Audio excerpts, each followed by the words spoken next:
Hi. Ohio. Gentlemen. Back on Gran Turismo 4 once again.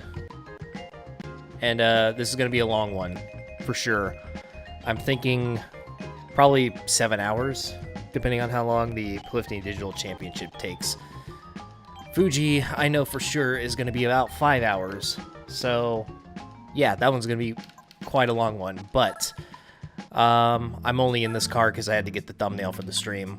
But, yeah, so we're going to be driving this in the next race, or episode, I should say, if you're watching this on YouTube. But for now, before we go to Fuji, I'm going to, well, Japan anyways, I guess, so, yeah. And, not Nismo. That's not where I'm going. I'm going to TRD, and I'm going to be buying this thing. You probably already saw it in the thumbnail of the stream or the video, so yeah, not really much of a surprise here. But there's a reason that I'm buying the 7th gen Celica. This is the only model of it in the game. So, yeah. Anyway, I actually need to get some stuff for this, because this is a weird championship. There's a certain pattern that I recognized whenever I was like trying to get a thumbnail for the race. The opponents were like the exact same cars over and over again. Of course, like, it's a bigger pool than just 6 cars. But one thing that I noticed in particular is that the cars all had like set paint colors. So every time S2000 showed up, it was always white. Every time an FC RX-7 showed up, it was always red. There was a red SL500 or something like that, or SL55. So on and so forth. And considering it's called the Polyphony Digital Championship, I think these cars are actually like the personal vehicles of Polyphony employees at the time of this game. Because I guess it would make sense. It's called the Polyphony Digital Championship after all. But, yeah. And so, to kind of fit with the theme, I know I'm not a Polyphony employee, but I figured I would use a personal car of my own. And considering this game is from 2004, my current car doesn't exist in this game, but one car that I used to own did. And that is a 7th gen Celica GT. Of course, this model is a Celica Sports M, a TRD model. So, I mean, it's the closest I can get to it. But, yeah, close enough. And I thought it'd be fitting for this video, so. And I also wanted to use, like, a 7th gen Celica at some point in this series, so there we go. I think my original plan for this championship was to use an earlier FD-RX-7, like a 93 or something like that, but these cars, these opponents, there's a couple of them that are OP, but most of them are not really that fast at all. I mean, obviously the main contender here is going to be the Nismo Milady Z, starting in P1, go figure. But yeah, that's basically going to be my only competition this whole time. So, I need to figure... Okay, I think mediums are going to be fine. I think softs are going to wear out too much, especially on front-wheel drive. I'm going to put the turbo kit on just because of that 350Z that showed up here. I think everything else is going to be fine. For the most part. Just got to make sure to turn this off without a doubt. And, I think that's everything. And, yeah, just gonna go for it. I think that specific 350Z has a, like, around 300 horsepower, but it is quite heavy, so it might be... It could be either neck and neck, or I could smoke it, because this car has, like, better handling characteristics and most other front-wheel drive cars in the game, as far as like my testing goes. My literal 1 lap of testing with this car to get the thumbnail. But yeah, here we go. This series is probably going to take around 2 hours to do, so not too bad, but could still potentially be a while, especially if I have to restart this over and over again because of the car that's now absolutely leaving everybody in the dust immediately. Not only does this have to be winnable, but I also don't want to lose too many races and have to come back and redo them later on. And you know what? I'm not even going to waste the time. I'm just going to go ahead and consider that doomed. So, let's just go ahead and re-roll this. I don't want to throw on too many upgrades for this thing either, so we'll just re-roll until we get the right grid.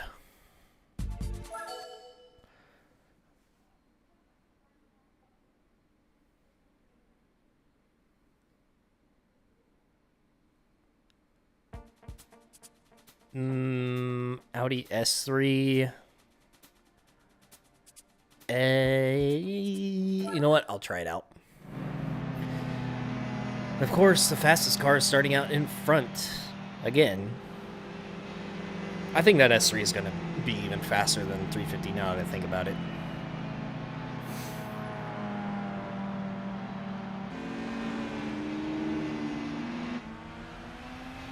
Only one way to find out.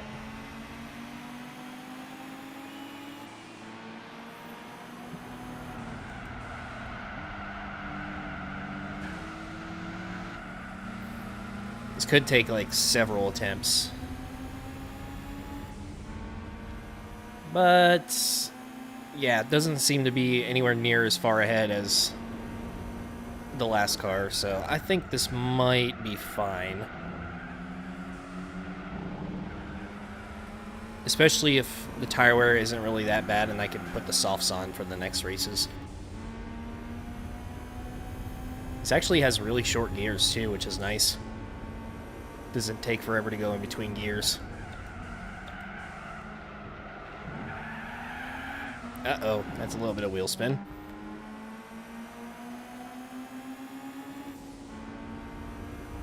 Alright, well, I guess I'm sticking with this lineup.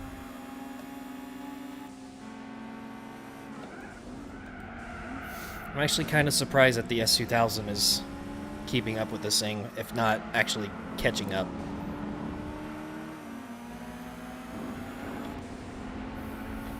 Yeah, and YouTube notifications really do be like that. They would just work whenever they feel like it. Yeah, I'm using the Fanatec DD Pro.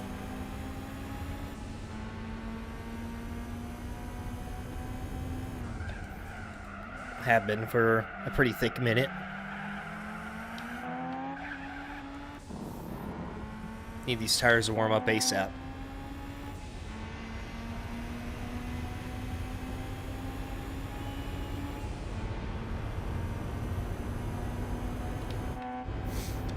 Yeah, so this was actually, well, not this one specifically, but the 7th gen Celica was my first ever car. GT trim, manual transmission, total shitbox, but I miss it. Low key. Slow as an ancient tortoise.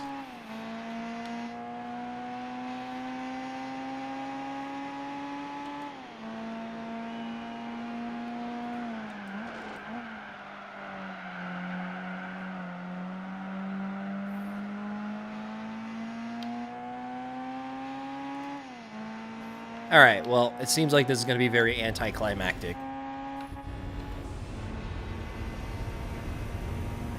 My car only has, like, well, not my IRL car, but this car only has 251 horsepower after the upgrades. But I guess it's just light enough to make up for it.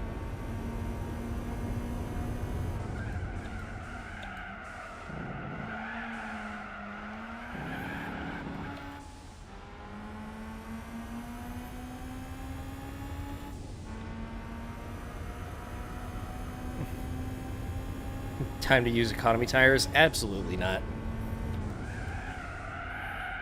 Honestly, the quicker I get through this, the better, because I'm going to be here quite a while today. It's like not going to be anywhere near my longest stream I've ever done, but we'll save the super long stream for either Formula GT or the final 24 hours of the game. Which, so far, I am planning to do the final race all in one sitting. I'll have to split it up into, like, 3 streams because of the way YouTube works, and if your stream goes over, I think it's either 10 or 12 hours, but if you go over that, then it will either, like, just not show the VOD at all, or it'll, like, cut off the beginning part of it or something. I forgot how it goes exactly, but you don't really want to go over 10 hours on a stream. So that will be a minor annoyance, having to restart it a few times, but it would be a nice way to end off the series, just do the entire 24-hour race in one sitting, 24-hour stream. It'll probably end up being like 25 or 26 with breaks and stuff, but as long as I get the series done before November, I'll be happy.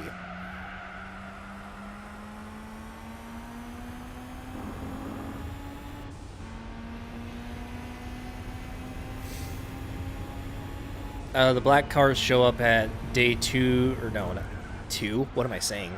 694 to 700, I think. Something like that.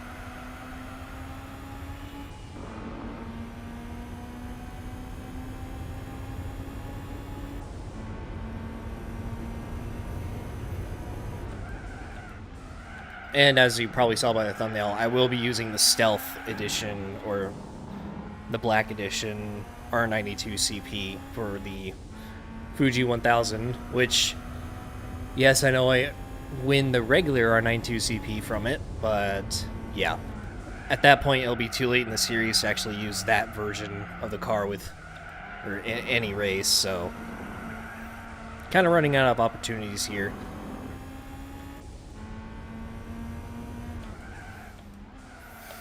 Now that I think about it, I kind of wish I did the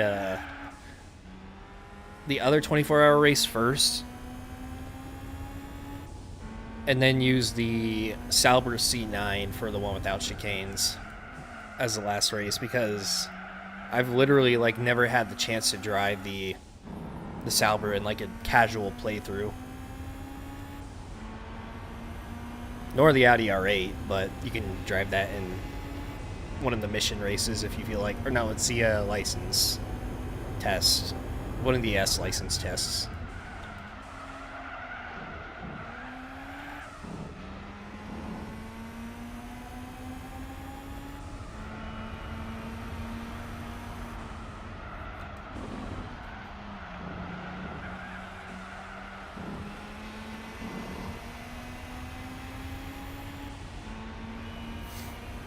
I mean, I'm using the latest version, but after you install the wheel software that with whatever wheel you have, and if you have force feedback cutout problems like I did, then you just need to map both of your USB slots to your steer left, steer right, and force feedback bindings.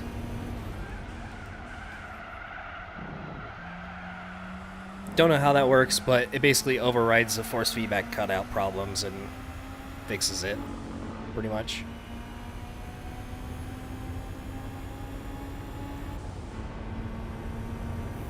Oh yeah, that's right. It is both the license and the mission. I forgot about the mission.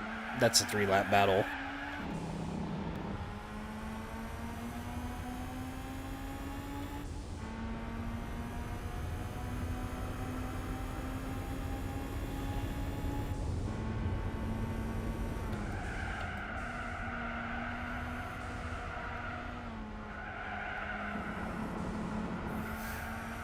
I'm probably going to take this turbo kit off, but at the same time, that just means the races will be longer.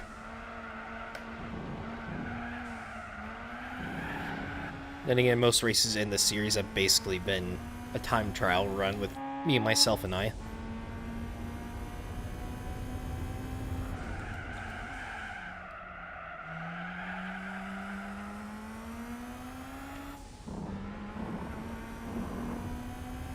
Nope, I had no problems yesterday. The reason why I was having a I had zero force feedback on the Nürburgring 4-hour is because I didn't have the Fanatec software installed on my PC, because I just upgraded to Windows 11 like right before that, and I forgot to do that. But it's been fine now.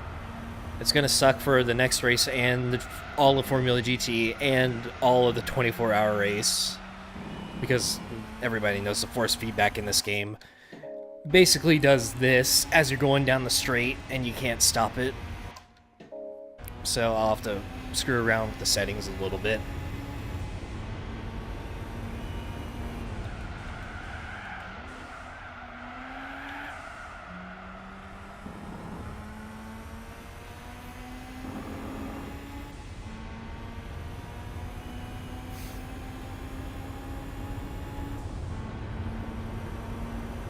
I know, like, I said this before, but somebody a few months ago left a comment saying to use power assist in the in-game steering options, so I turned that on, and it's definitely way better. But I don't remember this, like, that well, but I think I also tried to change, like, the steering mode from, like, simulation to amateur. I don't remember what difference that made, but I could have sworn I found something that would stop, like, at least most of the force feedback shaking on high downforce cars. I need to try that again, because whatever I tried, I clearly didn't save.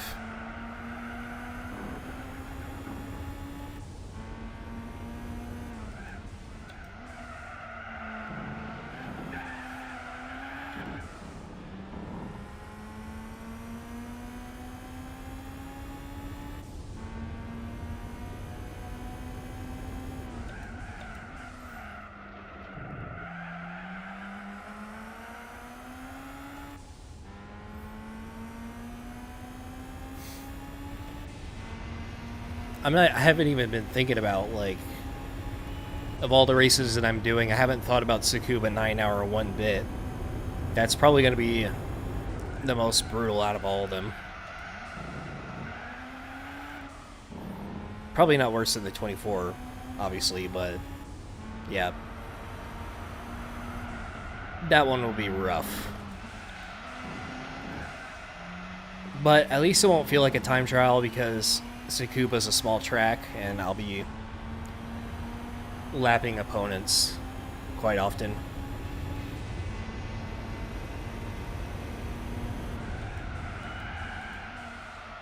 That might have to be like a 2-part race.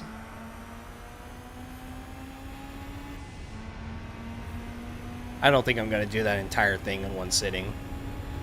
I guess it depends on how masochistic I'm feeling that day.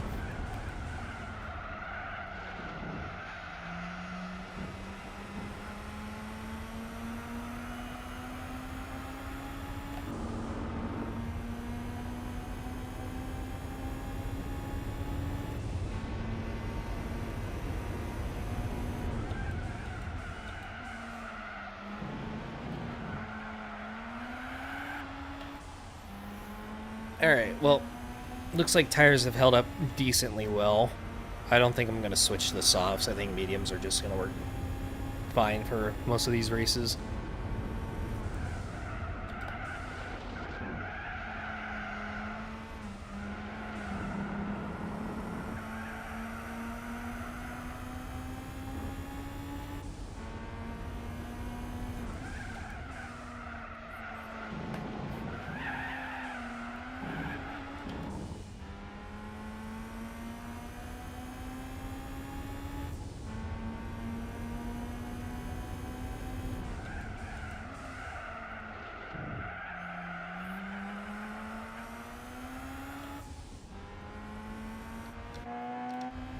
this isn't Spec 2. There's no option to change that. This is the vanilla game.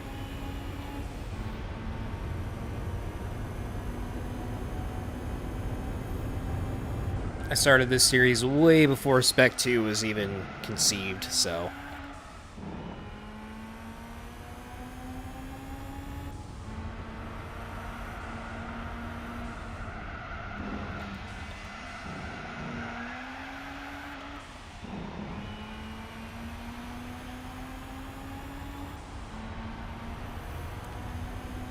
Alrighty.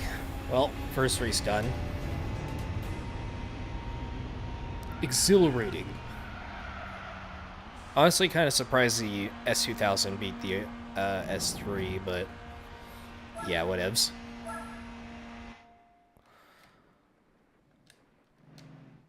And yeah.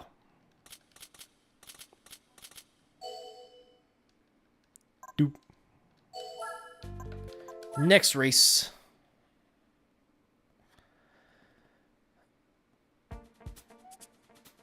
And Seattle reverse, 7 laps.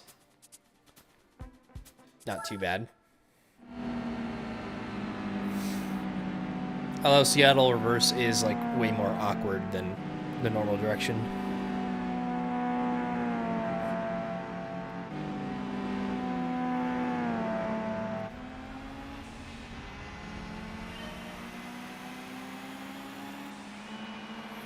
Yeah, so the GT4 Online version was what changed the hood view from analog to digital HUD.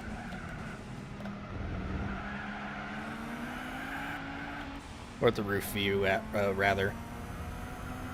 Spec 2 just like gave you the option to do whatever with it. The base game was like this from the start.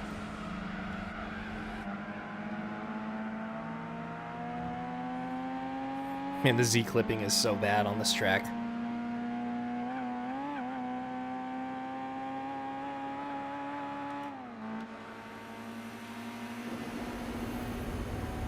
No, it's not a Supra. I mean, it would be nice. I actually kind of like the new generation Supra.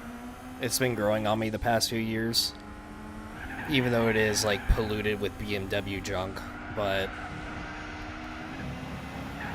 I have a supercharged FRS, and I don't know. I'm kind of ready to get rid of it, but I'm also kind of ready to like bring it back from the brink of death. I have no idea what I'm going to do with it, to be honest.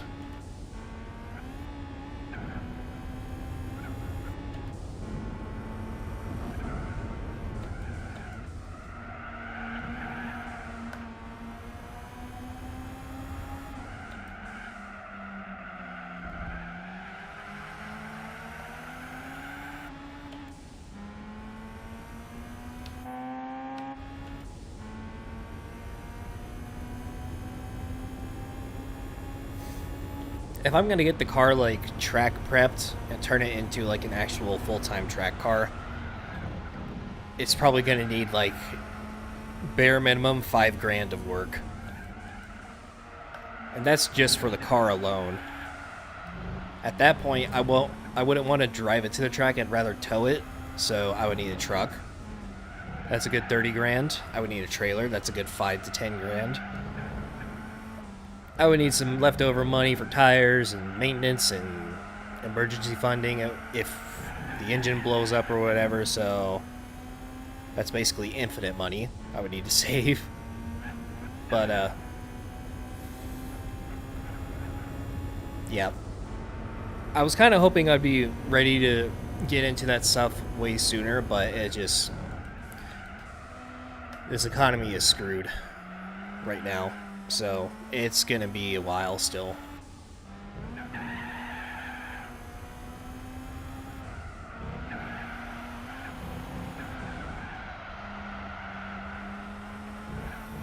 Could buy a tow truck. I mean, well, if I'm buying a tow truck just to tow my car, then that would be a fortune. But I have actually thought about this. I've been thinking about, like, businesses to start. of course, they're all like pipe dreams and stuff, but I think the smartest thing to do would be to start a business that I could actually use for my own, like, personal projects. Like a towing company, I could just use to tow my cars. If I were to start like a construction company, I could use that to build like a shop or a house or something like that. If I started a concrete company, I could pour a driveway that I want or stuff like that. Just like take advantage of things like that. Make a company that would be very useful for myself long term. But I don't know the slightest thing about starting a business, so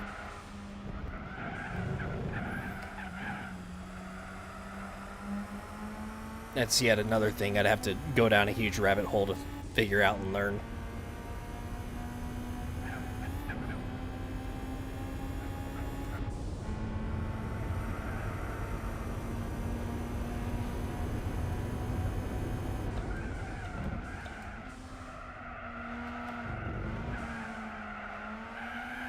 And plus, I don't have the capital for that either. I would have to take out a pretty meaty business loan to do something like that.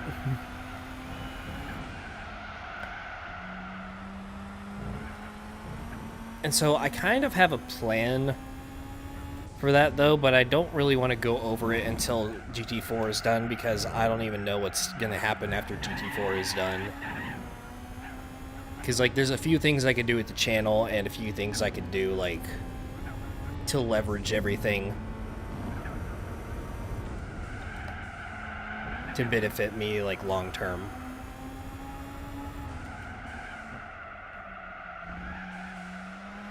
But I don't want to go over it just yet.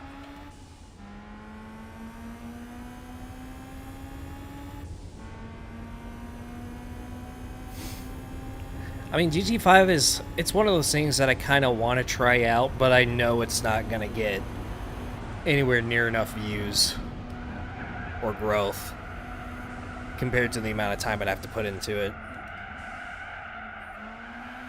GT4 is like, it's the cult classic Gran Turismo. Like, it's always going to get views, I think. But GT3, even GT2, GT5,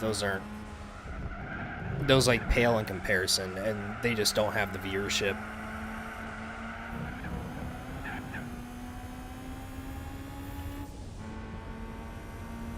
It is, but not anywhere near enough to even like consider doing this full time.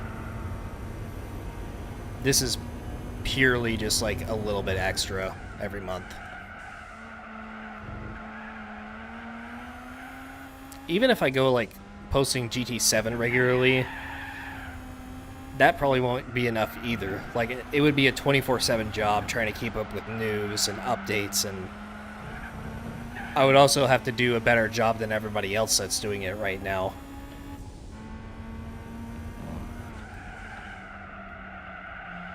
Because everybody else already has like an established like viewership, because they've been doing it ever since the start.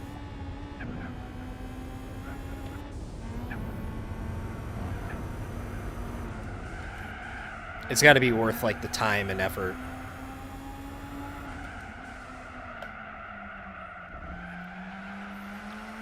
Because, like, let's say you put like a total of 100 hours into something that's just never gonna have the chance of working, then that's 100 hours of your life gone, essentially.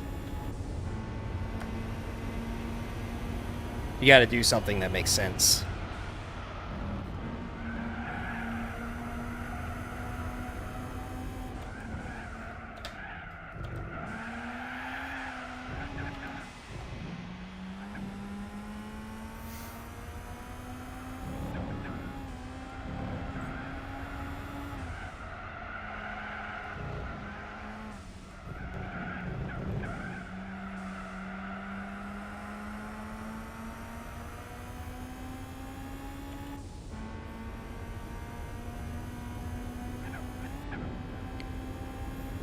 Nope, this is just regular GT4 emulated with texture mods. or texture packs, I should say.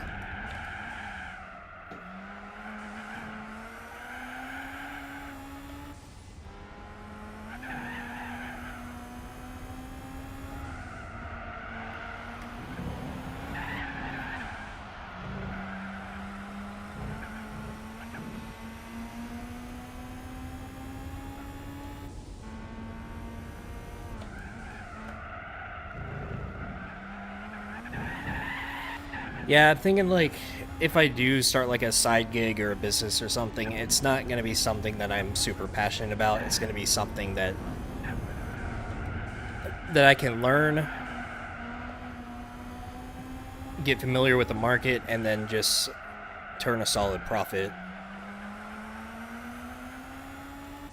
Because sometimes passion projects, they just don't pay.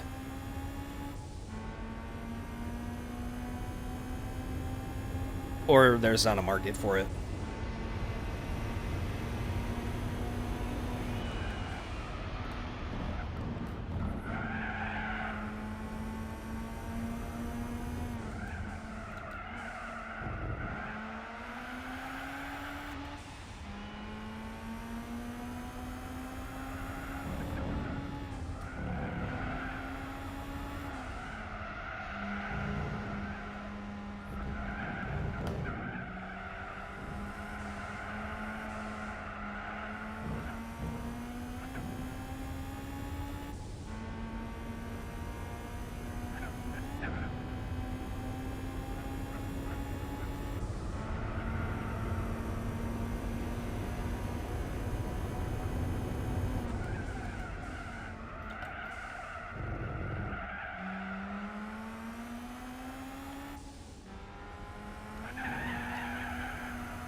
Even whenever it comes to, like, YouTube is a lot of people's passion project, especially at the start. And then they start getting paid for it, and then they kind of have to change it from a passion project to, like, a legitimate business that actually tries to get viewership, get business, like, deals and products and or product reviews or whatever their goals are.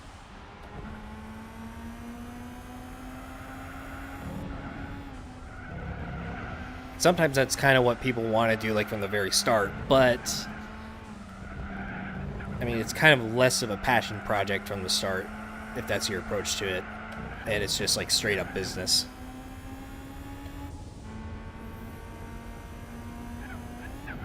If I were to do YouTube the way I wanted to do it this whole time, then I'd probably have, like, maybe a tenth of my subscriber base. Whenever I saw stuff that eventually started working in the algorithm, I kind of, like, capitalized on that fully until I basically burned myself out.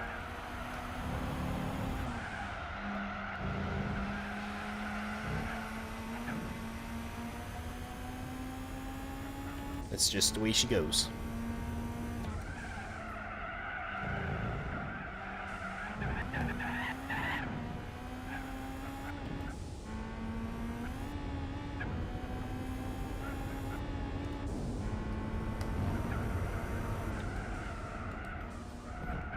Okay, that was terrible.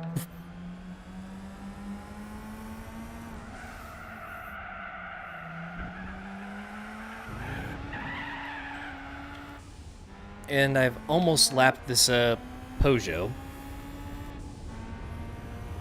This field is very, very split.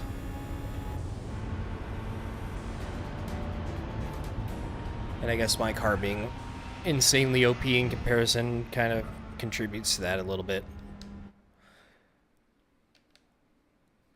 But let's quickly move on.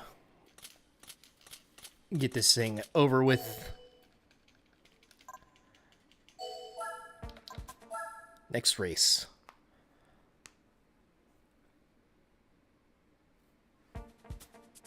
At Infineon Stock Car.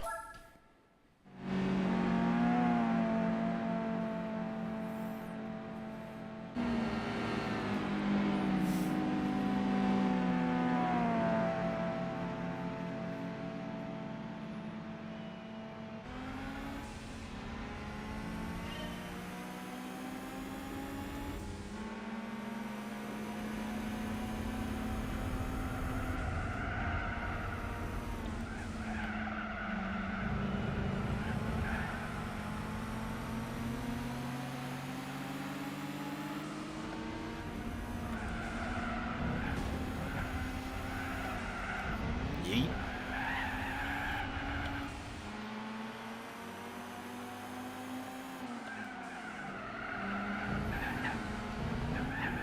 These are some deadly curbs in that corner.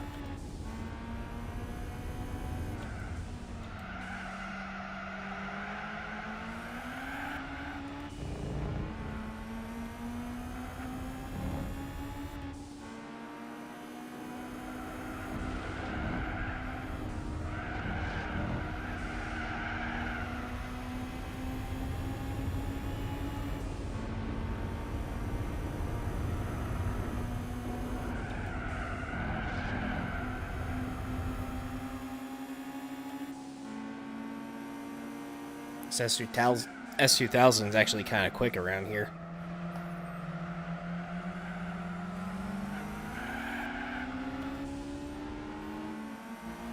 But not quick enough.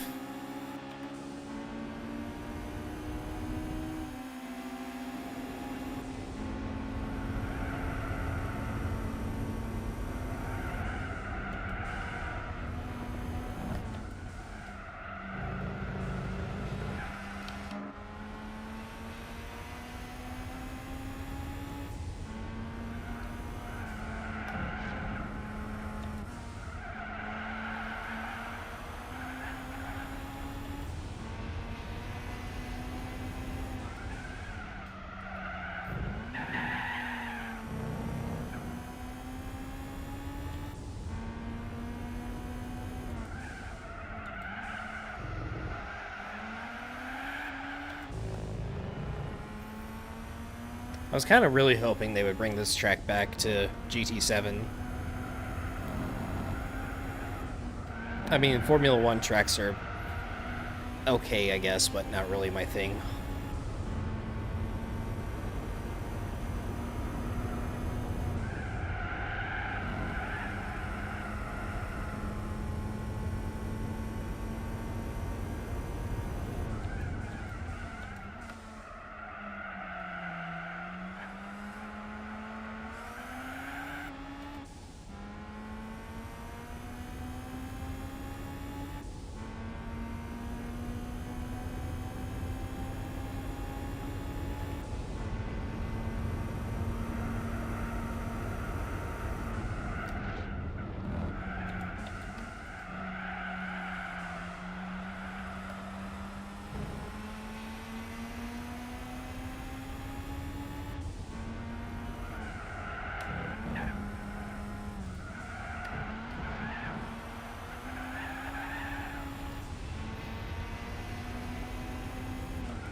I'm not really sure then, really.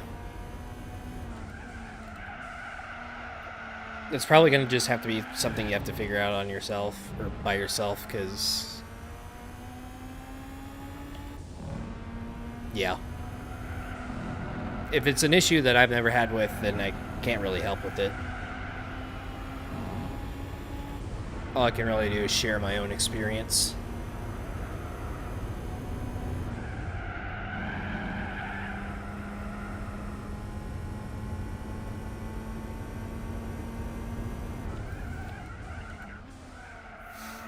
I mean, there was like a period of time where 1.7, or actually, yeah, the old versions of 1.7 QT, where the force feedback was weird. I forgot what it exactly did, but I mean, I've been on the very latest version for like several months, and other than it cutting out randomly, it's been just fine.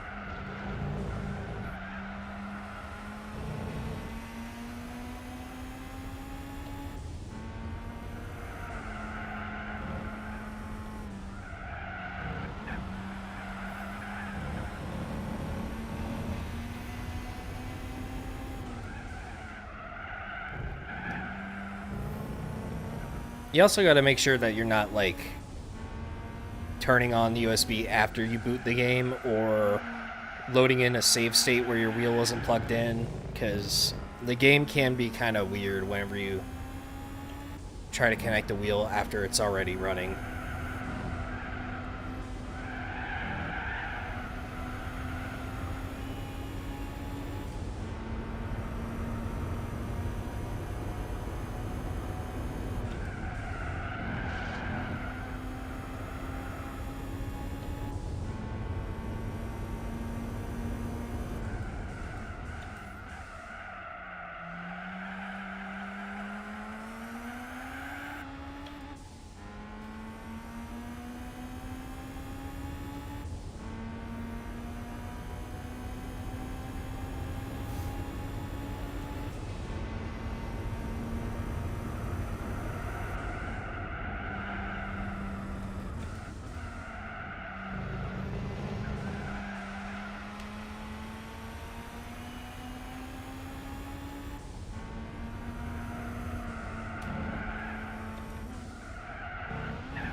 Ooh. I just had a random really good idea for something cool, but I won't say what it is.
I might actually be able to lap the Peugeot this race.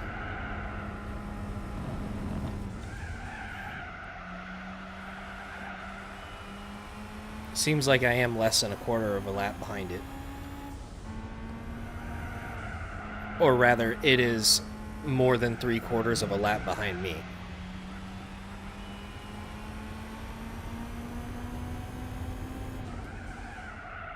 Yeet.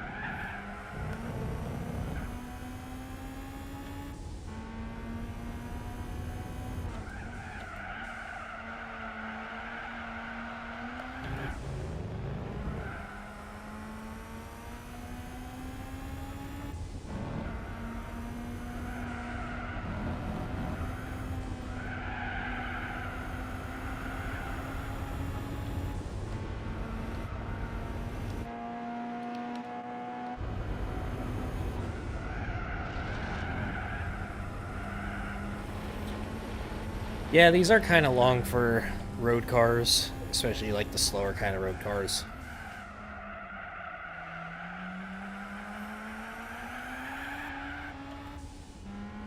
And there's 10 of them. I've already been streaming for... Wow, I've been streaming for almost 50 minutes so far, and I'm only on race 3. I probably spent like the first 15 minutes dilly-dallying in the menus though, but... I still have a 5-hour race to do after these. In a Group C car. On a wheel. At Fuji. For 228 laps.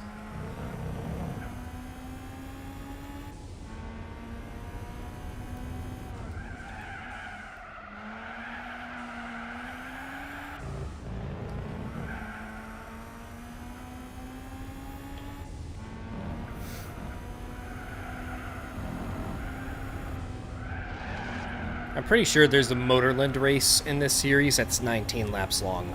Unless I'm thinking of like Dream Car Championship at beginner course. I do know there is a Motorland race for this series though, for sure. Oh, can I lap it?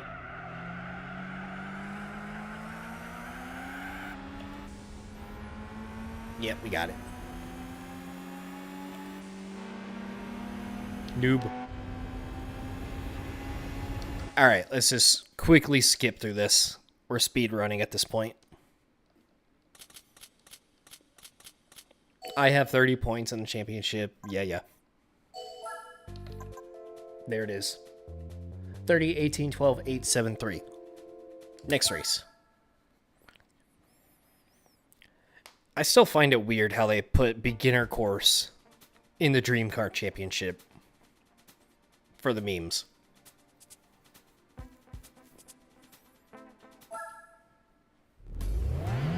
Also, this is only 8 laps, but this is kind of a longer track.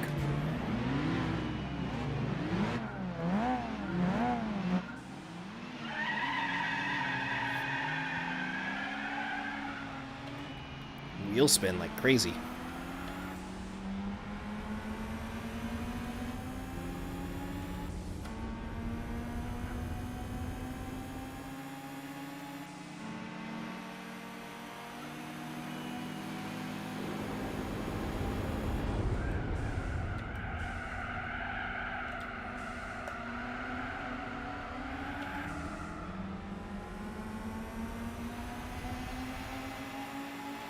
I probably should have done this yesterday, to be honest.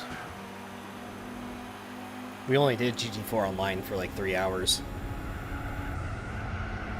Would have been nice to do a 5-hour stream yesterday and a 5-hour one today, instead of like a 3-hour one and then a 7-hour one.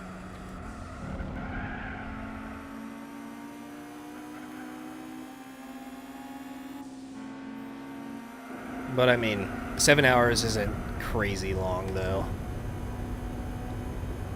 I mean, I usually work 10 hours on my feet.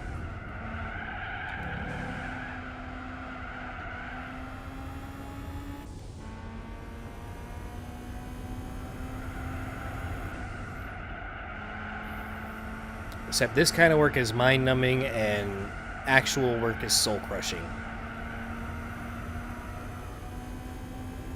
That's pretty much the main difference.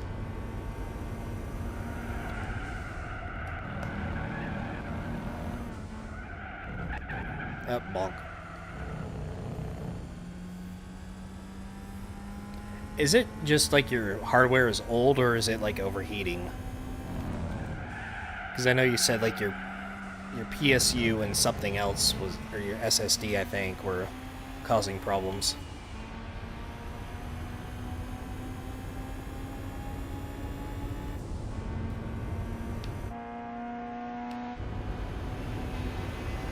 Wait, is this a 6-speed? I don't even remember. I guess we'll find out here in a second. Oh, it is. Nice. Oh yeah, that's right. I think the Celica GT which is like the lower trim of the 7th gen, is a 5-speed, and the GTS is the 6. That's right. At least like for the American versions. And I think UK versions too. Don't remember.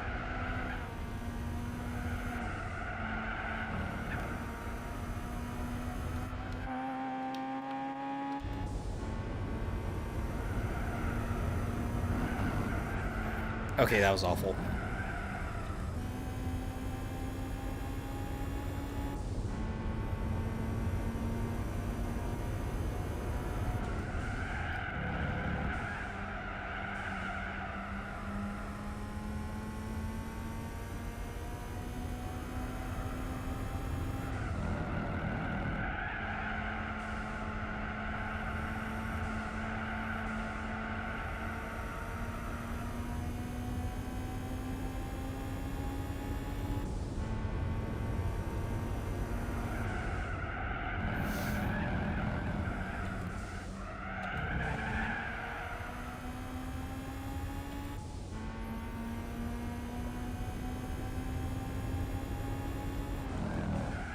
Yeah, the last PSU that I had was approaching.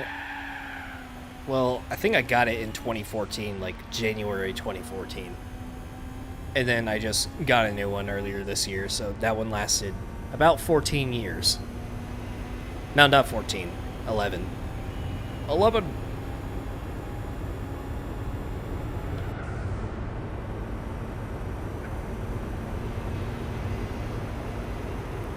Also, what's up, T. Kenji? No, I was just going over like the differences between the Toyota, the 7th gen Celicas. Because I used to have one. It was actually my first ever car. 2001 Celica GT. And it was a 5-speed. 5-speed. With a whopping 140 horsepower that felt more like 60.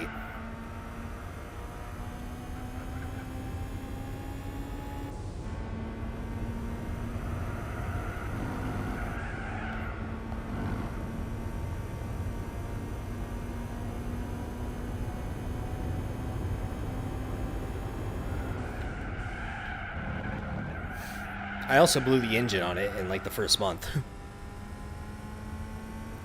I think what happened was somebody, so either one of two things happened with that. Either somebody, so those cars have like notorious oil burning issues. I don't know like what exactly causes the oil burning problem. I think it's just poor design, of course, but after a month of having it, I burned up all the oil in the engine and it started rock knocking and seized up on the highway.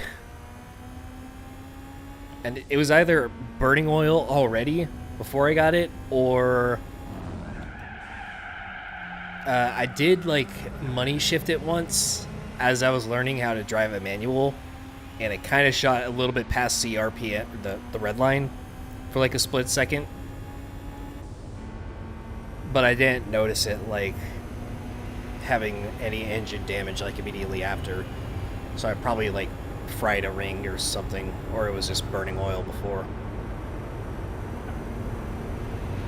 So that was a fun experience.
Is yours a custom-built PC, or is it a pre-built?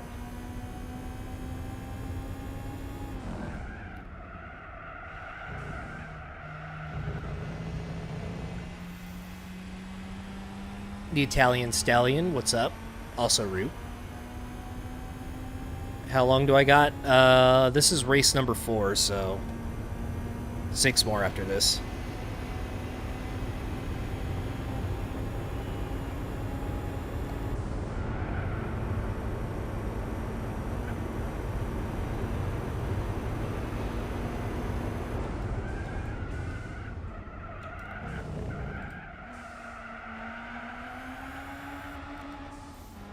If you mean for the rest of the series, I just have like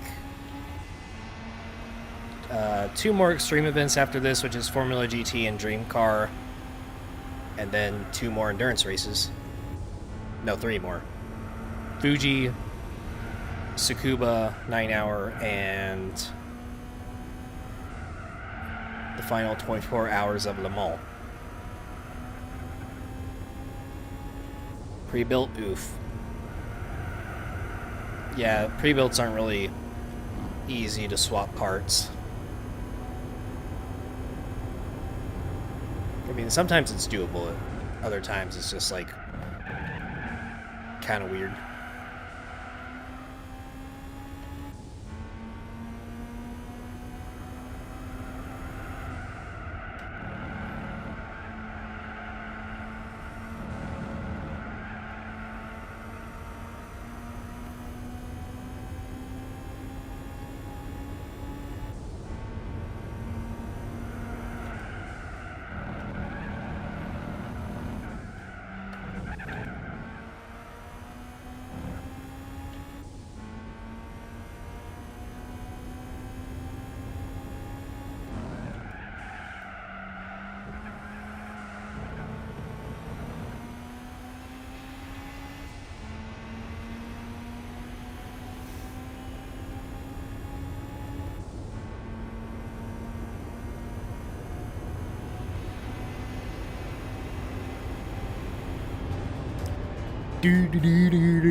And hurry up.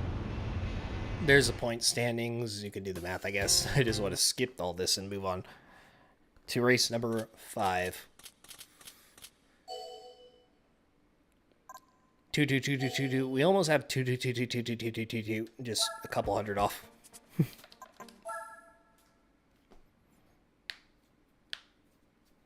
I'm actually not that far from being able to buy another Group C car for whatever, but I already have the cars I'm going to use pretty much figured out for the rest of the series. A lot of stuff I'm not able to drive,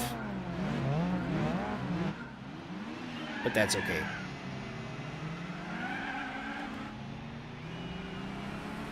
Oh my. Thanks. I tried to go around him to the left, or to the right, because I kind of forget how weird the cars can be at the start of a Fuji race. Just yeeting themselves. And doing this, whatever this is in front of me. Road rage incident. All while the S2000 takes off into the sunset.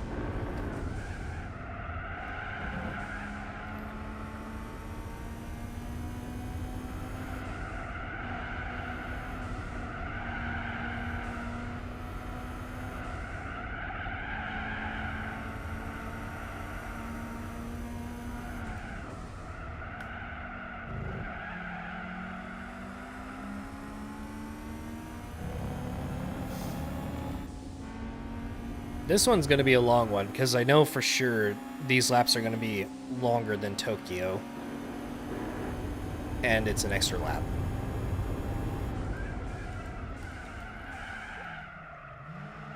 This track only has 1 sector. You know what? I kind of noticed that too as I passed through that sector that doesn't exist in this game for whatever reason.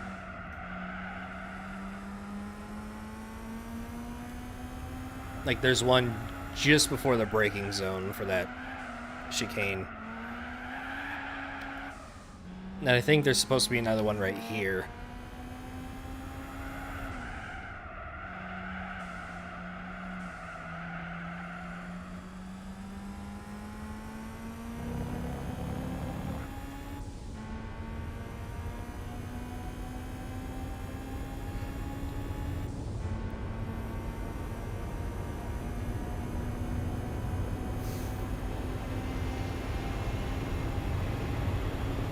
I might have to get me a gamer drink before the start of the Fuji race.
It's also super hard to find your brake zone here too.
That was actually pretty solid right there.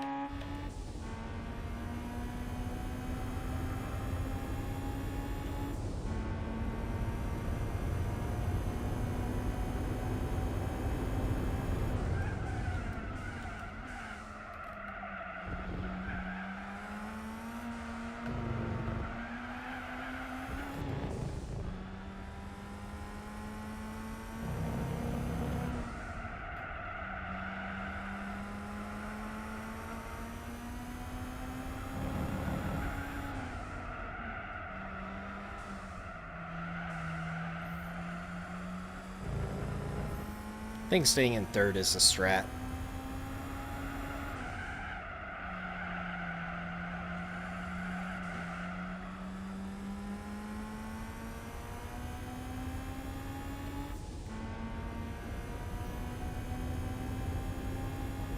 Should be a solid lap.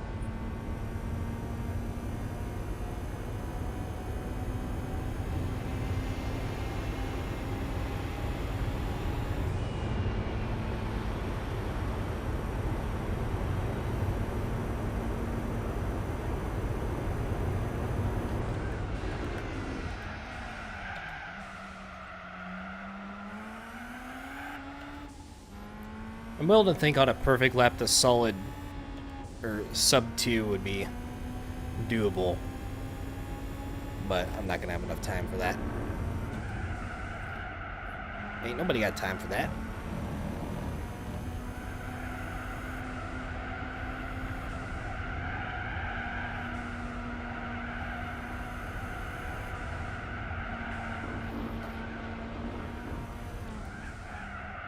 And now that I start thinking about record laps, I start driving like this, as always.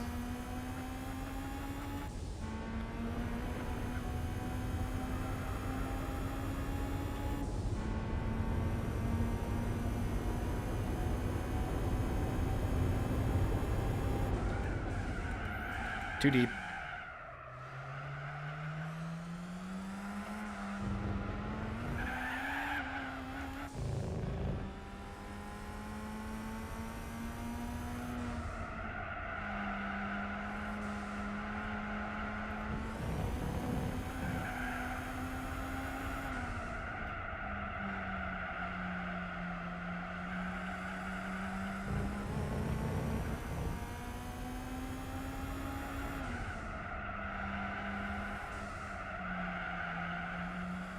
This one's going to be a solid 205. Or 4. Actually, yeah, I'm going 204.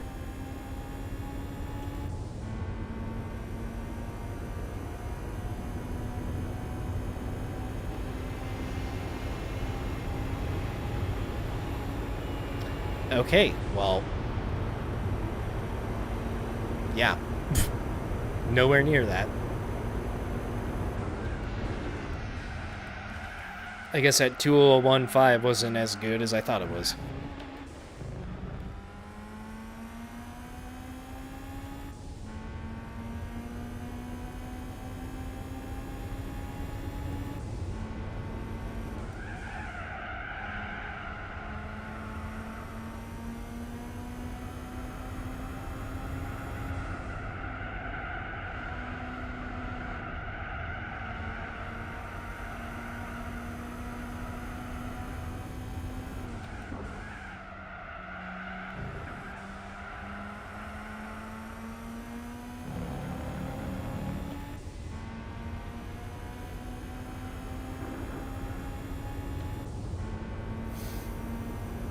Yeah, this is definitely one snooze fest of a championship.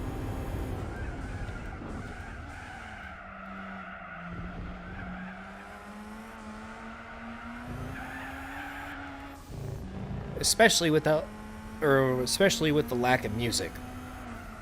I should turn on my Spotify. I can't play any music for the stream, of course, but I'll have something set up. At least for the stream. At some point. It's got to be all, like, non-copyrighted, of course. So as long as I find a playlist that isn't absolute garbage, then maybe eventually I'll get something.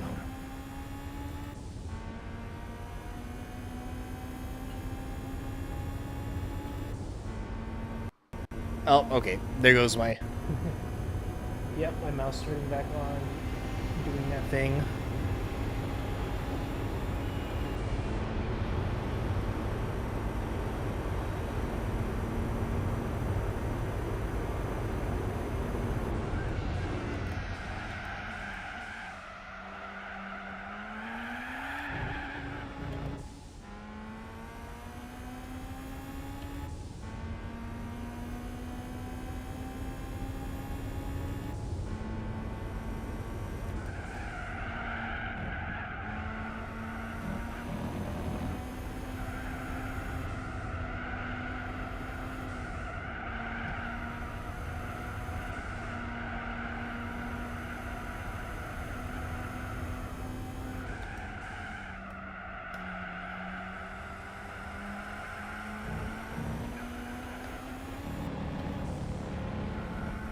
Chaser Alteza, how you doing? Oh my, I almost screwed that up.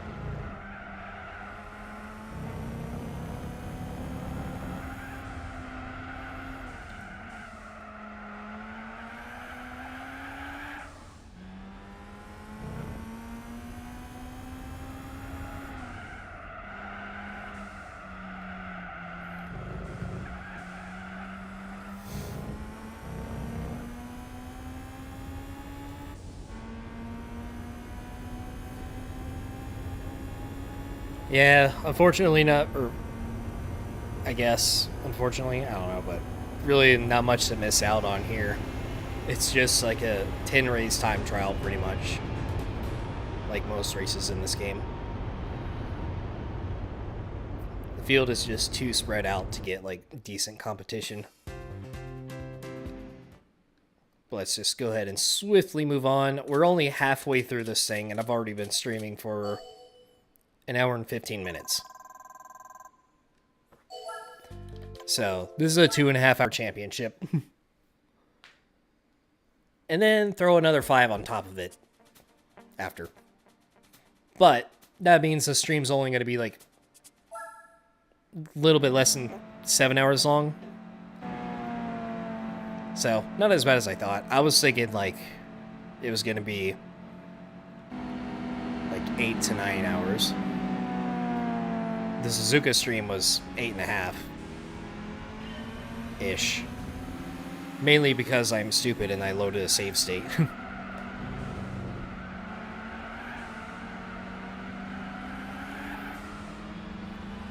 I wonder how many cars are going to fly into the pits on accident.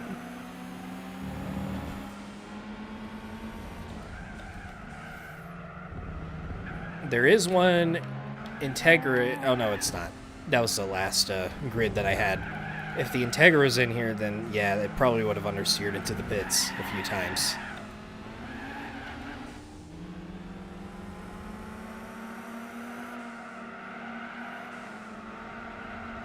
Oh, there goes the S2000.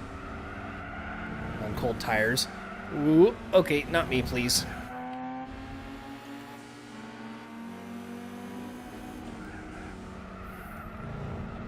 Because I remember, like, in either the Civic race or the Type R race, some cars were flying into the pits, like, over and over again.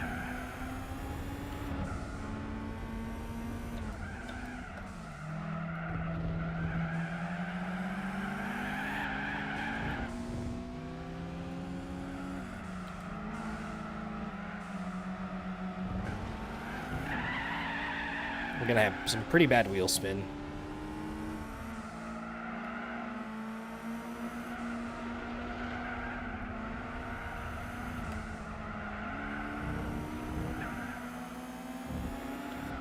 Let's get around this dude.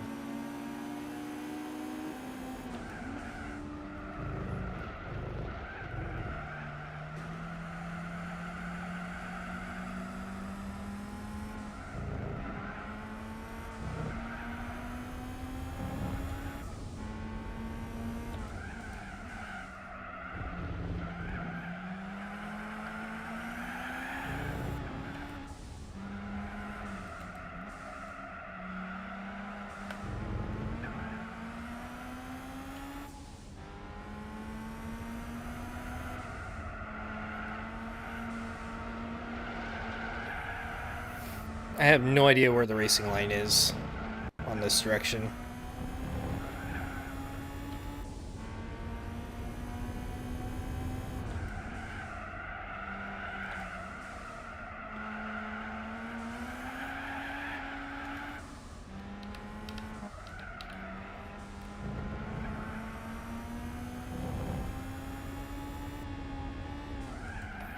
Also, the gearing isn't really that great.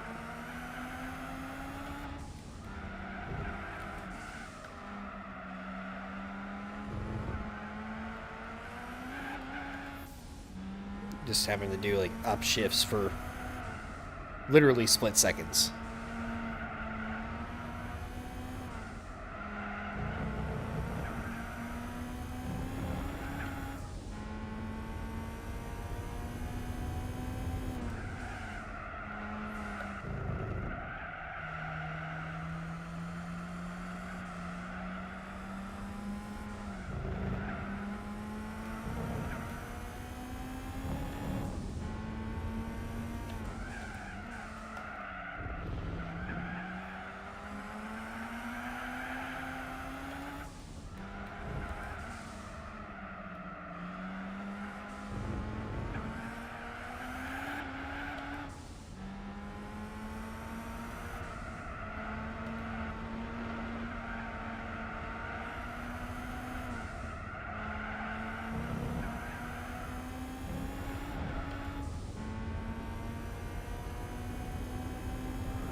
This would be like a super fun track if it existed in real life, as like either a karting track or just like a local short track.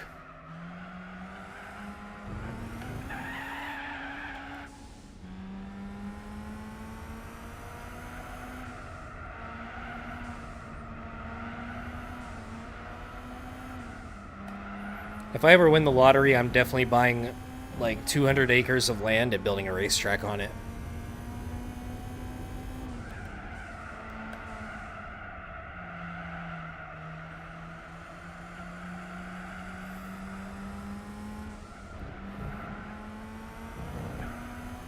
And it might be inspired by a Gran Turismo track. Of course, it can't be like an exact copy of one because finding the land with the right topography alone is almost impossible.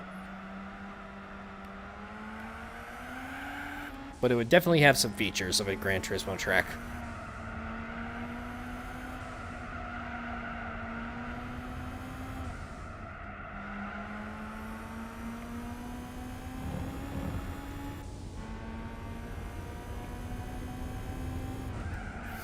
But how cool would it be if, like, Polyphony and Sony actually worked together to build one of the tracks in real life?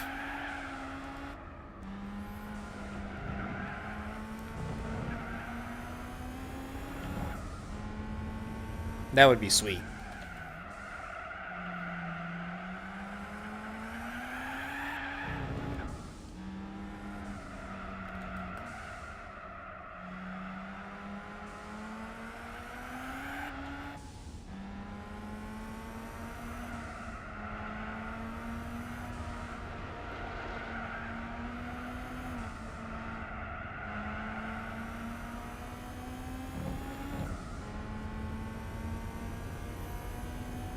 El Capitan couldn't exist in real life because Yosemite isn't really laid out like that. And plus, it's a national park. They will never let somebody build a racetrack where like tons and tons of fuel is being burned up with like wildlife and habitat management and all that stuff. That will never ever happen.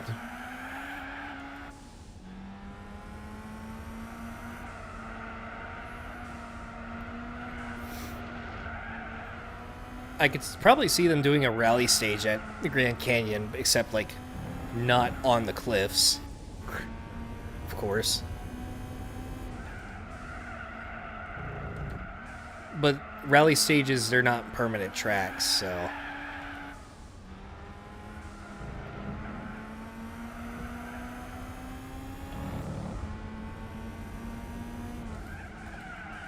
Yeah, it's only this is all YouTube only for now. I've thought about streaming on Twitch, but I don't know. Twitch, for one, I don't like the platform, and two, doing both, it's kind of weird.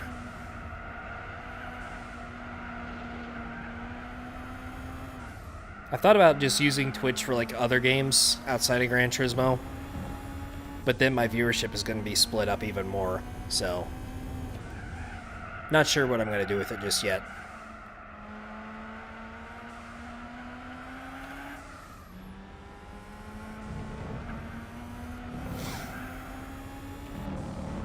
Yeah, I mean, Red Rock wouldn't be that hard to build, I don't think, but it would be like super expensive. With all the banking and then making it cross over itself a couple times. That would probably cost, like, if I were to throw a number out there, close to $1 billion to build something like that.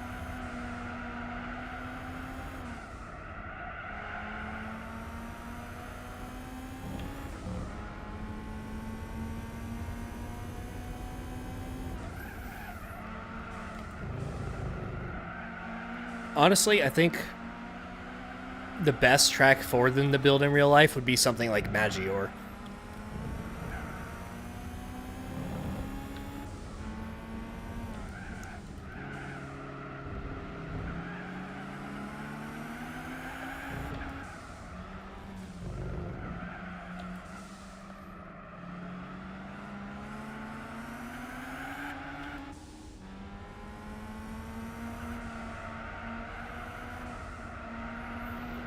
Maggior would be like a super good one because there's so many layouts to it.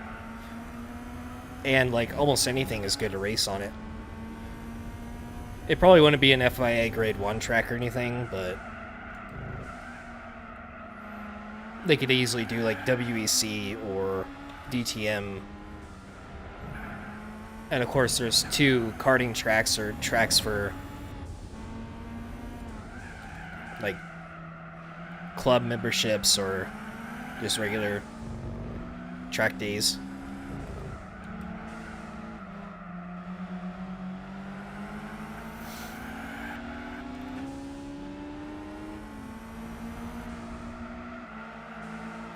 El Capitan would also be an extremely dangerous track if they were to try to like get it close to real life.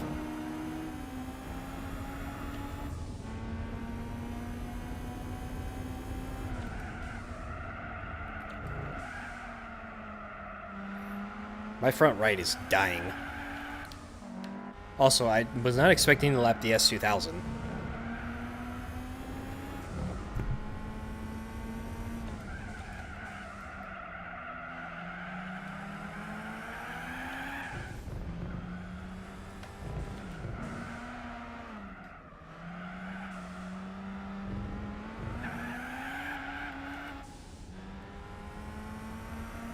I think, honestly, the tracks I would like to see them build the most in real life is OG Grand Valley, not the GT7 one, Deep Forest, or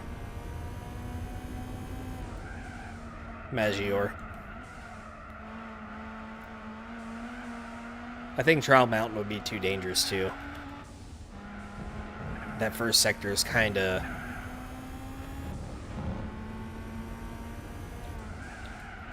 crazy. Plus, they would need to build 2 tunnels. And deal with the California government, which is by far the worst part of it. Beginner course. They could build driving park, except for maybe test course. Actually, driving park would be like probably the best way to go about it, but instead of test course, they just build like a different kind of track as a big circuit. They'll have a Motorland, a skid pad, which will be Gymkhana, beginner course, and then the big circuit. I mean, there's already like a couple kind of tracks that are like kind of test course anyways. But the test course probably won't.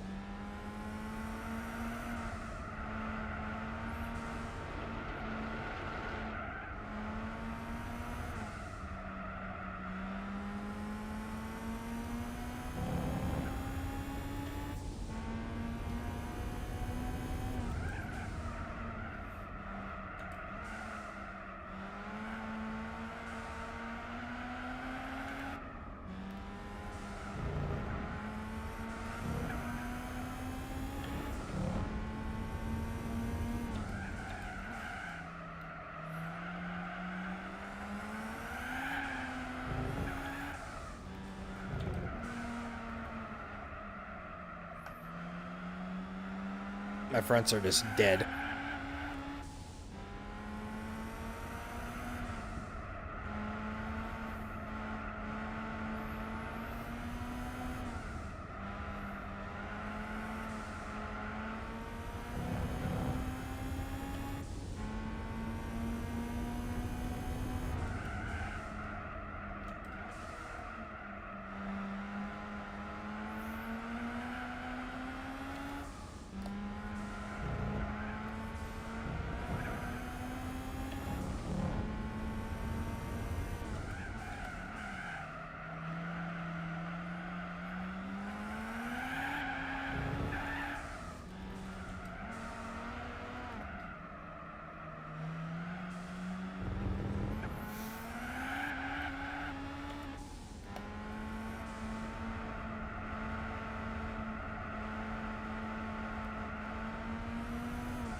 Alright, one more lap. Just gotta suffer one more time.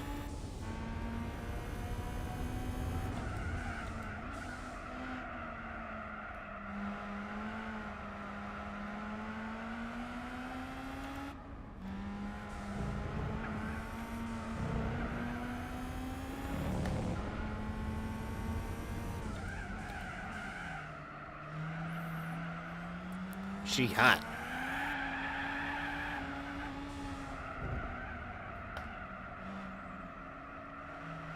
This is just not steering anymore.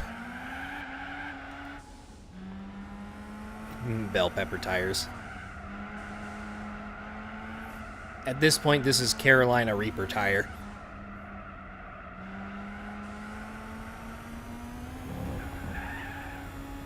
Alright, finally. I didn't even think about tire wear, but 19 laps around a track like this, yeah, it'll do that. Swiftly moving on.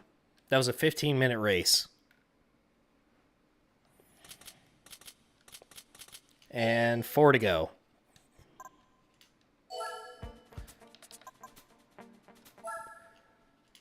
I know we're doing Nürburgring and Lasarth. Actually, I think this is Lasarth. Yep. 2 laps though, so this is probably going to be 5 minutes a lap, I would guess. Actually, it's with chicane, so maybe like 5.5. Let's find out.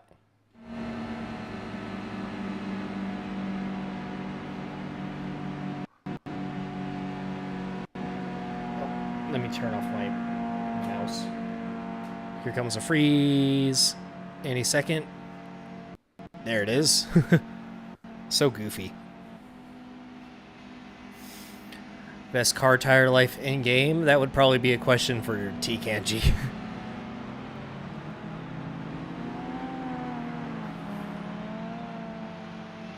I think it's the Moto Pitwork Z. Now that I think about it.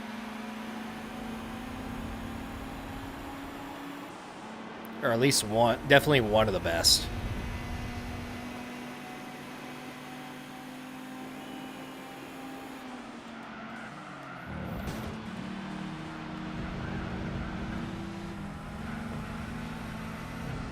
Excuse me, I'm right here. Just shove me off the track.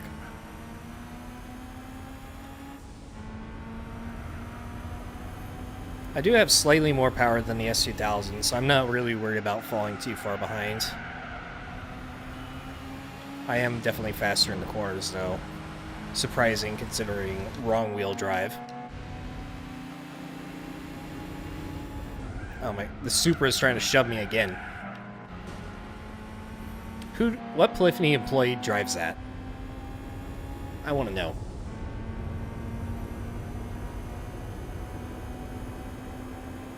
We'll get a nice slingshot off this guy.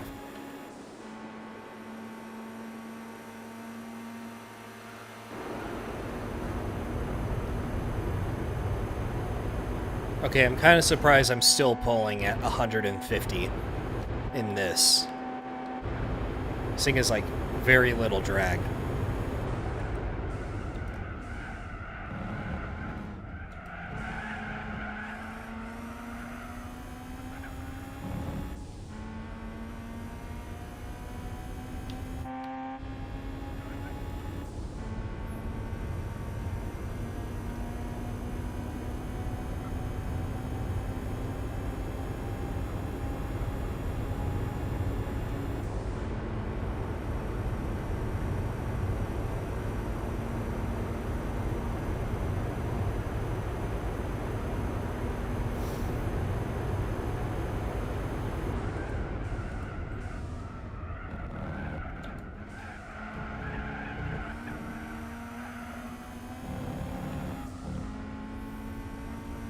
Alright, now I get the big suck.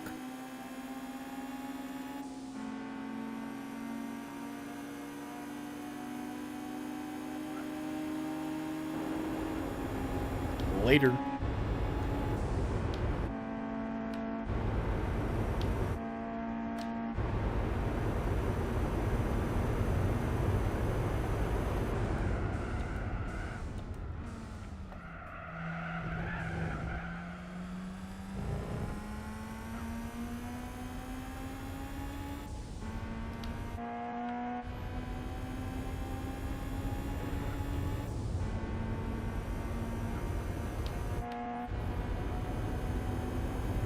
now we basically sleep our way to the finish. As just like every other race.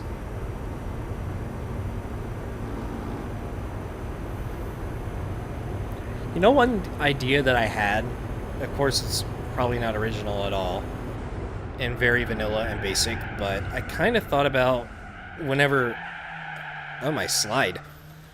Whenever GT7 Spec 3 drops, I'm kind of thinking about restarting the game on a new account and seeing what it's like with all the new NPC cars that have been added and seeing if it actually makes a difference or if the game's any more enjoyable after all the changes.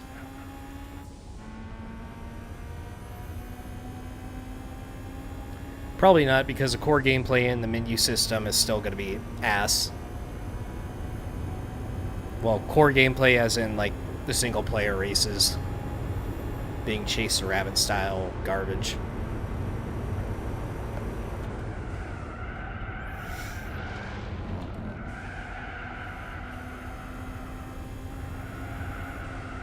Also, I still haven't even played my first Gran Turismo demo, which is just time trials and license tests, pretty much.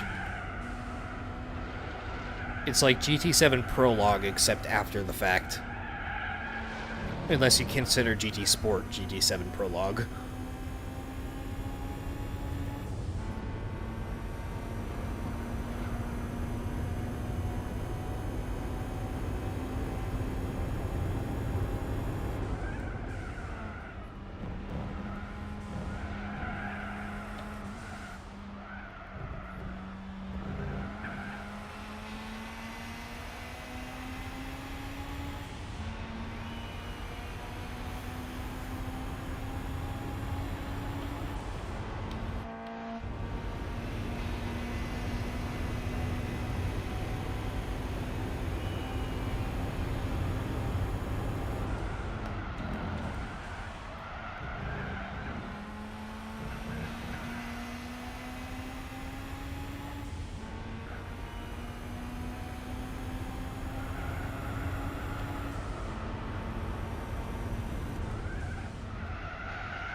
Okay, I almost like fully spun out there. The rears are still a bit cold. Let me fix that real quick. Get a gnarly flat spot.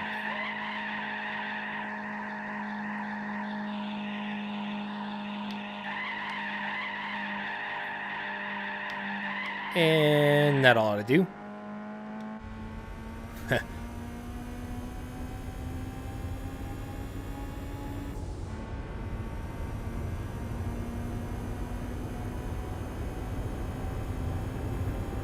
Just yeet the handbrake and just roast your rears.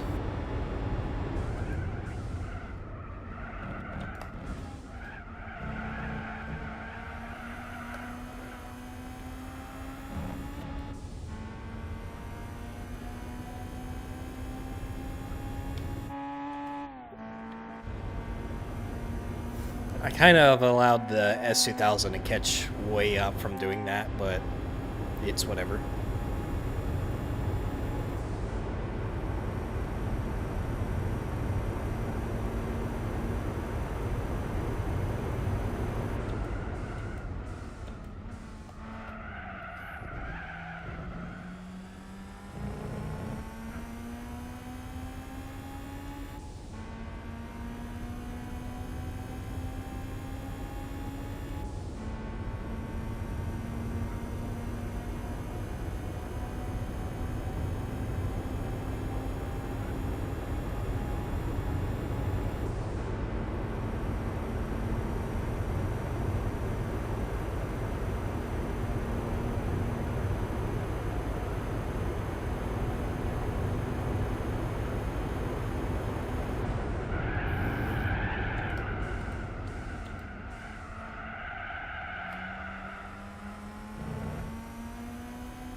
I'm not looking forward to doing this track for 24 hours straight.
Alright, race 7.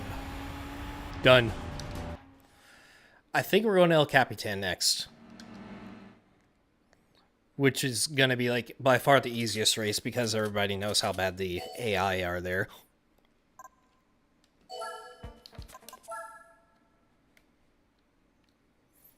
I know we have El Capitan, the Nürburgring, and I'm going to assume Suzuka is also one of them.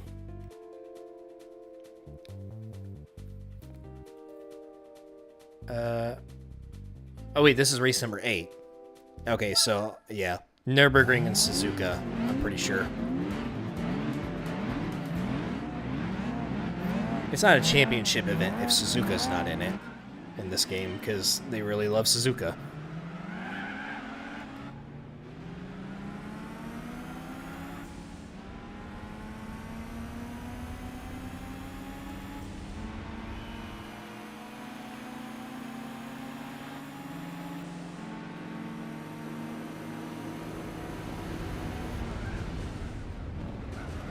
Oh, okay.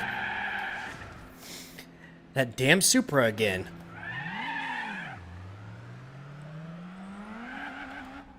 It's always that Supra.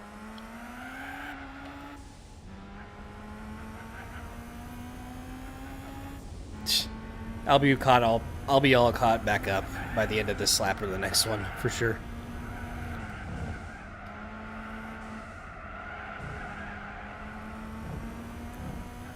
Yeah, I don't even know. I got, like, pinched against the wall and then pit maneuvered against it.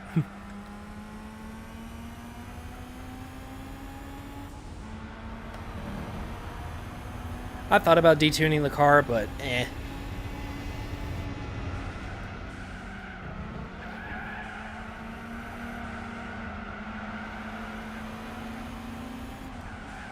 Eh.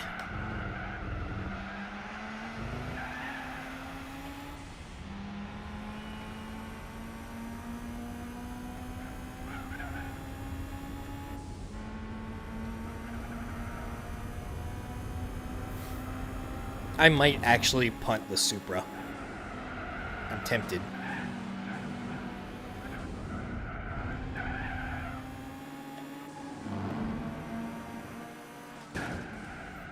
Take that.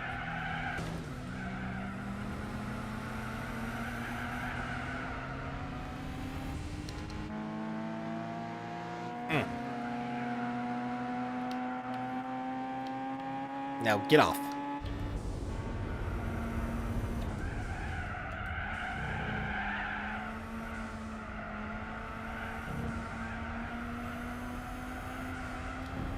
That's probably the worst I've ever taken that corner.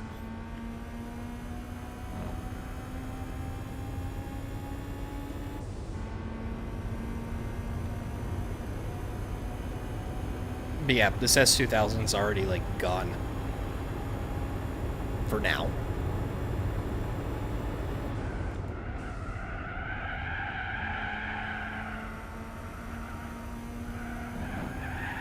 Until today, that is.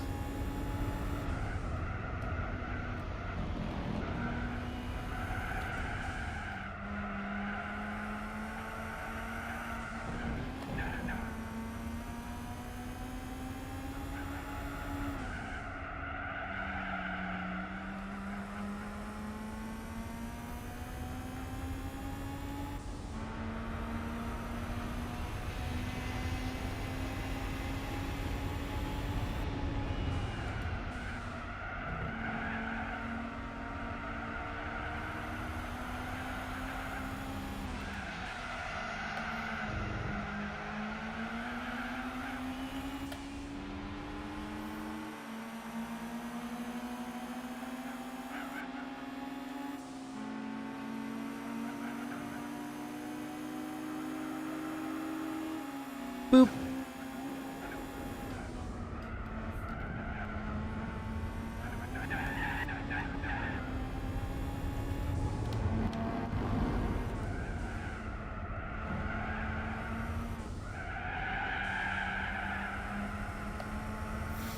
Easy peasy.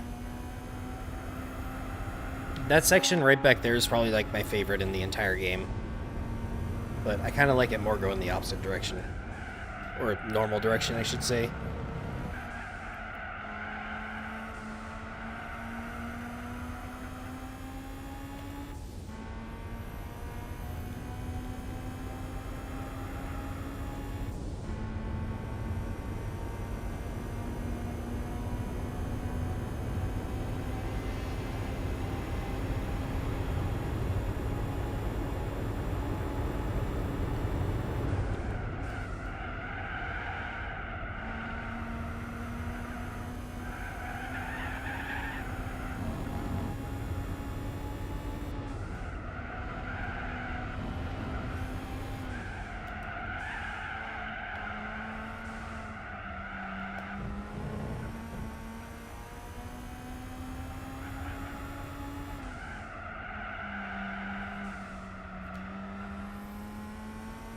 You mean right here? 0 out of 10.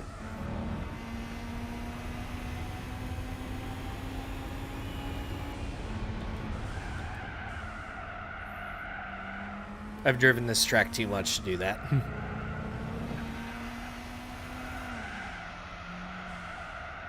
Oh, not that bridge.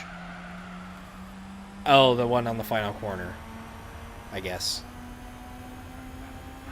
That one, probably 2 out of 10.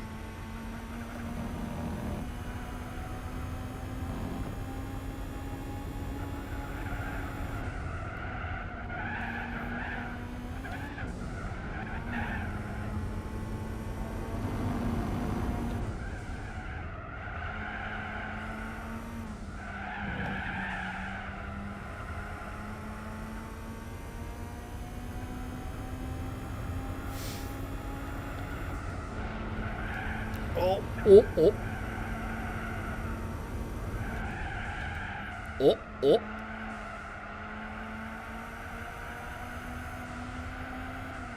Wow, that was...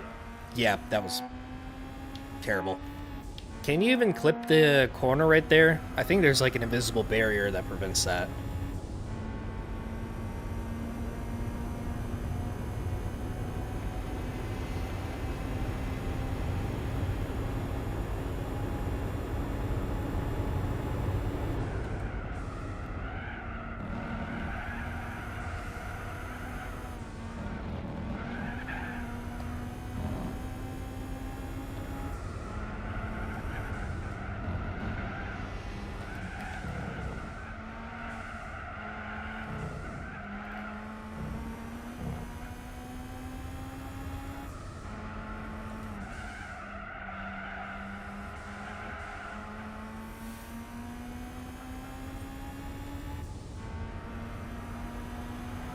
What's up, Freddy? Thank you, thank you.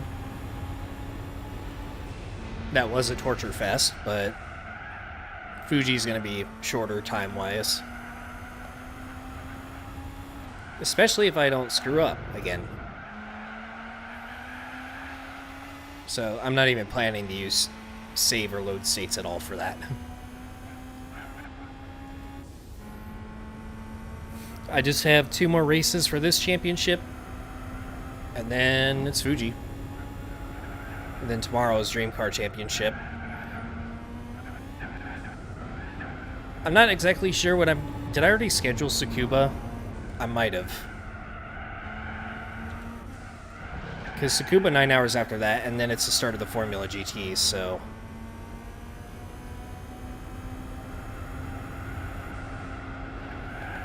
I think I already scheduled Tsukuba.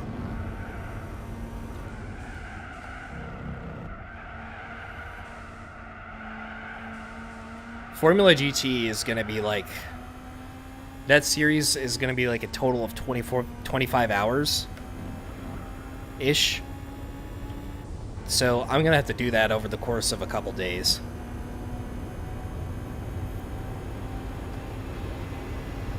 So it might be a little tricky to schedule that one.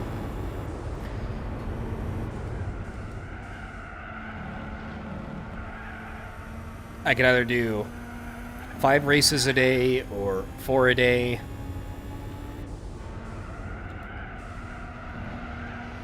I don't want to do 3 a day because then that would mean I would have to stream like, that would be 5 separate streams. So the sooner I get to the last race, the better. Because there's a chance my time could be very limited in the last half of this month. And if I want to do the last race in a straight 24 hours, then I'm going to be destroying my sleep schedule. And I would need like some extra time ahead of it to prepare.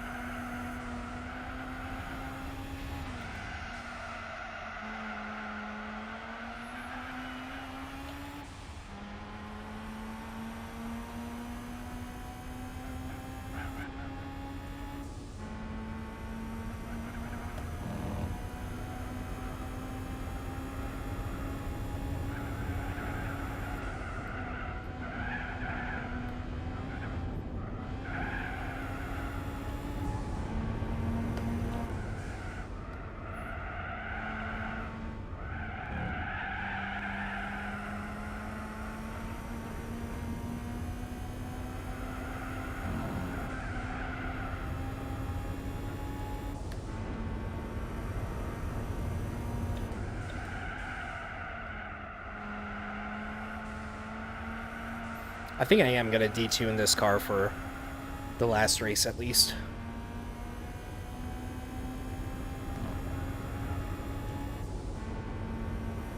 I might not win it, but it'll be whatever if I don't.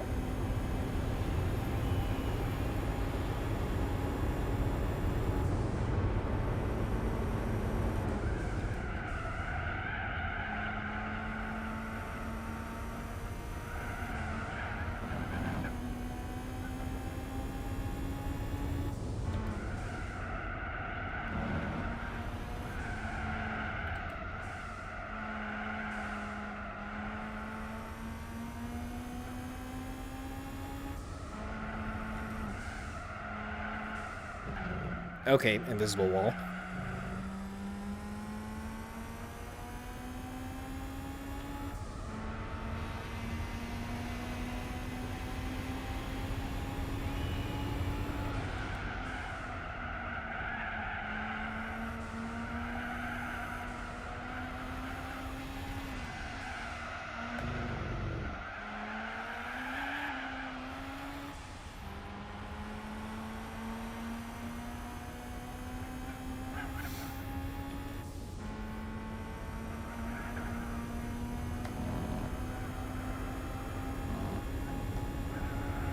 Full throttle?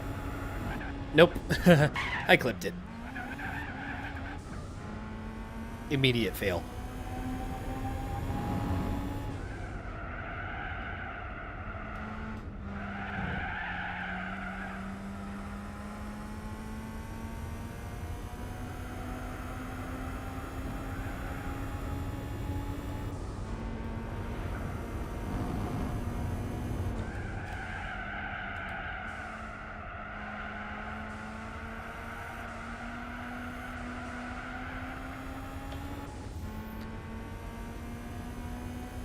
Alright, well, that was 12 minutes of boredom, but the track is always fun.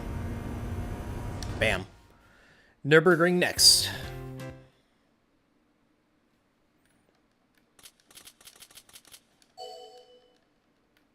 Yeet. Alright, at least I'm 99% sure. Okay, well, it's Suzuka before Nürburgring, I guess. But I was right, Suzuka is showing up, so 5 laps.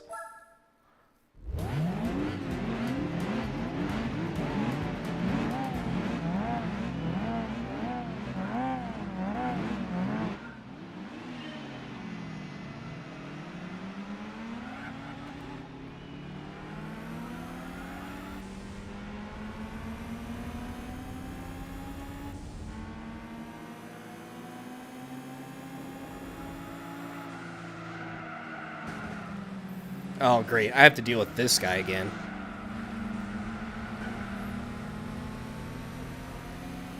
I swear. Look at you. You're doing it already. Just going completely off the line just to grief me.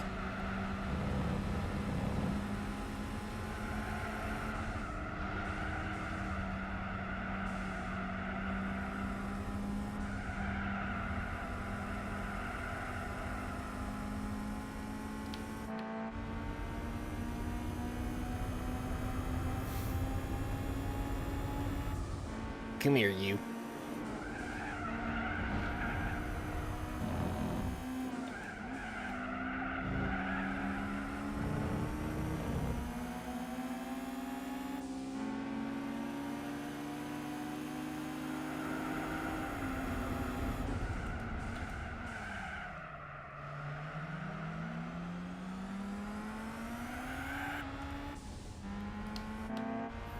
I think if I detune the car at Nürburgring, it's probably going to be like the one I lose pretty badly to. Because I have almost as much power as the, or just a hair more power than the S2000. And the Nürburgring is kind of like half handling, half power. Speed and power. So, if I cut all my power, then I can only close the gap with skill and handling, which the S2000 has handling, but it's AI, so no skill.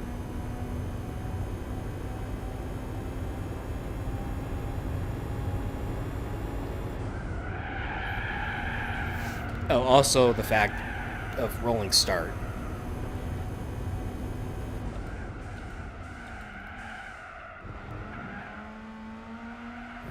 Oh, I'm not going to mess with the suspension for no reason. Besides, I can't. I didn't buy a... This only has, like, the sports suspension installed from the factory, so I can't really do much with it anyway.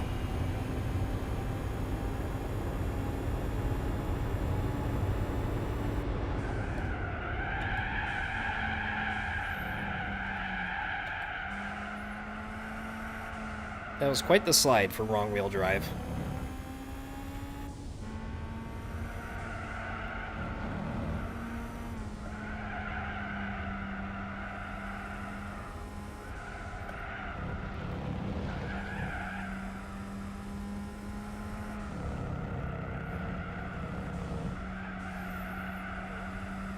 Gilet Verde Gordo.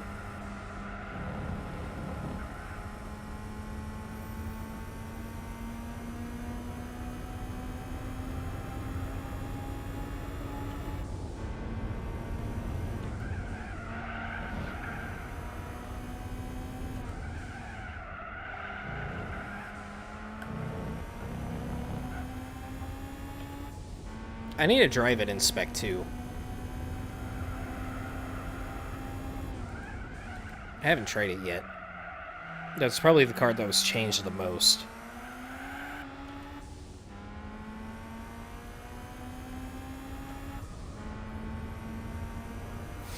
Yeah, 12 car grid, I don't think it's happening anytime soon, if not never.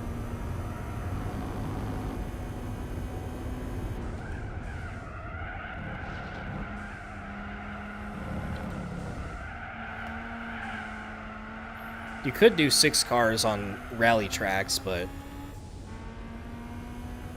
it involves hacks and cheats, which I can do, but it's not exactly easy to do. I mean, well, once you get the hang of it, it's easy, but still kind of inconvenient.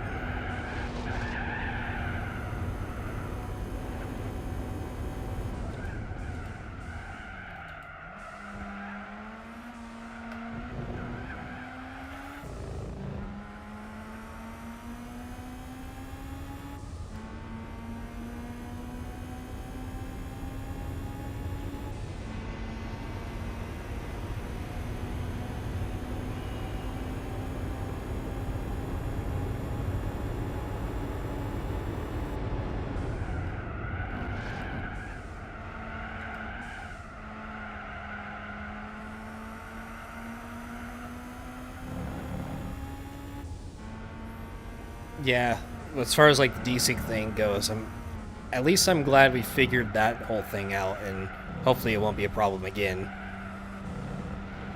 But I know some people can't use a hard drive or an emulator.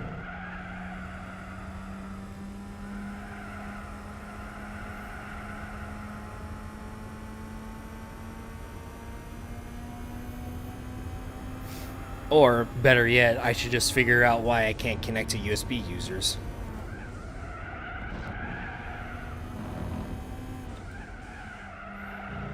But I don't even know where to begin with troubleshooting that.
I don't know what it's like in Brazil, but at least here, especially lower wattage power supplies, they're all pretty cheap compared to other parts.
I don't remember which one I have. I know I do have a Corsair PSU. It was like, I was looking for something specific, but it was like literally the only one I could find that was...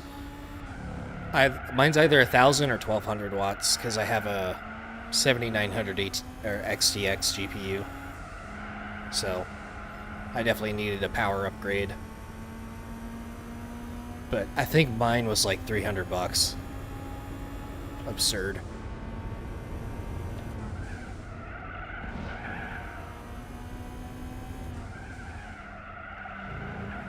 And it doesn't even fit my case properly. It's made for like a specific case where all the cables go straight to the back plate, and my case doesn't have the openings for it, so I need to buy a new case now too, if I want to have all the panels closed on it. So right now I'm just running my PC open case, so it doesn't choke itself to death.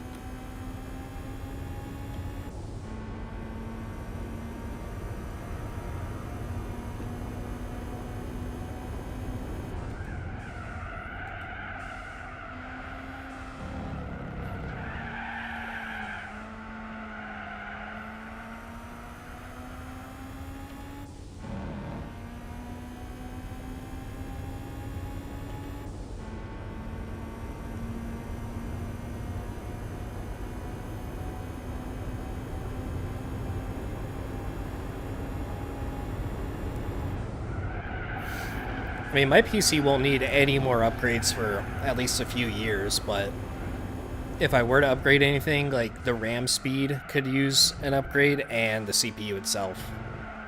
But I would need a new motherboard for that. But my GPU, I don't have to worry about it for a very long time, thankfully. And PSU, I guess.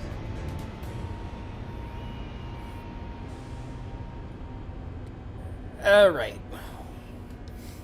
Point standing is pretty much irrelevant because I've had this championship in the bag from the very beginning.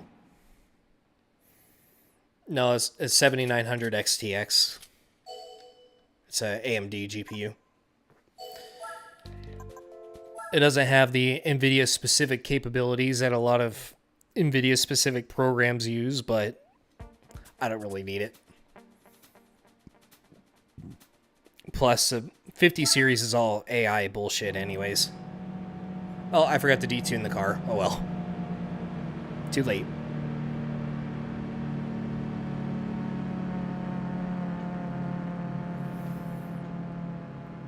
Plus, it has 24 gigs of VRAM too, so take that, NVIDIA.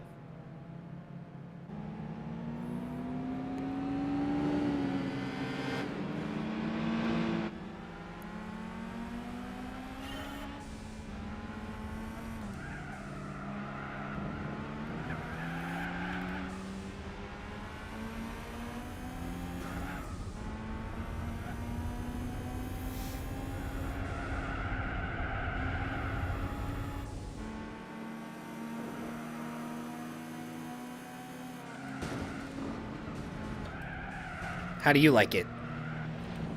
Alright, that just immediately backfired.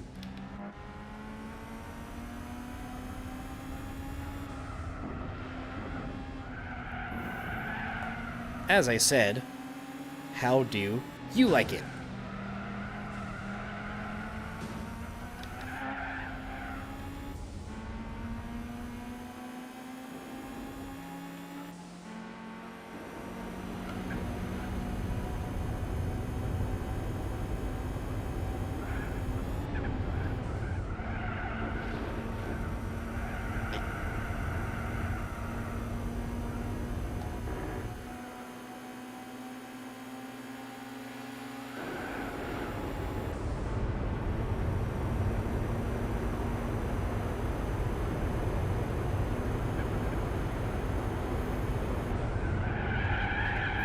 Okay, that is quite the slide.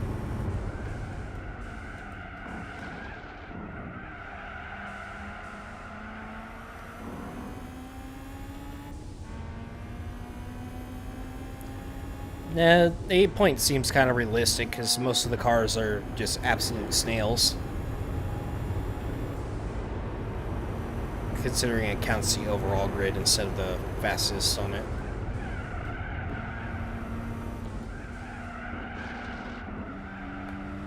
I think it should only count the fastest car, because then you get situations like the 1,000 miles championship where if the AC shows up, it just drains your points entirely because you have to match its performance, but everything else is slow. So trying to get 200 points in pretty much any event where the opponents are all spread on performance is very, very hard.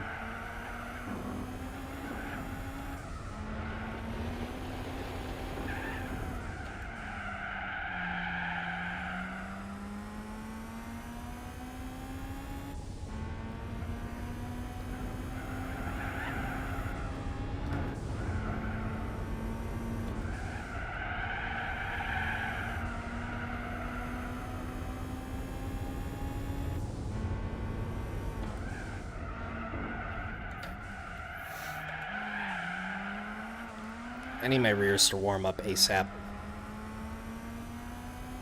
Just do this again.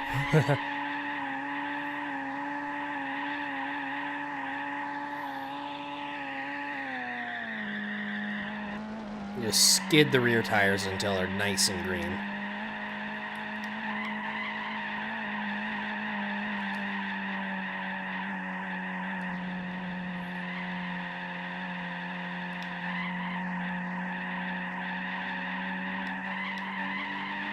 Feel free. Or you could hit me, that's cool too. Alright, that'll do it.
I'm definitely going to need more caffeine before the next race, if I'm going to survive another 5 hours. Because usually around this time of the day, I have a nice long nap, because I just crash for seemingly no reason.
Yeah.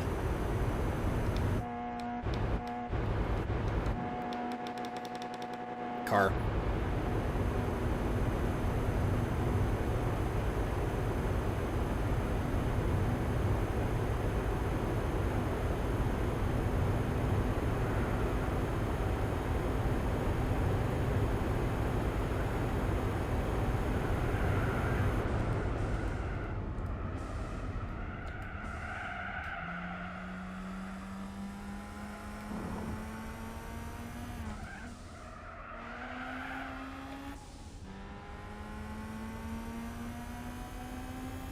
I just noticed, is that a giant Coke can? Pretty sure it is. To the left of the starting line.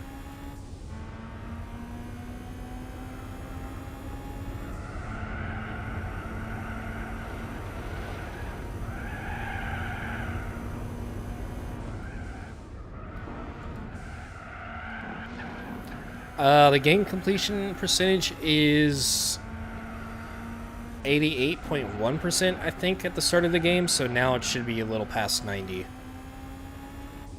after this race is done.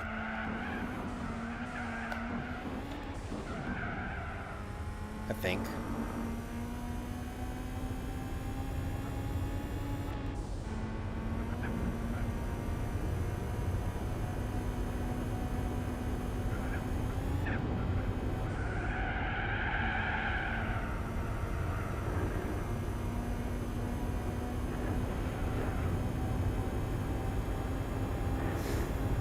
And I think the total amount of races remaining is, after this one, is going to be 28.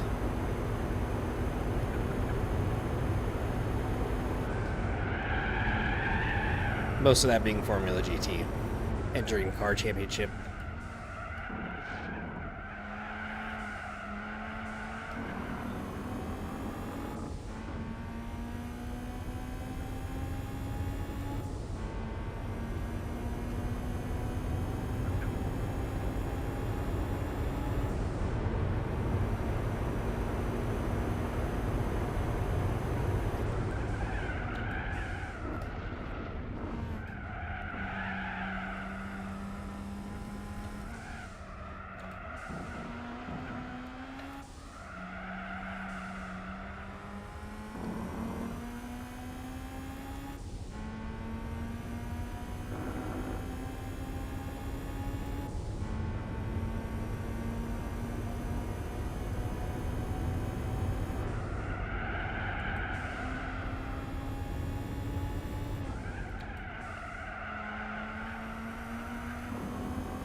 After Fuji, it's Tsukuba 9-hour and the Sarth 24-hour with the chicanes.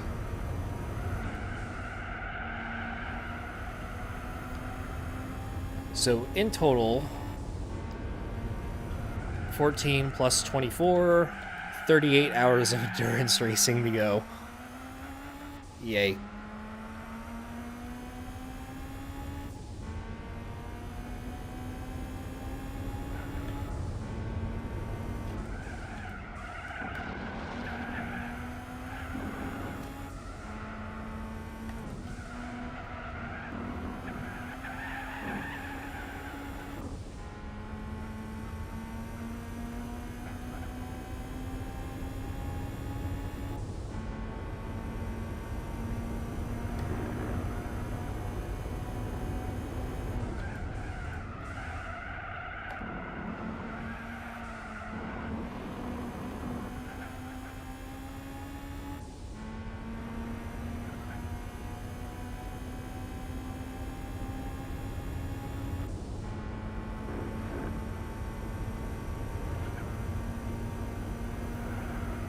Oh, I'm not doing B-Spec this entire series. I have 0 miles on it. So, the entire thing is all A-Spec. B-Spec is cheating.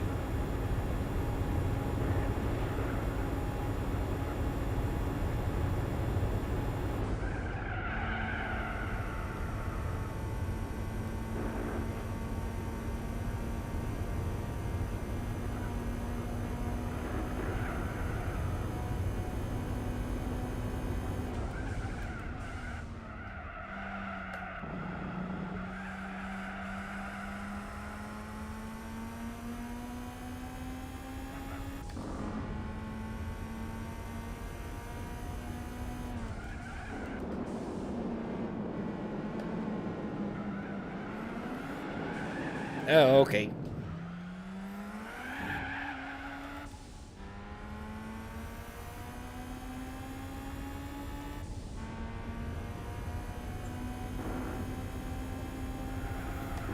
For the content.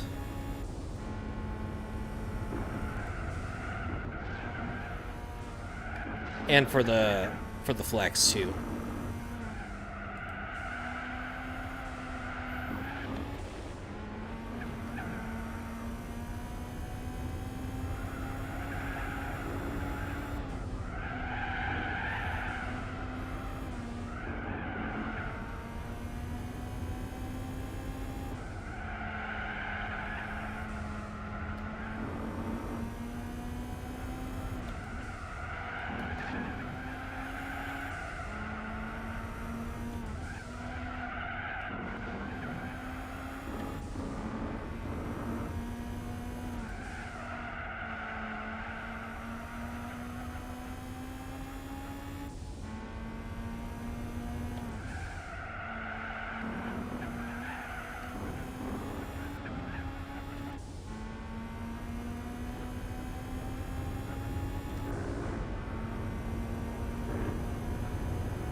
That was a little rough.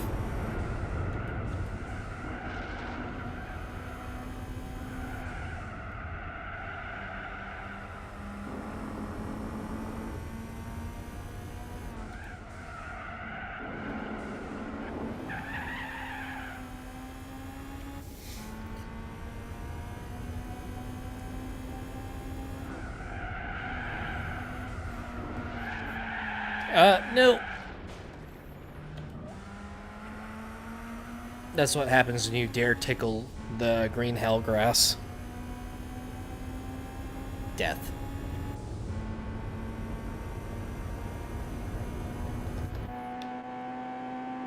Oh, car is pretty, I wouldn't really say dirty, but not so shiny anymore.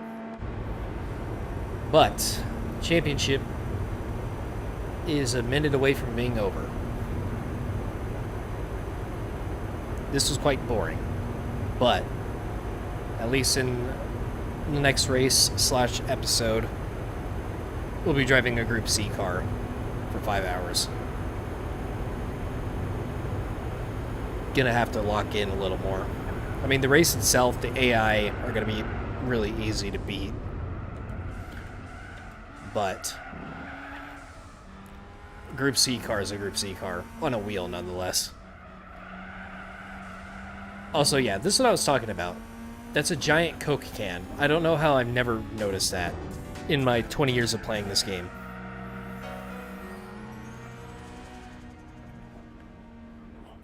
Learn something new every day.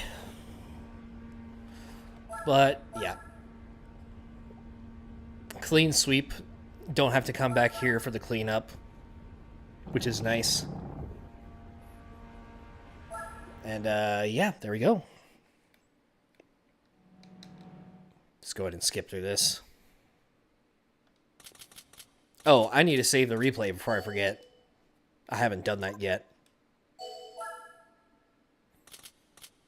After we grab this. Up to 2.5 mil.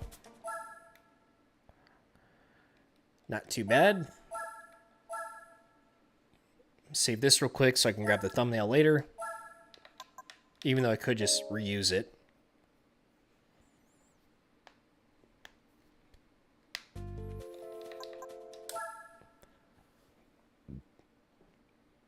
Alright, I actually don't remember what we win from this championship. So this will be a surprise to me, or I'll be like, oh, I remember. Oh, well. That's actually kind of anticlimactic for an extreme event. That requires a super license nonetheless, but alright. Alright.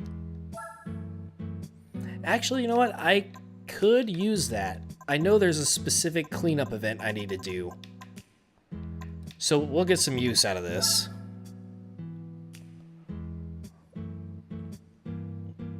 So, yeah.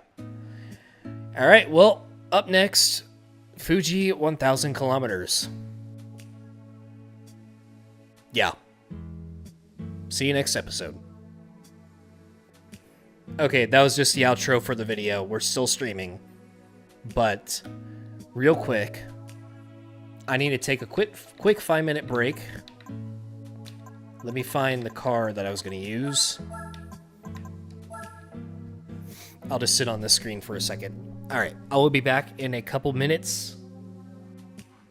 And then we'll get rolling. In the meantime, you can stare at this. Oh, my mouse is turned off.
Hello, I'm back.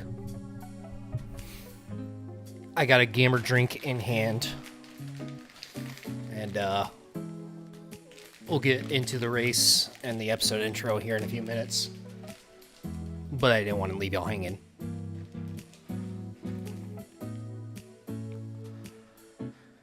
Ooh.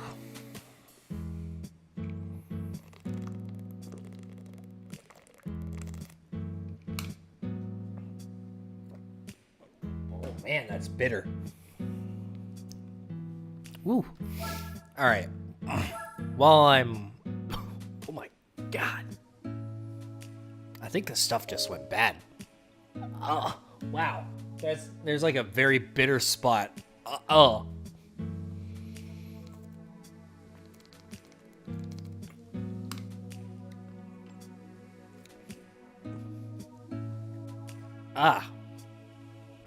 It's like... right on the back middle of my tongue. That's like the worst spot for it to happen.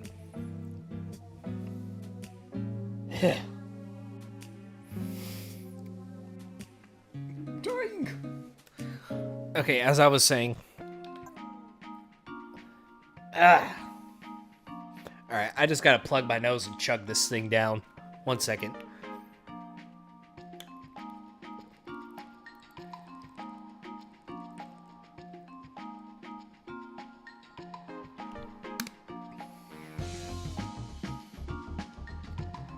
Ooh.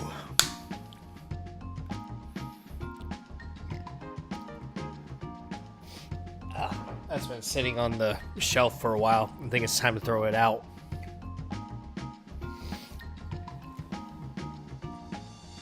Alright. Before I do the episode intro and stuff, because I'm not quite ready for it, let's go ahead and get this out of the way. No, not sports tires. I'm not that crazy. We'll buy and equip these.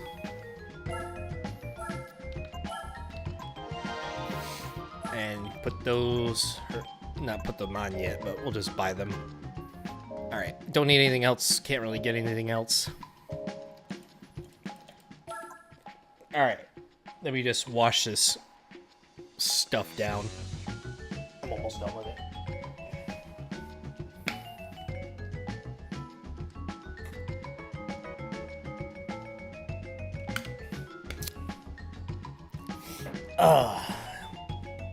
Yummers.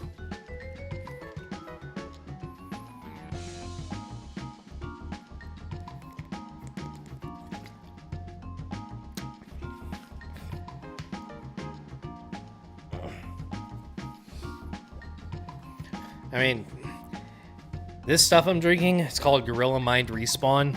It's not the best tasting thing in the world, as you probably just heard from my reaction to it, but goddamn does it work. It's pretty potent stuff. Alright, let's do this. Gentlemen, it's time to drive 228 laps around Fuji Speedway 90s in this thing. And I'm kind of in a rush today. I'm going to be here for a while, so I already bought super hards and hard tires for this, and I just remembered something. This is probably the most crucial thing out of everything. Nope, not that.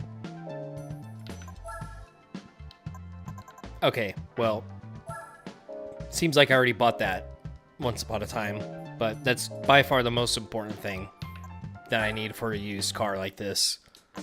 And let me just double check. Alright, we're good with that. I really don't need the extra horsepower from a fresh oil change that's going to last like 2 laps anyways, so let's get to it. 228 laps for 1,000, what the fuck is a kilometers around Fuji. So, it's going to be a little bit less than 5 hours long, I think, with this car. And, that's actually a pretty nice grid. 2 Group C's, 2 LMPs, and 1 GT1. We're gonna roll with it. Wait a minute, did I turn off the assists? If it's just traction control, I'll roll with it. But if I have stability too, then I'm turning that off. Okay. Okay, no, I think I have ASM on. Well, there goes that grid. Oh wait, no. I can just do this. Okay, there we go. I mean, the grid isn't super important. I'm going to smoke everybody anyways, but... Oh. Alright, it was just TCS. But we're going to go without it, because I'm a masochist. I should probably do the gear trick, too. Not that important, though.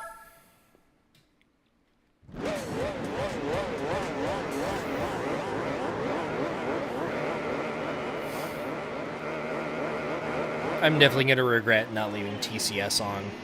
Especially with super hards. Oh my. That was a launch.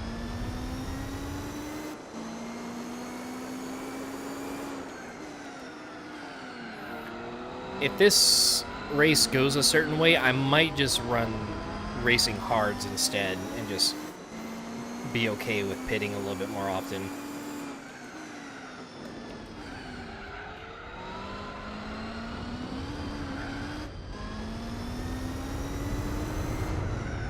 Also, I'm probably not going to use second gear at all either. Okay, never mind, I am. Maybe. I'll figure it out.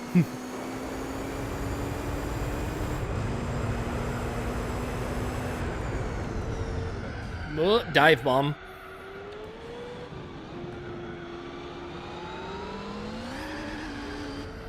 Something tells me that the 787B is actually going to be the P2 car. I don't think it's going to have anywhere near as much trouble with tires as the R89.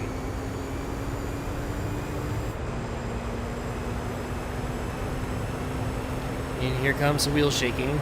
I might just have to drive like this.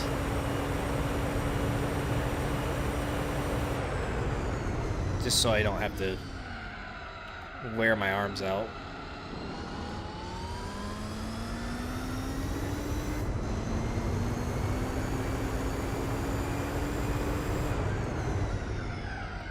Alright, I gotta learn how to drive this thing too. Tires are still cold.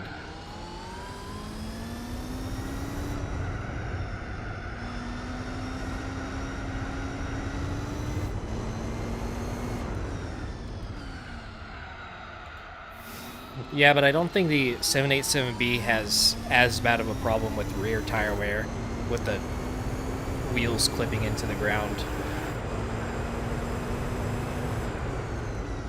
Because that's kind of a buggy thing in this game.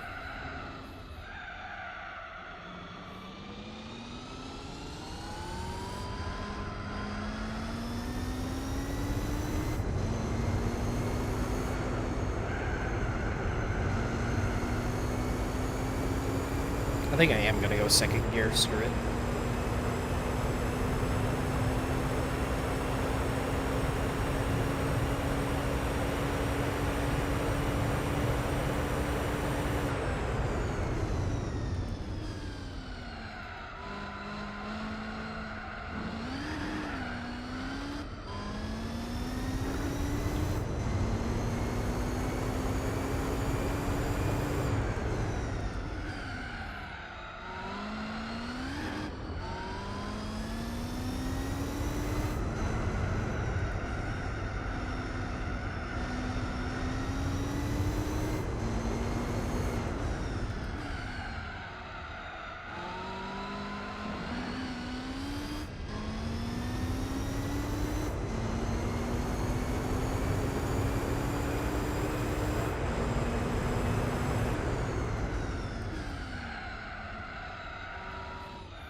This is probably going to be the hardest endurance race to get lap times. Just because of, like, awkward slow corners and wheel spin. Maybe even harder than the Sarth.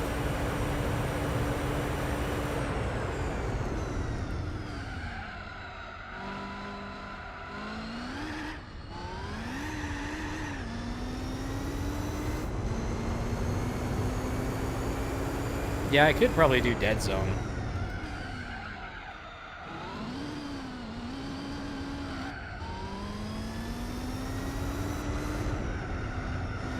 That's probably something I should have experimented with before today, but kind of late now.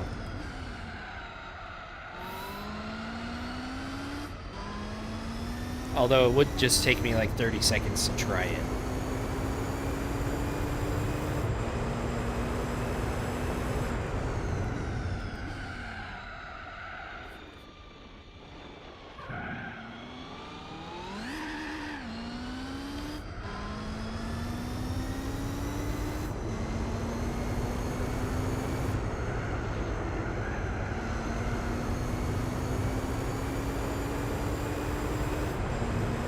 Why are the cars wobbling? Because my wheel basically does this. Unless I, like, force it to the left or right like this, then it won't shake like that. The force feedback is kind of weird in this game with cars like this.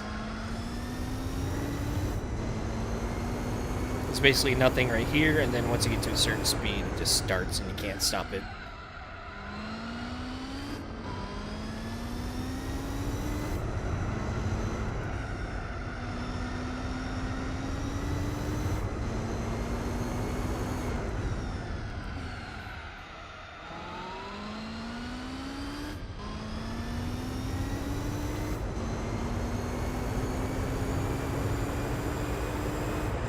As long as you give it like some steering input, it won't wobble.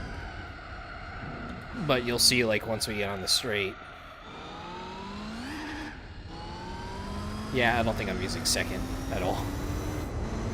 It's just spun every single time.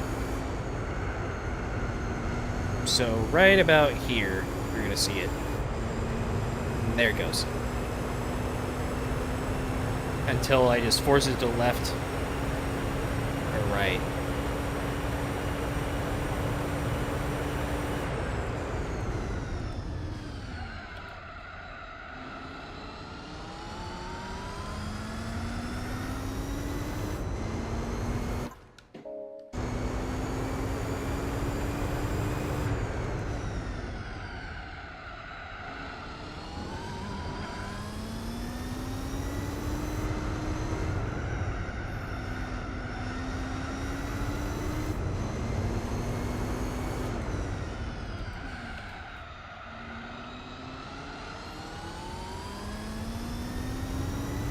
Yeah, third gear is definitely the strat. Second might be faster if I can control the spin, but that involves controlling the spin.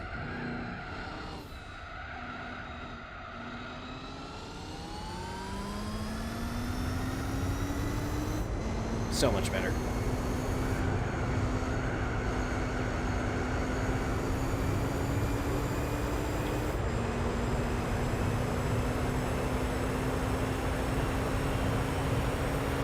Yeah, you know what? I think I am going to try Dead Zone real quick. Should only take a couple seconds. Controllers. USB port 1. Settings. Steering Dead Zone. You know what? I'm going to do 2%.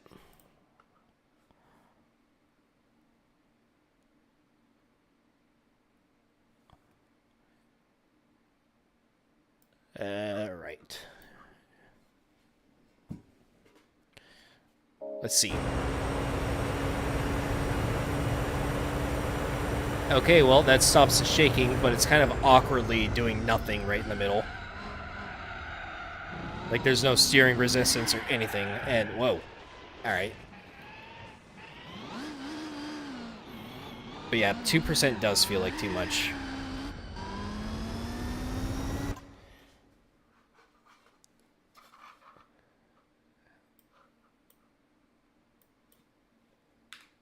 Let's try that. Can you do like a 0.5% or something? Like 0.5?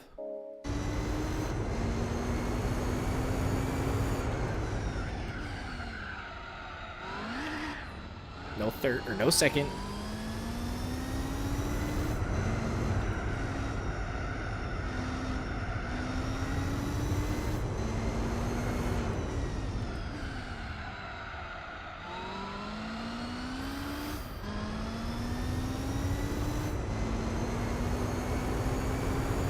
You know what? This might actually work, even though it feels like I'm driving a very old, like, shit box that has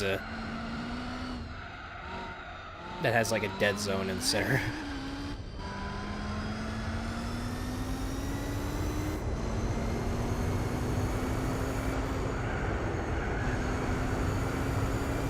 But if it saves my arms over, like, the long run, then it's probably worth it.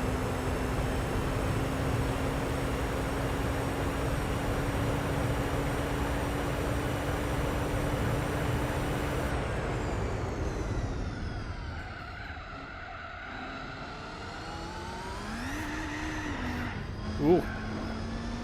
I'm gonna turn the display on, because, like, it is kind of, whenever I need to make minor steering adjustments on the straight, and the force feedback kicks in, it kicks in, like double hits. Best I can explain it.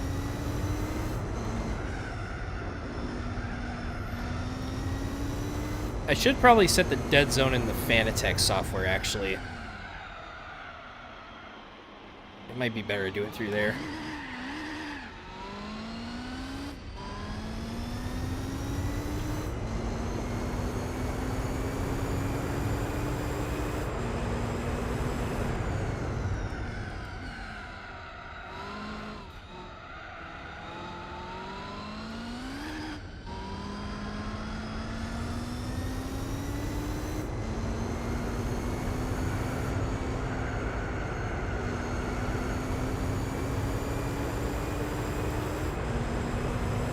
Oh yeah, you could kind of see it like pause the inputs in the game too. Like I'm turning slightly left and right now until it like bounces back. Stop going in the second, me.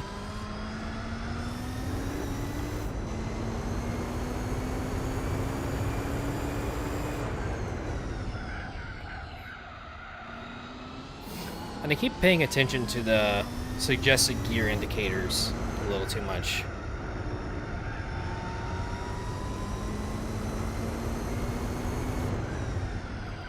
They're kind of like wrong on this track.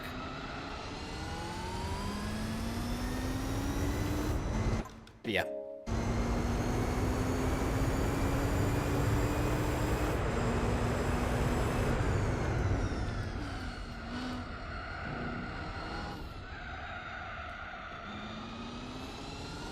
I definitely need to carry more speed through that corner if I'm going to stay in third, though. Yeah, I know I should never follow it, but it's just like, because it's there and it's a flashing red light, like my natural reaction is to pay attention to it.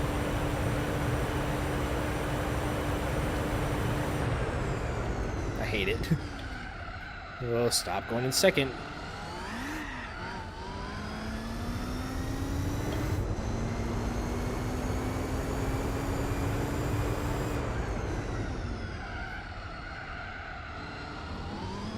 I'm gonna go into that dirt like hundreds of times this race. 228 times.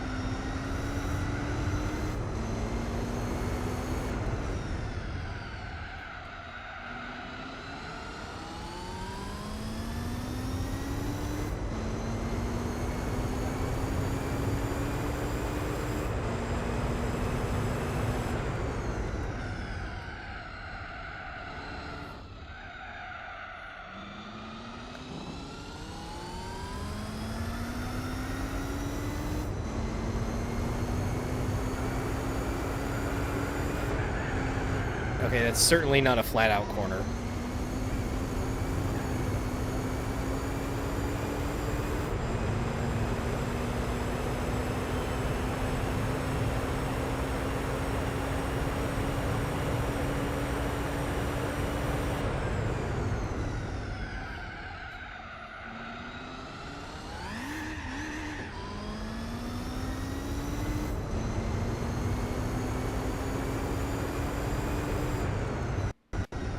Oh, there goes my mouse.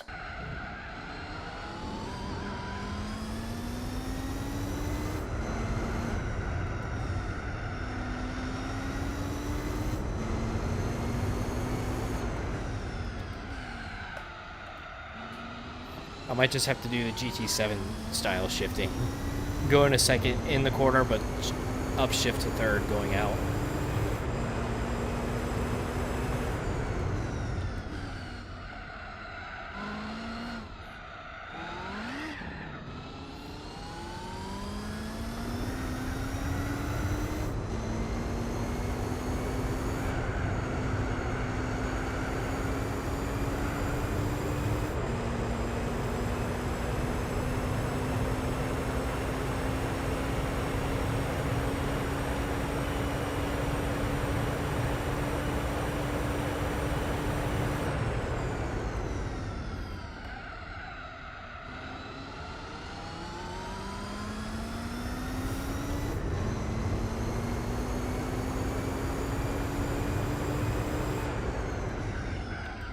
Still not getting a right braking zone or point.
Hey, I think I found it.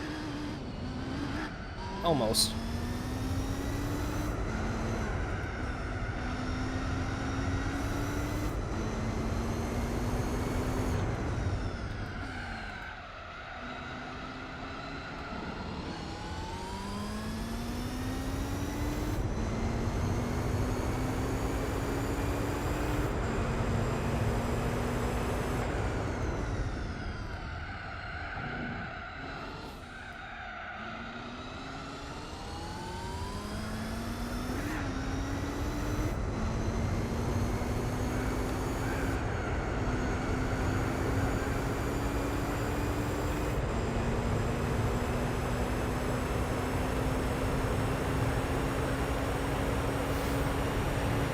I'm thinking I could do 20 laps at least.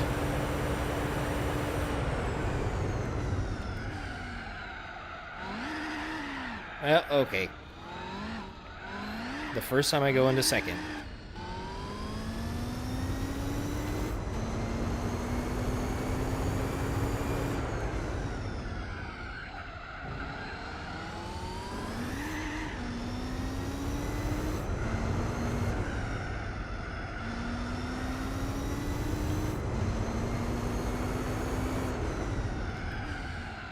Nope.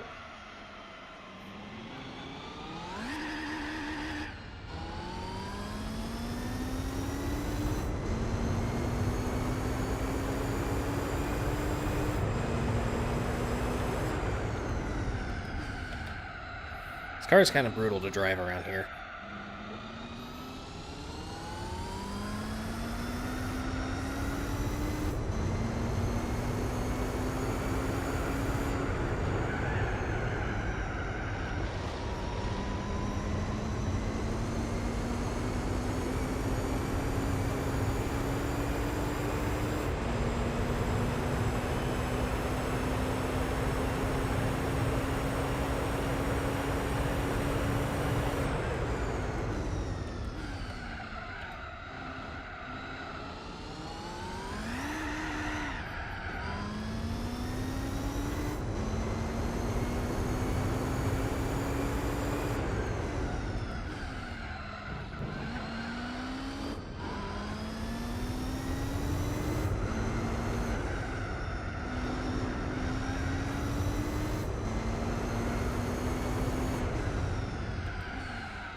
Meh.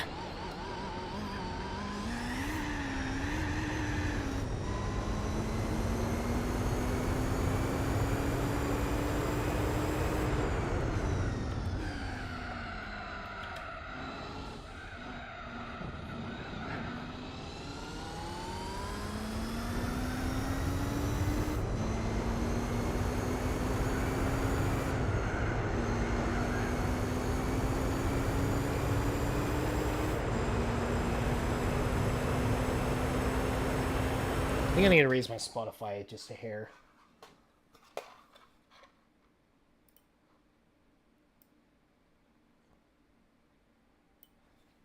All right.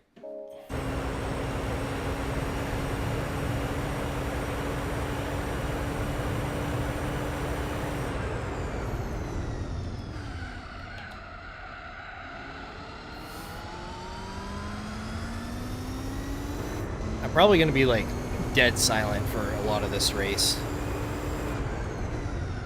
Just trying to put laps down and make the time go by. Not a whole lot going on anyway.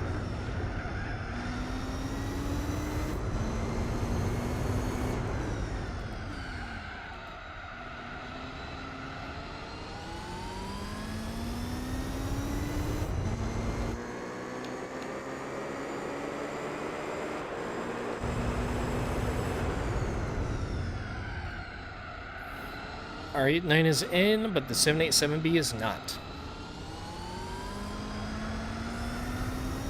And considering the 787 was already ahead, then it's gonna absolutely smoke the R89.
It's probably going to take me quite a while to put down a solid lap.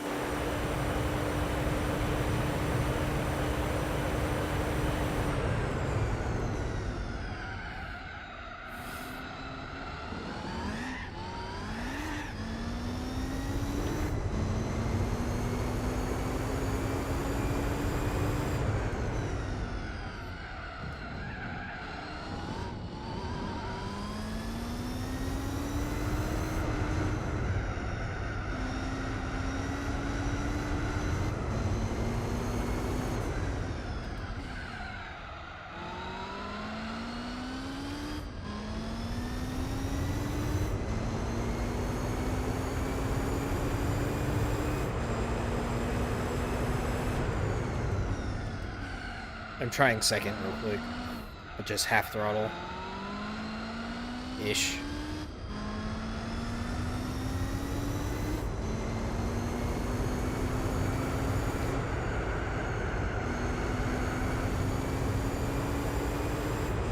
I would really like to pit on an even lap, like lap 20, so I can be super easy to keep track of it. And surprisingly, that was my best lap, using second without wheel spin. Kind of late now though, because my tires are dead.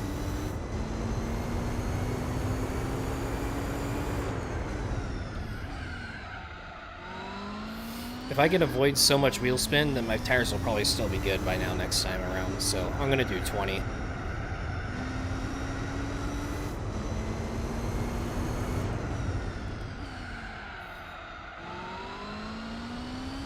That way I don't have to do any math.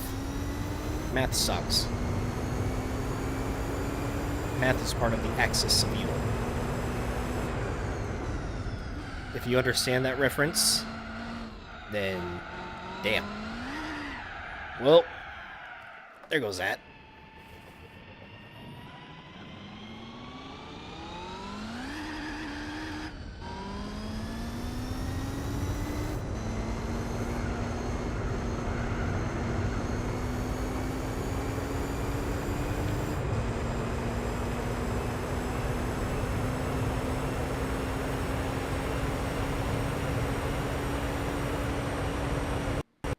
Oh, there goes my mouse. I'm also gonna lay off the throttle a little bit whenever I get to like 220, because that's when my tires start clipping into the ground. So maybe that's contributing to it quite a bit too.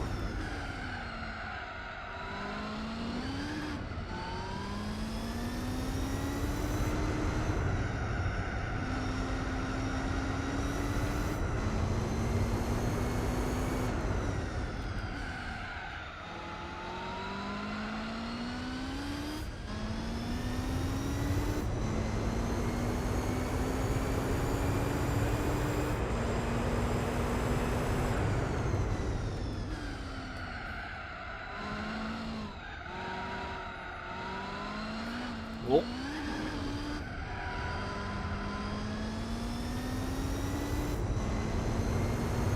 Alright, first pit stop. Already like low on fuel too. So I'm just gonna go for the full tank. Oh, too fast. Whoops. Alright, well, everything looks good. Second gear it is.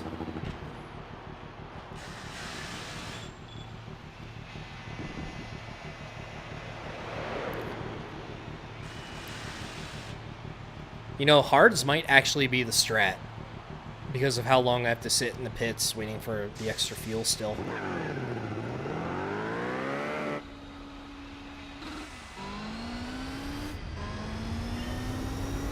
Maybe like hards for 15 laps or something like that.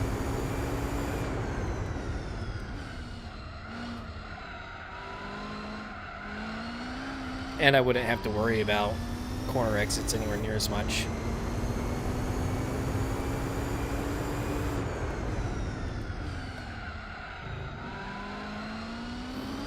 I'm gonna try it.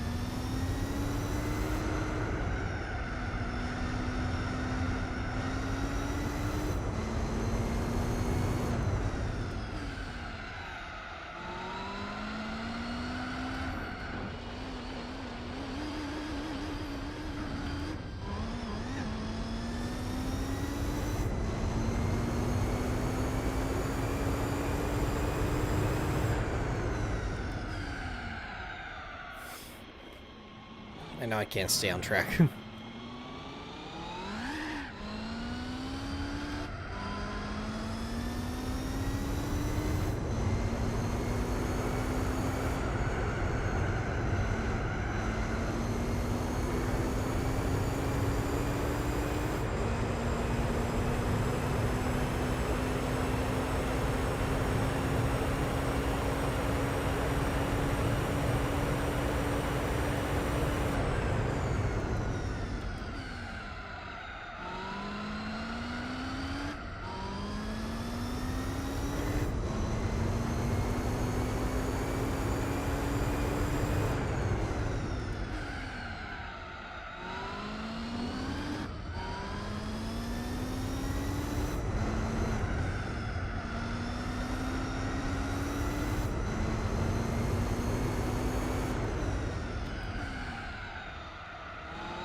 Well, that happened.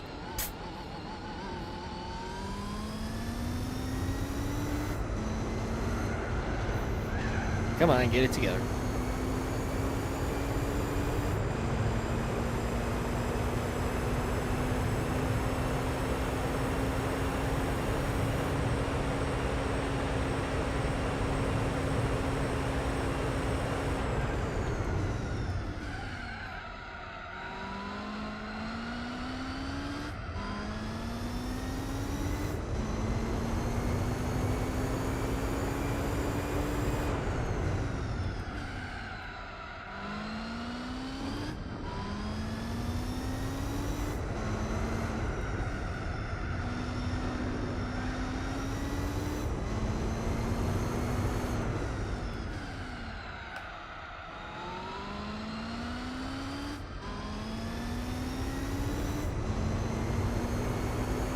At 59999.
Alrighty, lapping this dude for the first time.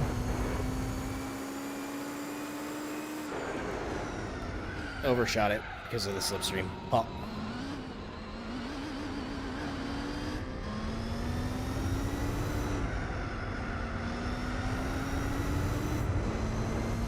Lapping this dude for the second time.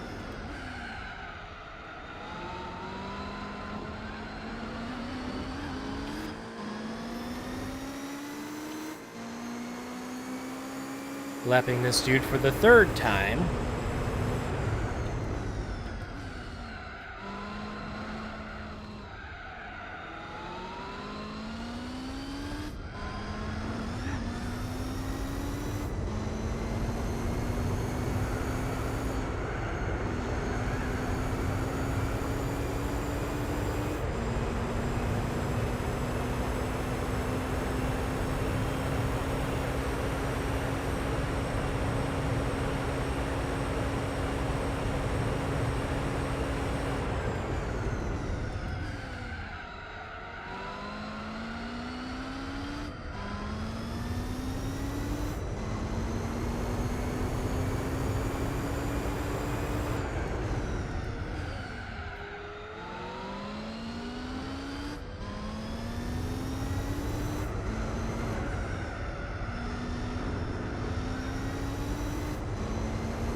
It's been so long since I've driven the GT7 R92, I kind of forgot how it is. Except for the fact that it's so much slower than this one.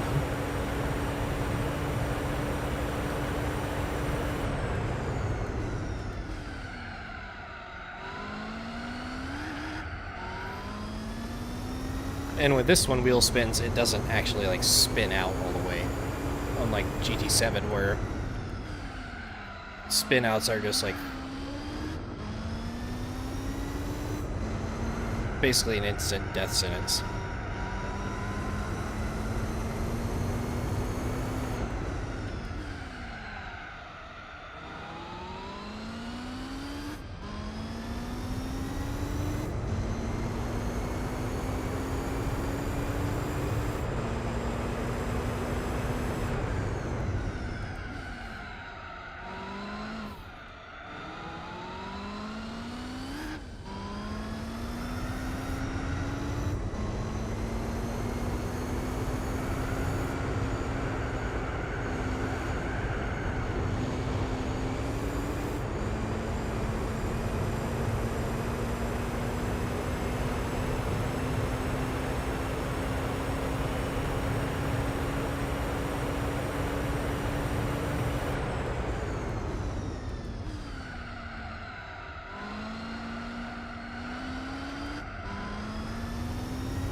Nope.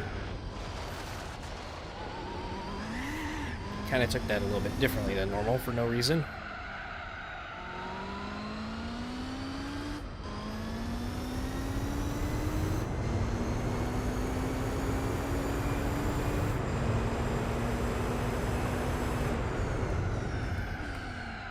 And yeah, this is the part where I don't get one corner wrong, I get every corner wrong. It's never just one.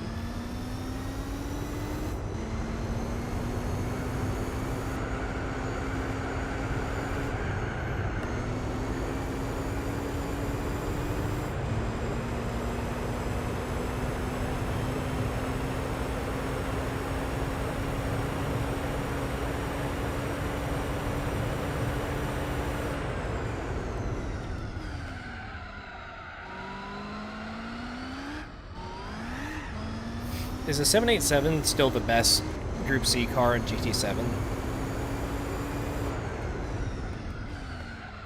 Or does the R92 have it, or the C9 have it beat out by now?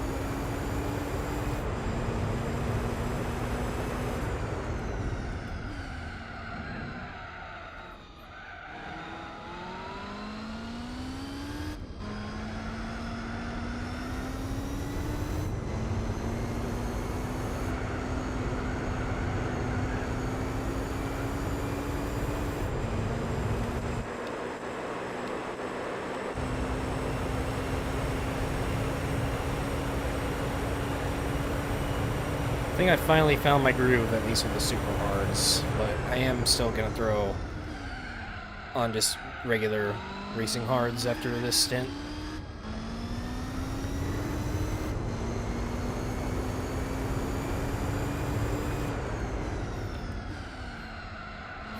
Oh yeah, I hardly even like take into account BOP. I know like BOP is probably the most relevant setup. Because like non-BOP stuff is basically all single player.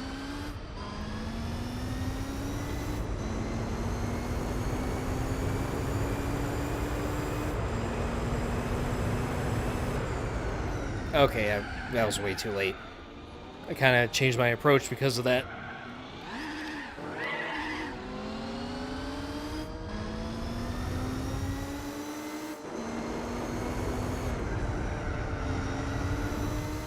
I mean, the best way to get better is just to follow the license tests.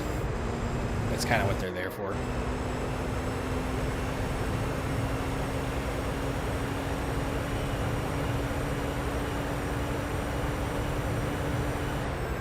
Yeah, especially all of Group 1 BOP. Mixing it with the prototypes, the hypercar, Group C.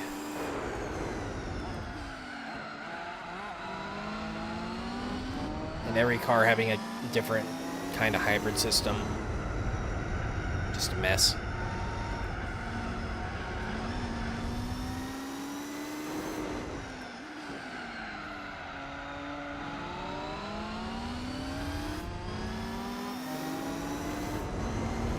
Once they add more cars into the game, then they should really do like subcategories instead of trying to squeeze like completely different cars into the same thing. I get why they don't do it now though, but it just makes it weird.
My hope is that they're actually building a solid car roster for GT8, and then that's whenever they're going to change the system.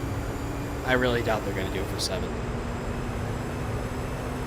Because after 3.5 years, only adding a couple race cars here and there,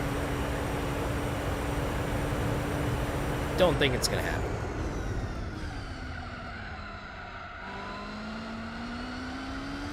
I don't see them, like, getting rid of half the roster just to, like, remodel those cars again. So unless they lose them through licensing, then there's no reason they should start all the way over again like they did with Sport.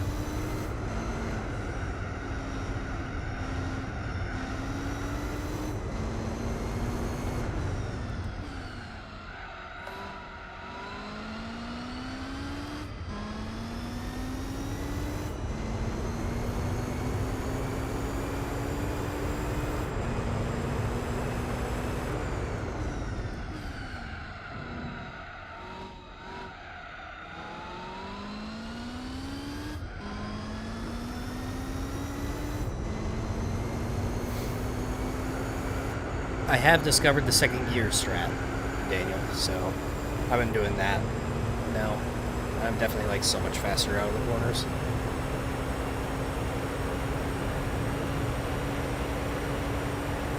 Yeah, you know what? I kind of hope they do that too. I don't want GT8 to come out for current gen, only for next gen to be released like a year or two later.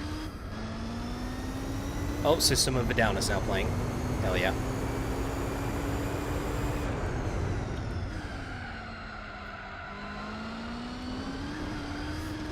Please shift, thank you. Every now and then my wheel just ignores me.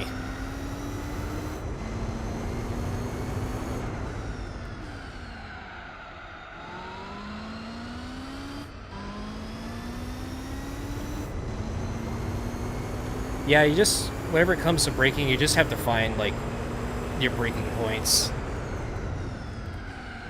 You have to use, like, references on the, like, on the side of the track, like if there's a braking marker there, or what you can do is like you could look at the corner of your screen and see if like there's like a barrier wall that's ending at a certain point, or Just like some kind of reference point.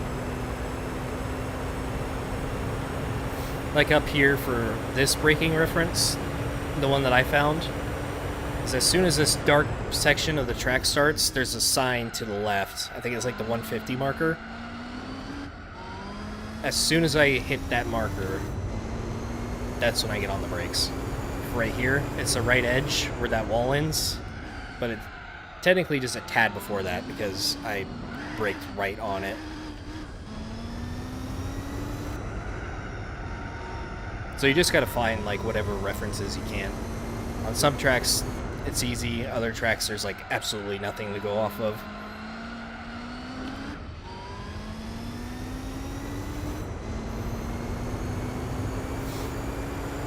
I want special condition tracks to return. Like narrow circuits.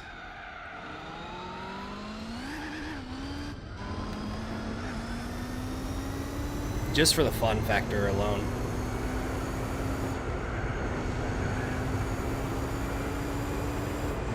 And rally tracks that aren't like a mile wide.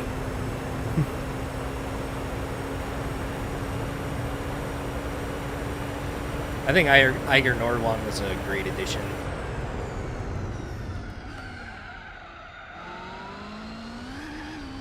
Grand Valley, I'm still like 50-50 on it. It doesn't drive as good as OG Grand Valley, but I like the looks of it better.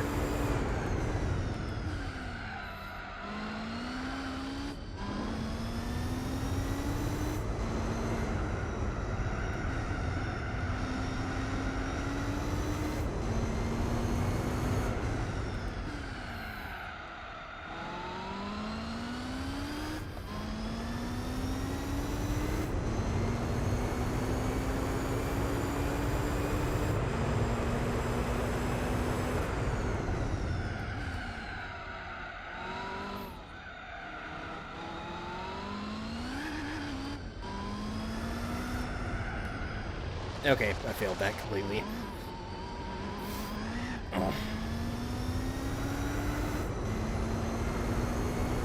I mean, if they add Pikes Peak, I mean, that would literally be peak. But you can't really use that for daily races, so... I mean, you could, if they really felt like it. Just to be different. Yeah, Upper Paris is one of my favorite city tracks in the whole franchise. Except the slow section on the north part.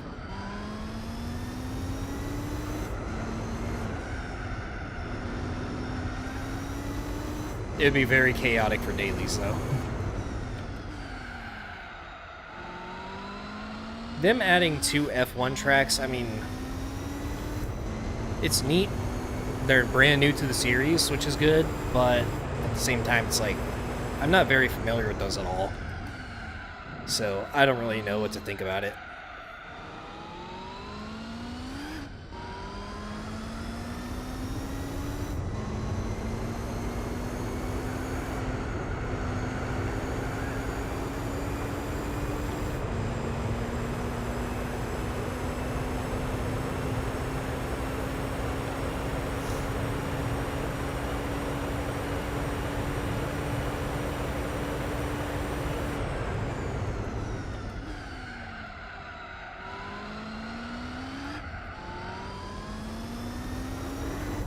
Alright, going back to the pits to slap. I did some more tire saving this stint, but it doesn't really seem to have helped like that much. But I am going to try the hards. So hopefully I can get 15 laps out of those.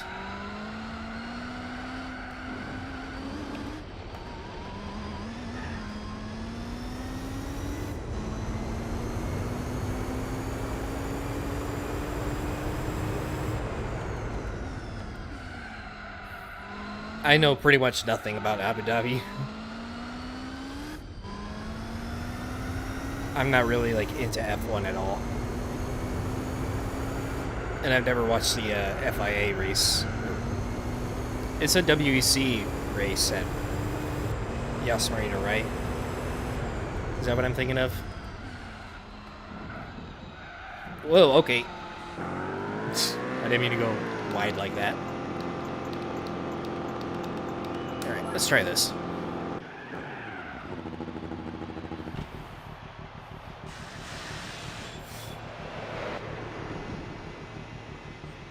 I would have liked to see them add Coda, but only because that's my home track. I don't really like the track itself that much, but to drive it in game and then go drive it in real life and do a comparison would be cool.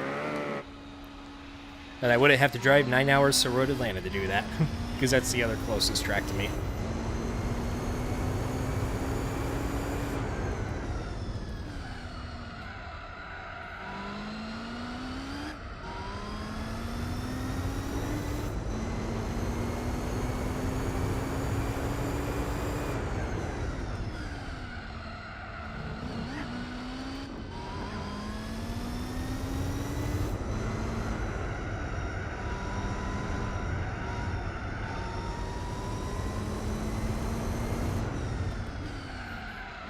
It looks nice, though, I'll say that.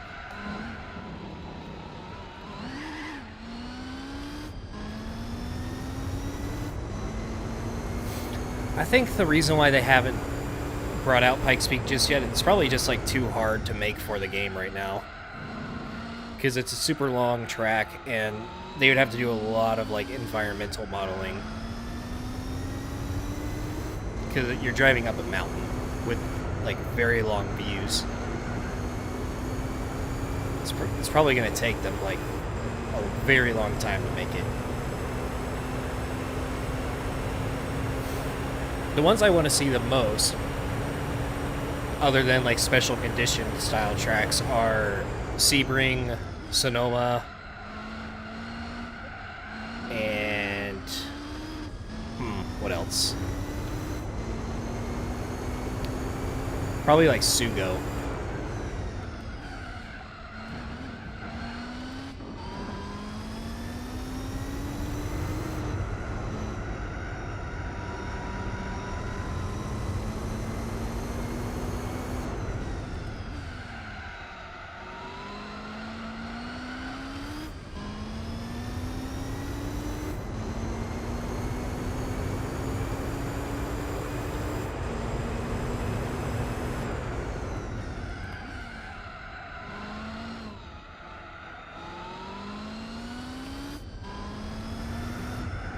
Or even, like, just any city track, really.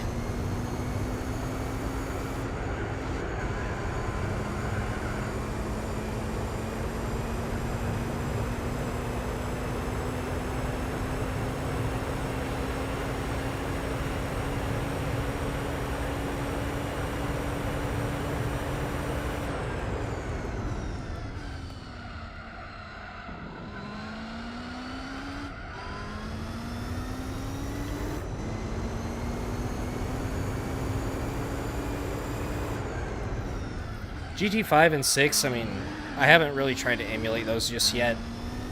I know for a fact I won't be doing an entire series of them, but I have thought about, like, making a video of them here and there. I need to, like, actually dig into the emulation of it a little bit.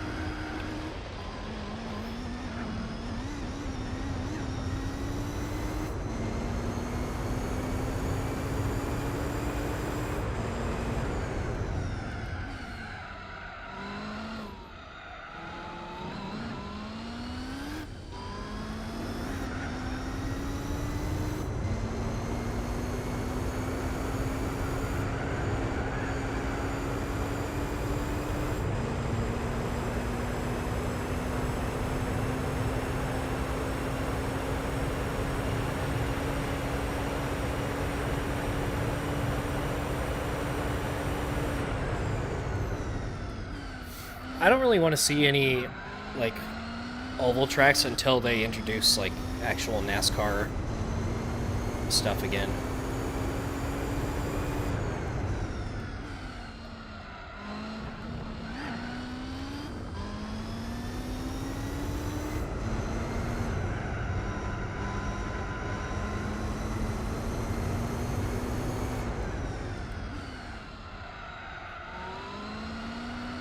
like for NASCAR, they only need to introduce 3 models from the different manufacturers, and then everybody else can just do the liveries.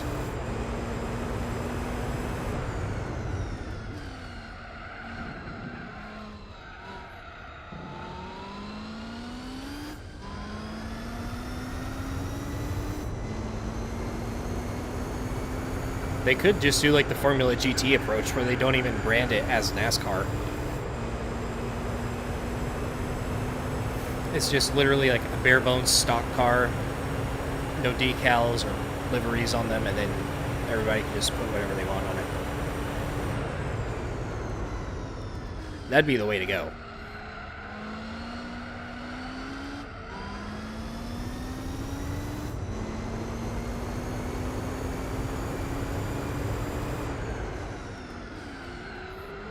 Oh, the R89 actually overtook the 787.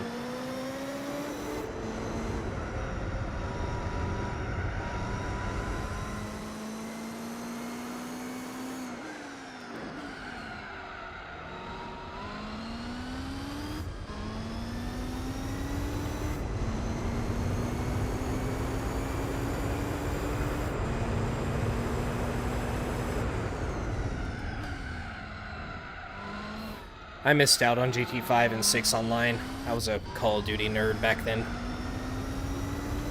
Waste of life. Oh hey, I can take this flat out. Nice.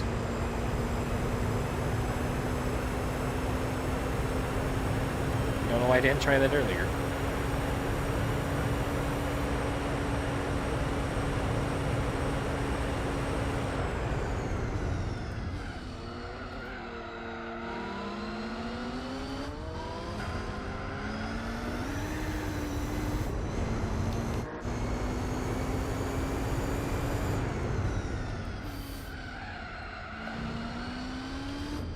I know they're bringing back seasonals for single player, but they said they were bringing online multiplayer improvements. I hope like hell, like number 1, make the dailies more interesting, but number 2, shuffle races. Please, please bring back shuffle races. I never played them on GT, what was it, 5 or 6? But I did do shuffle races on 7, but everybody had to have like a shit ton of cars, and we used a Discord bot to choose everything, and it was very inconvenient, but it was so fun. It works. And that's the perfect excuse for them to be like, hey, we've been adding all these shit boxes to the game so we can make shuffle races work with slower cars. Then everybody will be able to like have a chance to drive like pretty much anything in the game. Like shuffle races alone would do that. Everybody says all these cars don't have a use. Well, there's your solution.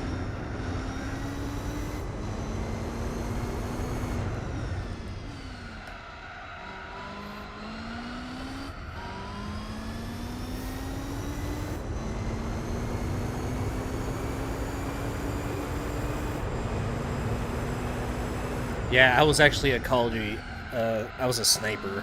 I didn't trick shot, but I was going for like 5-ons and stuff.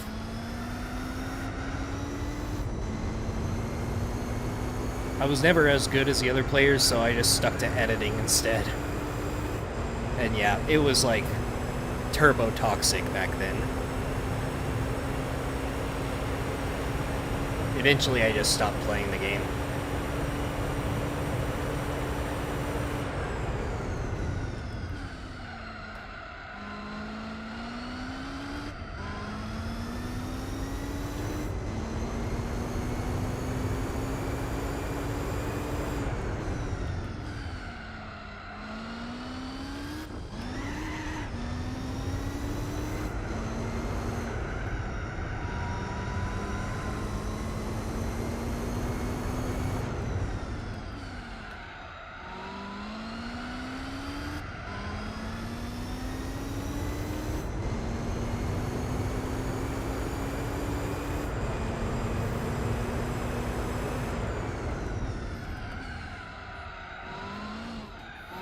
Solid Viper, solid.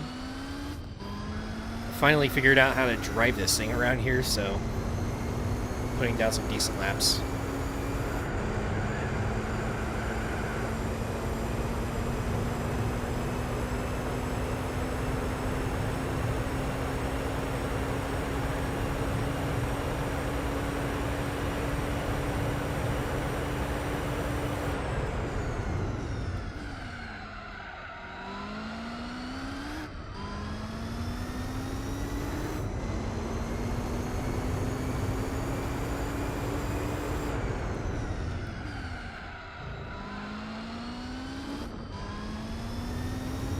Yeah, I'm definitely sticking to the hards for the rest of this.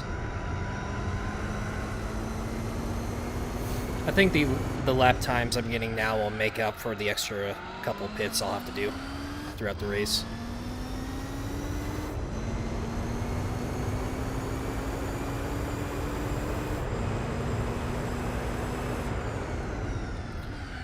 I used the Stealth 787B for my first 24-hour race, and the chassis wore down like 12 hours into it, and I started spinning out on the street. Wait, I think I actually mentioned this yesterday, but yeah, that was brutal. So I'm using a brand new Bentley Speed 8. I haven't driven it a single mile, so hopefully it won't be anywhere near as bad.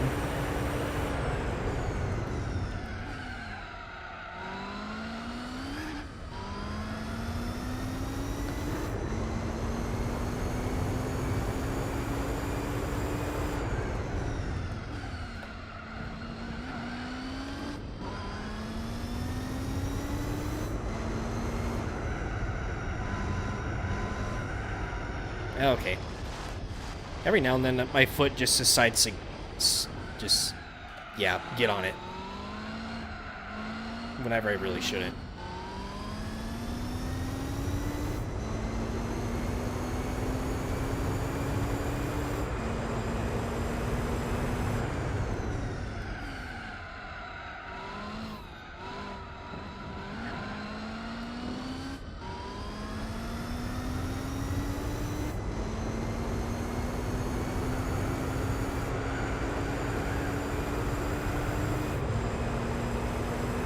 I don't think I'm going to get 15 laps out of these, unfortunately. I'm going to have to do some math this race. I don't like math.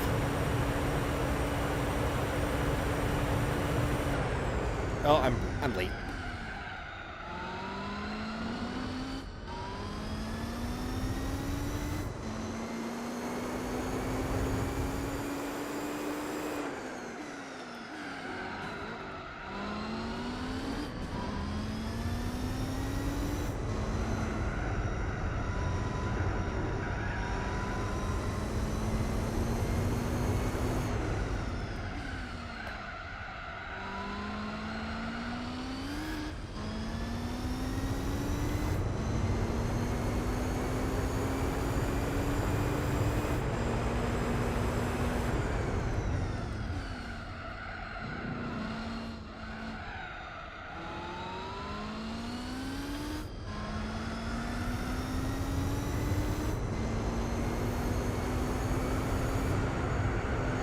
Yeah, you didn't really miss much with the Polyphony Digital Championship. It was an absolute snooze fest.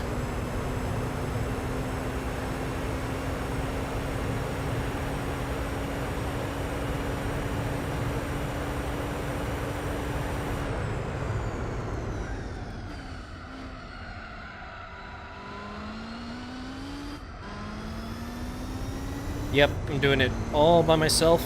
This whole run is 100% A-Spec, no B-Spec, no driver swapping, no nothing. Just me, myself, and I.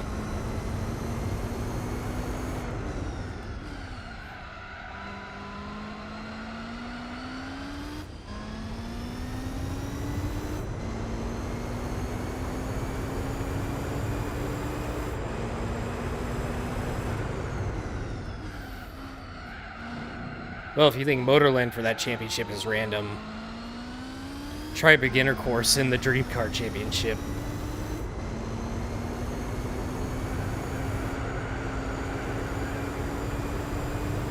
That's a weird one.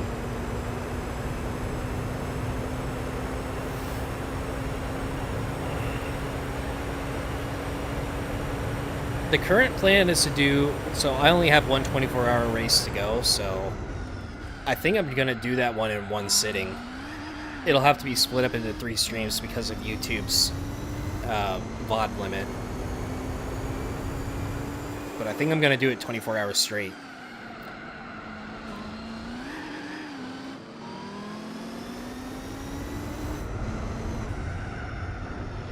I'm going to have to pit this lap. And it's on an odd lap, too. I don't like math. Maybe I'll do like 13 and 12 and 13 and 12.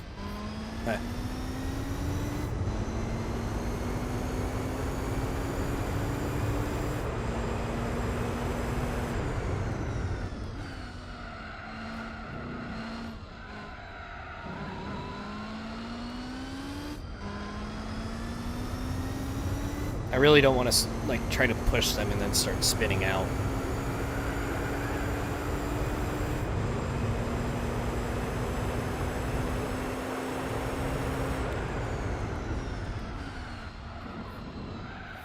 Yep, I almost hit the wall again. Alright, all good.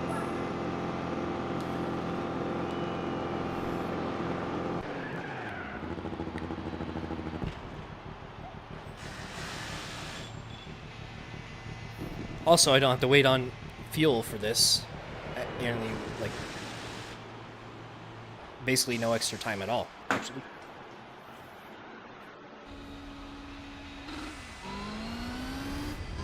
Better use of my time.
I mean, even if you do it in 3 days, like 8 hours each, it's still, like, very brutal. I'm hoping I can make the stream, like, good enough to keep me company for that time. So, I'm gonna do something to, like, promote it ahead of time. I mean, it's the grand finale of the series, too, so I want it to be a banger.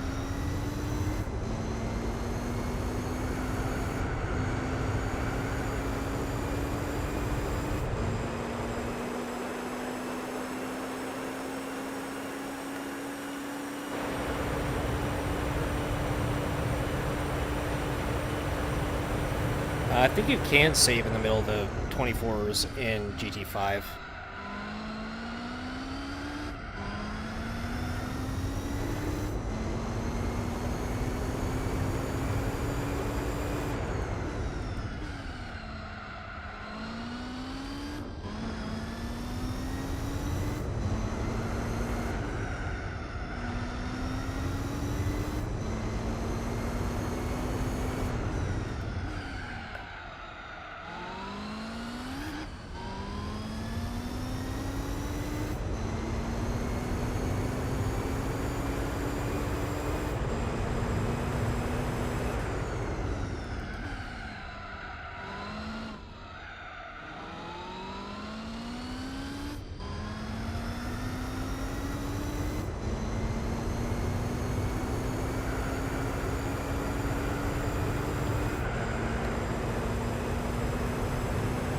I'm kind of surprised I'm only 2 laps ahead by now.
Nope, just putting laps down pretty much. Sweaty better, what's up?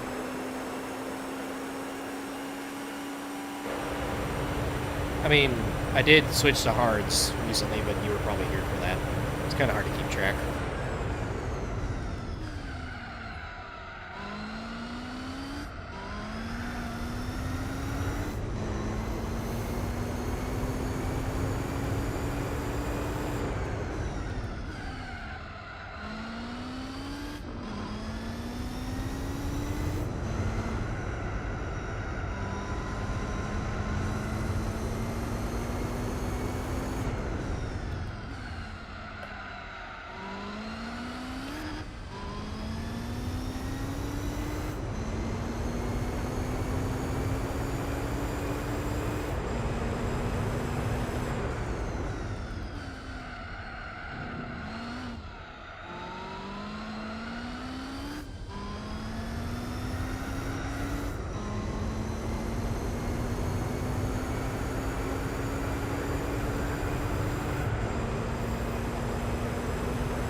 Wow, that was a solid lap.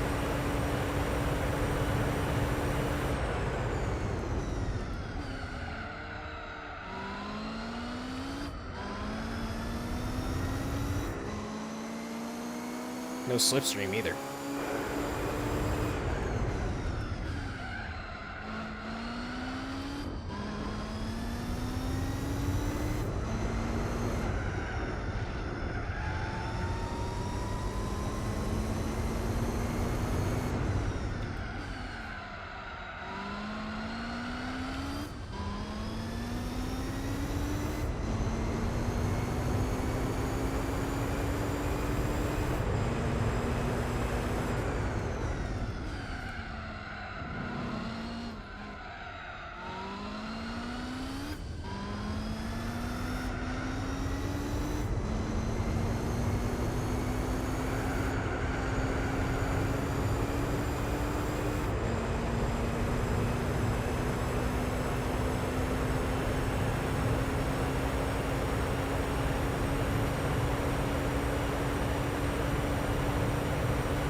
Driving away.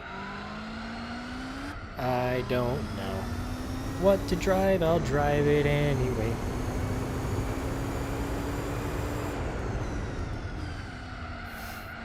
Minecraft music parodies except Gran Turismo. Imagine.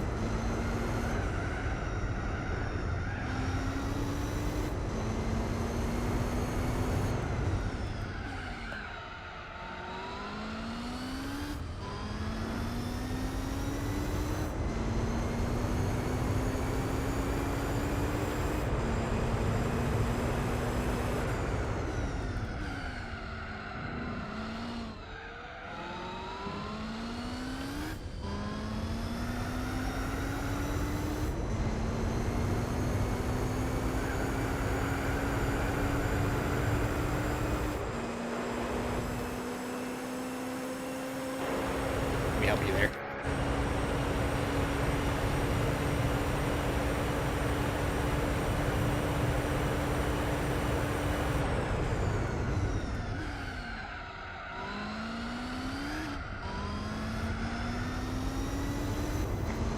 I did have a little bit of slipstream help for that lap, but I'm not gonna... Unlike Suzuka, I'm not really gonna care about a best lap being slipstreamed or not. No, the Mazda just went into the pits. I just nudged him.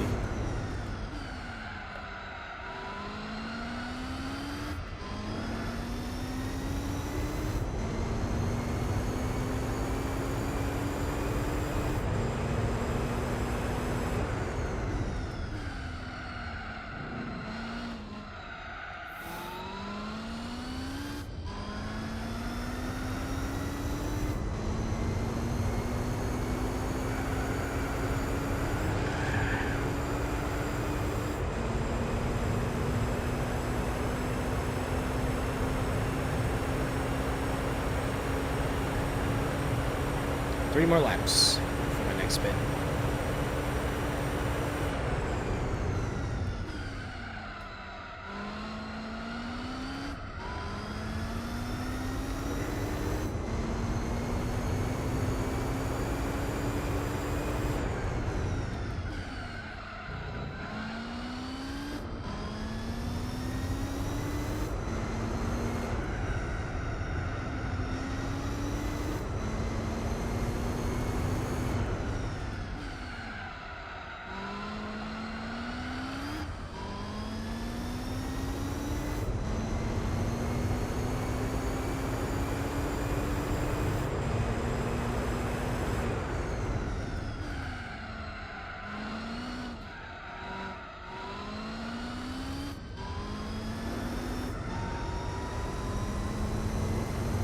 Thought it was gonna wheel spin there, so I upshifted for nothing.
The R89 is pitting a little bit sooner than the 787, so eventually it's going to be one full pit stop behind it.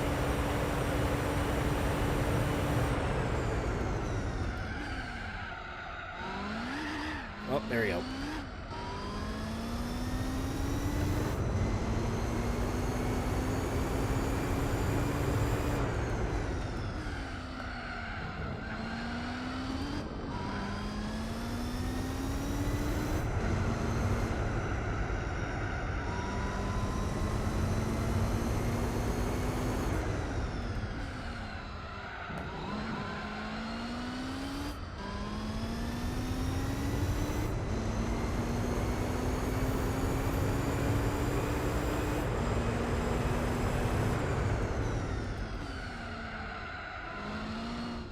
Back is starting to slide on me a little bit.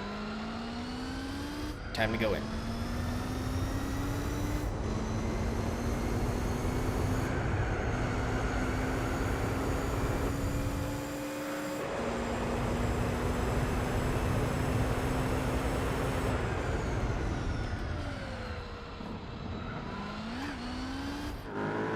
Alrighty. Staying on the hards.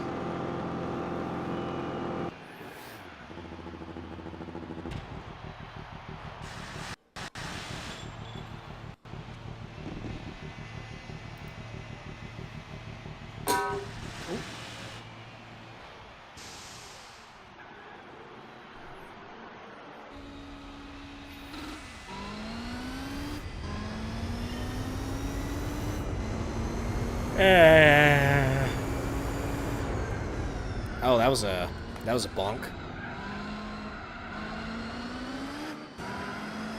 Okay, now you're hitting me.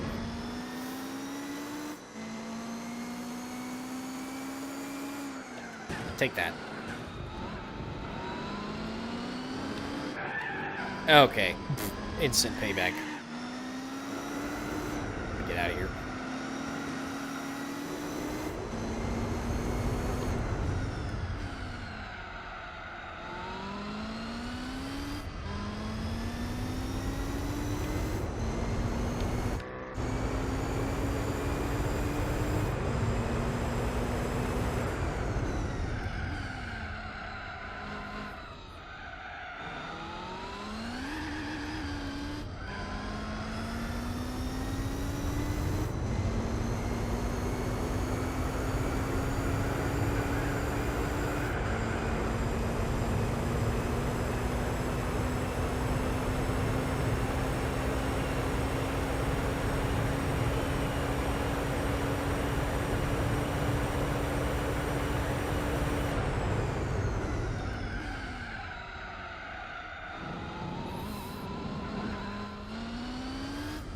Man, I ate just before the stream and I'm already like pretty hungry again.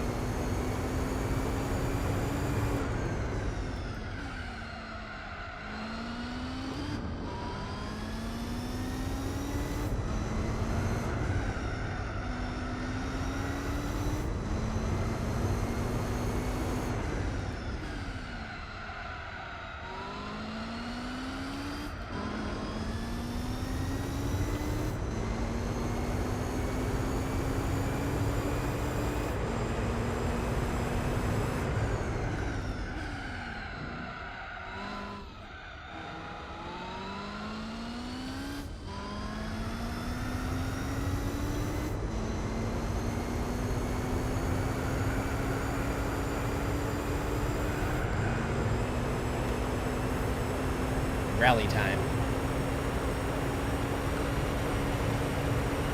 We're going the whole way.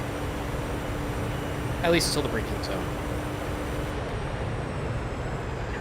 Okay, that's what I get. All the way to the back of the gravel trap.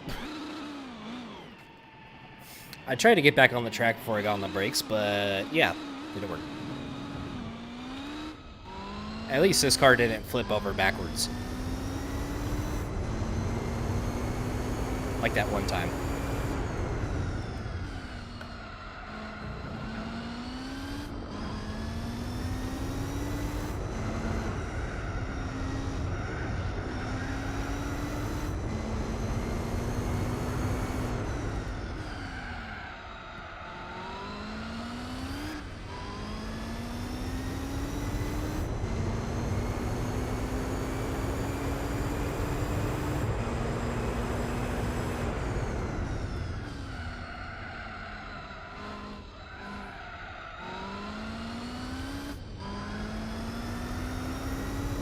Not a good rally car confirmed.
Oh, there goes the mouse.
Excuse me.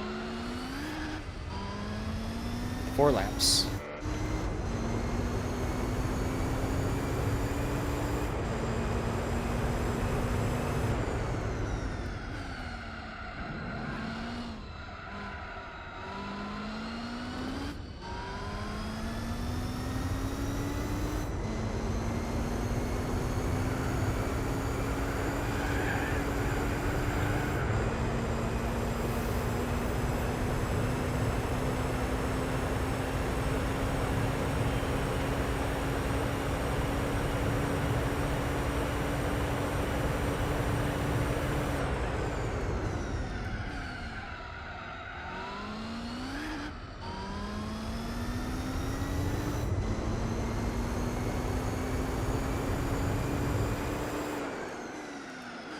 Bonk.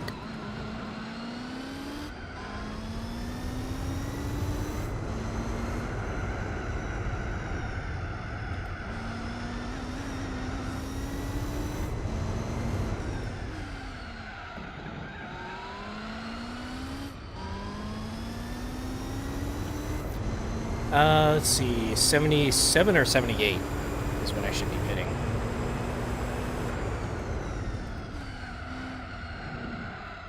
Probably just go 78.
For some reason, I did not give it enough steering input to there.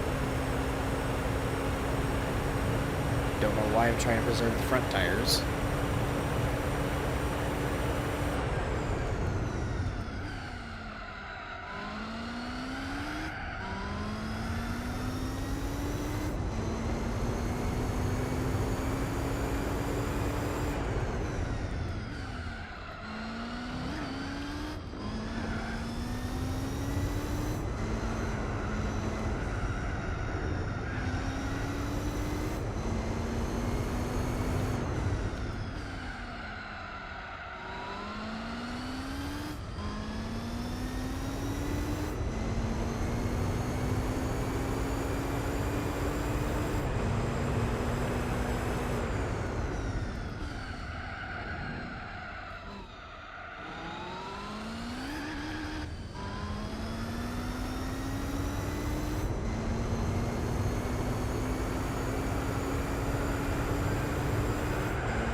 Oh, oh, oh, oh.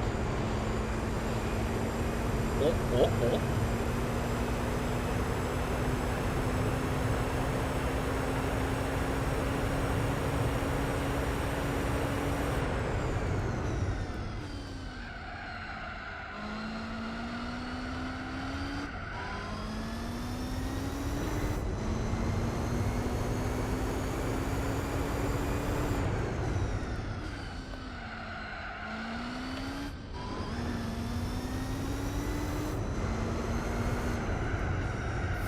I know one thing's for sure, once this is over, I'm going straight to the gym and destroying my legs.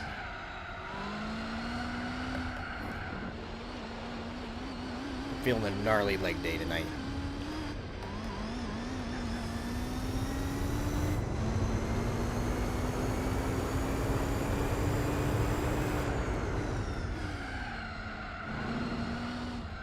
I might have to turn on the fan in my room, because I am getting a little bit sweaty. And I don't like sweating in the seat, because it starts to stink. And I don't like being smelly. Even if it's just me. It's not pleasant.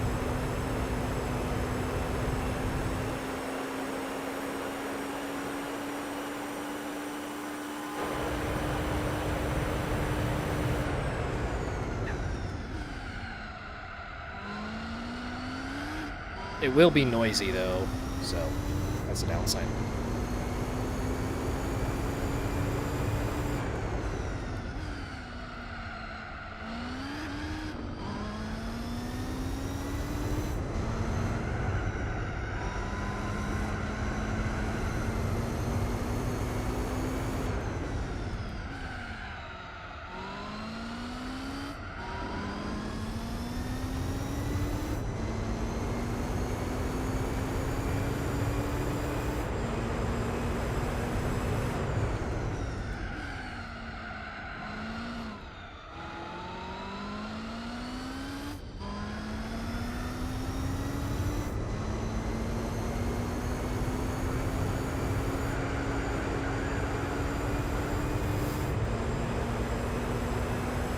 I'll go one more.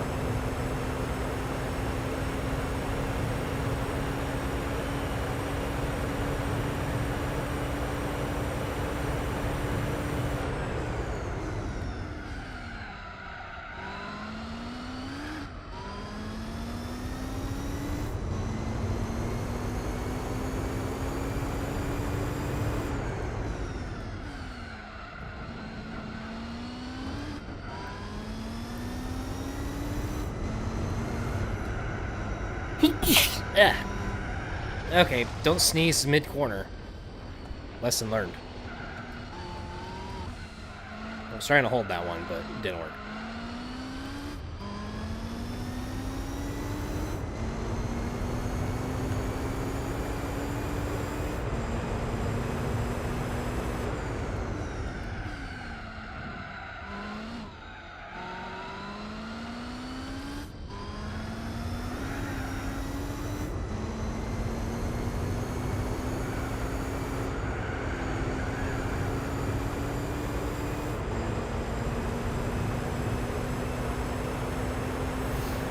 Oh, what am I doing? I need to get on the brakes. Oops. Alright, let me turn my fan on.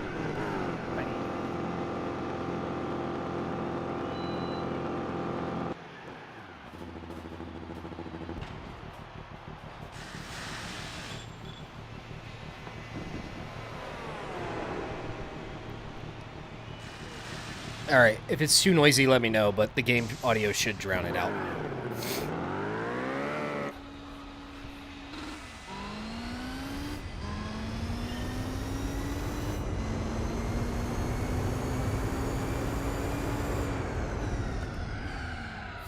I should put a noise gate on, though, in OBS. I'm probably going to do that next hit.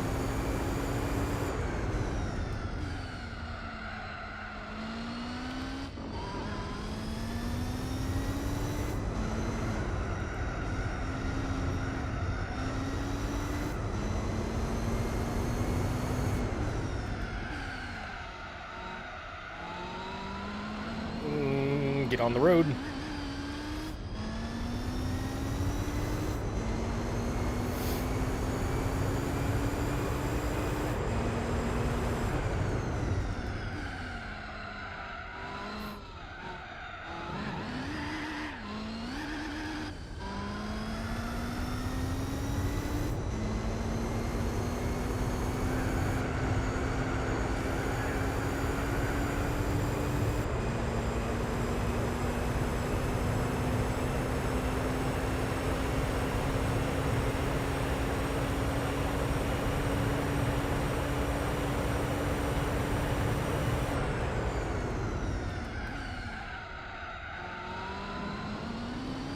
Road.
Oh, my wheel spin. Get a grip. Literally.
almost 5 laps now.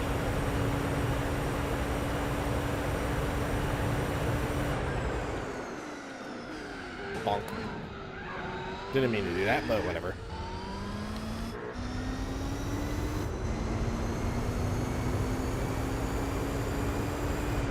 I don't see no penalty.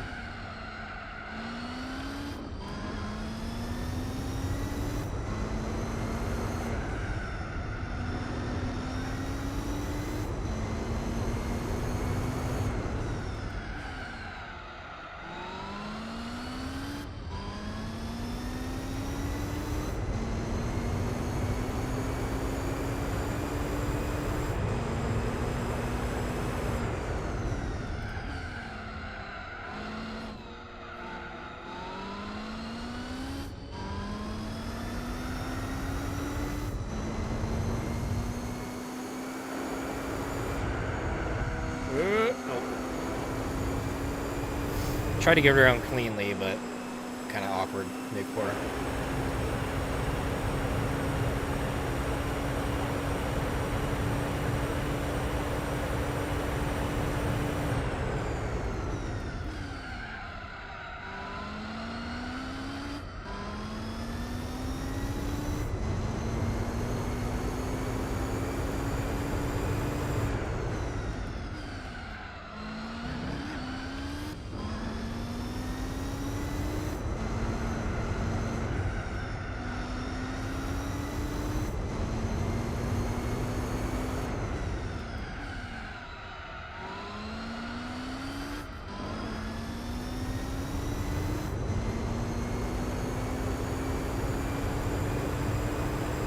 Oh, I am absolutely not doing a 100% playthrough of any Gran Turismo after this. Especially whenever I have like a whole like YouTube channel to worry about. And this is like my least viewed series or kind of video by far. Even if I did do Spec 2, which would get a lot more views, it would still like not be that much. Just way too much time to invest for not much return.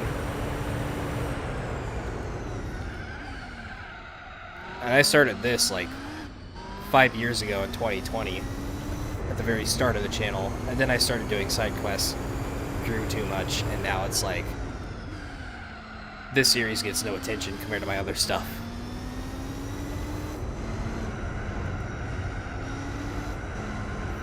So no plans to do anything like this. At least not for a while. I can't say never, but...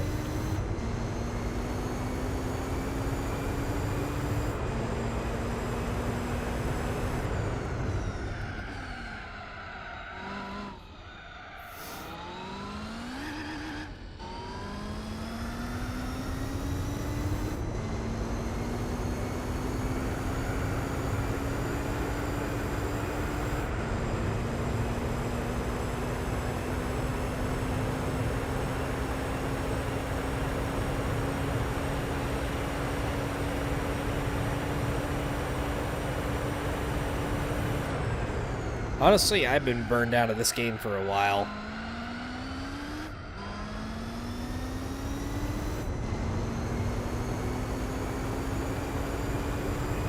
But I intend to finish what I started.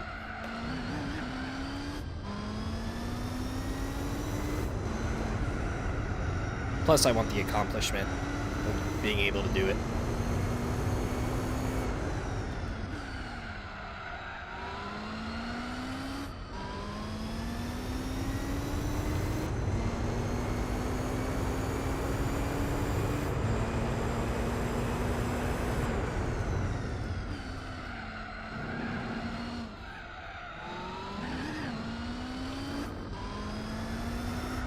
Oh, okay.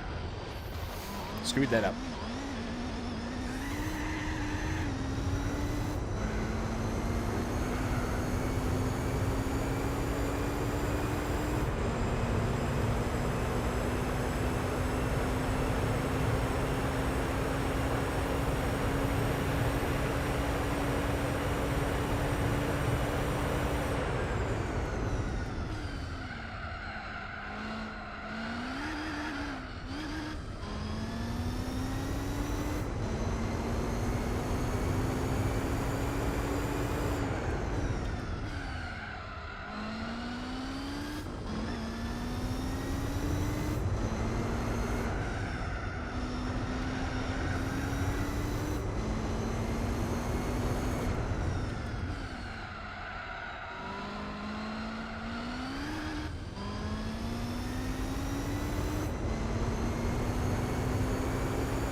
Yeah, it's just too long of a game.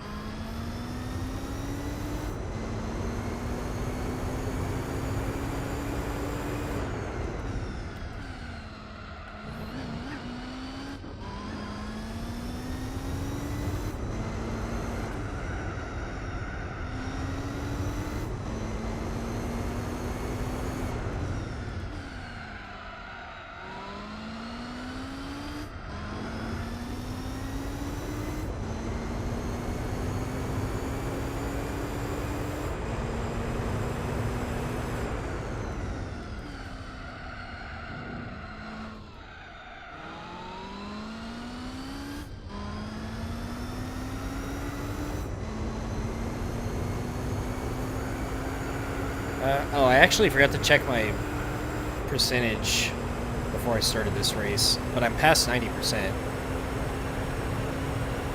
So there's that. Just a couple more endurance races, and Formula GT and Dream Car Championship.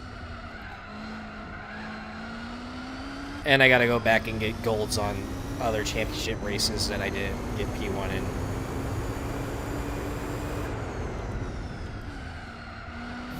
There's still at least like a little bit more than 60 hours of the game to go though, so yeah.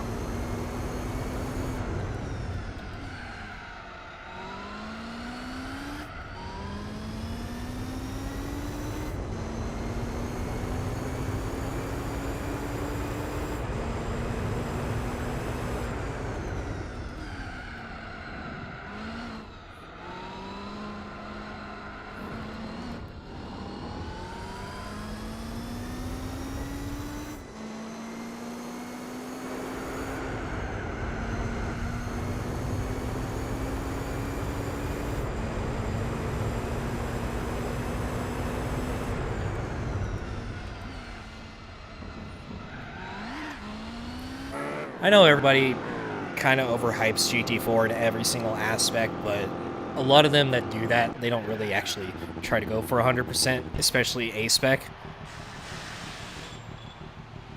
And if they did, they would quickly realize that this game eventually falls off and just becomes like, yeah. It gets boring after a while.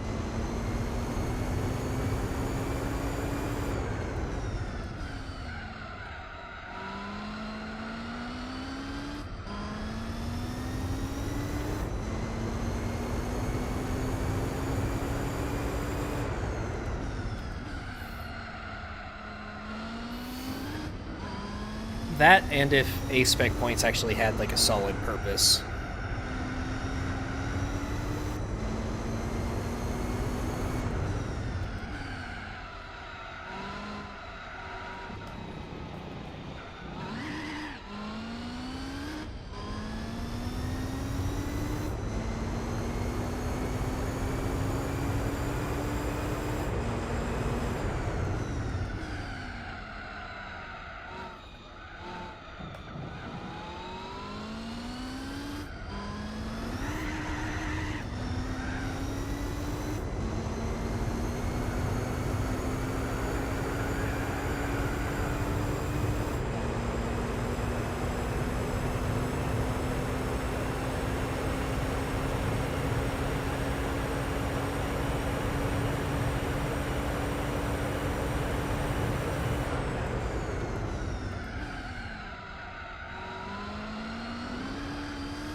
I'm kind of glad that Battlefield 6 comes out next weekend because I'm going to be playing that a lot. It'll be a nice break from this before the grand finale.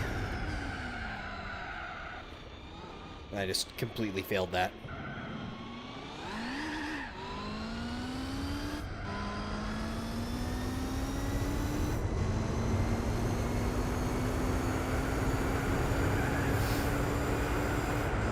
Yeah, that's kind of what I've been doing. I've been like going back to endurance races and knocking one of them out every now and then. Because right now I only have one 24-hour race to go.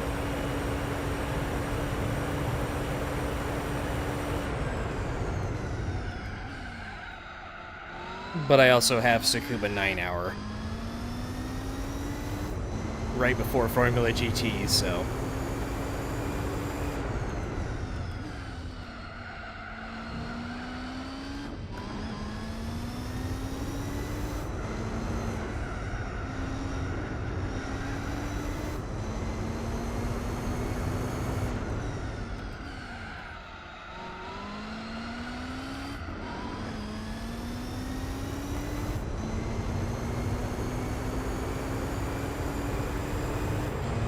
I think for me, GT4 after this series is over, I'm probably only going to get back on here for content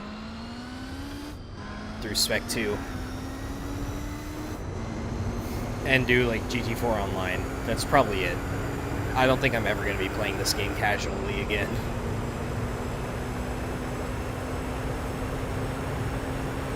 Because like Daniel said, once you've played it for so long, there's not really much else to do other than screw around with it.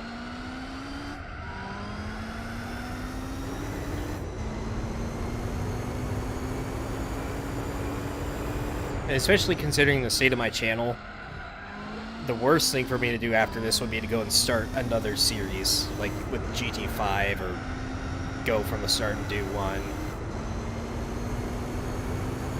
Like, this is 2025 YouTube, not 2012. Let's Plays aren't really a thing anymore.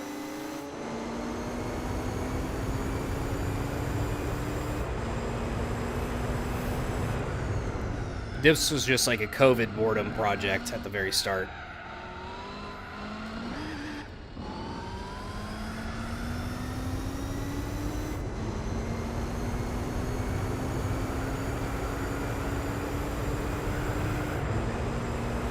Yep, I'm using a Fanatec DD Pro.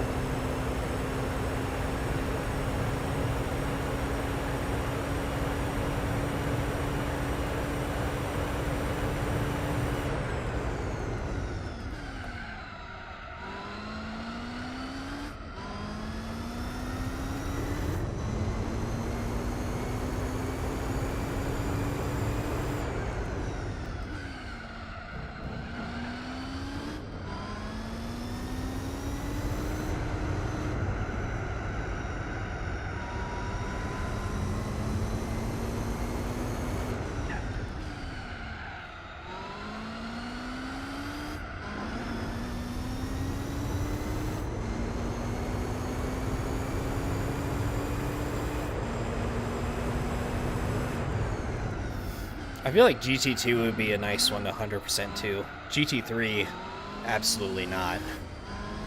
Those professional races can get so long for absolutely no reason. 20-lap VITS races? No thanks.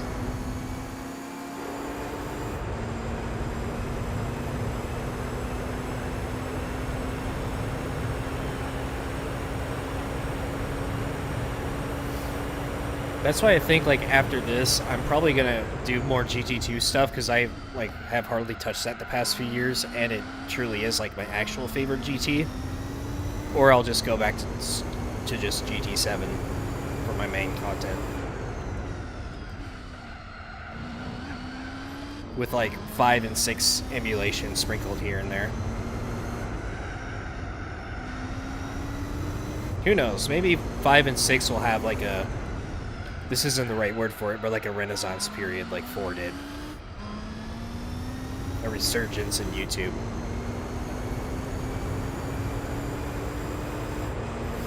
Because GT4 didn't really get popular on YouTube again until like a few years ago. And it all kind of happened at once, and now it's kind of slowed down again.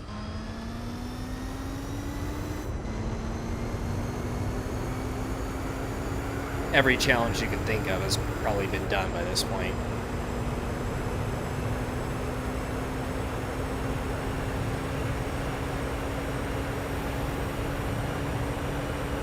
I don't know if anybody's actually done 200 points or like a 200 point 100% run on this game. I don't really think it's possible with some like one makes.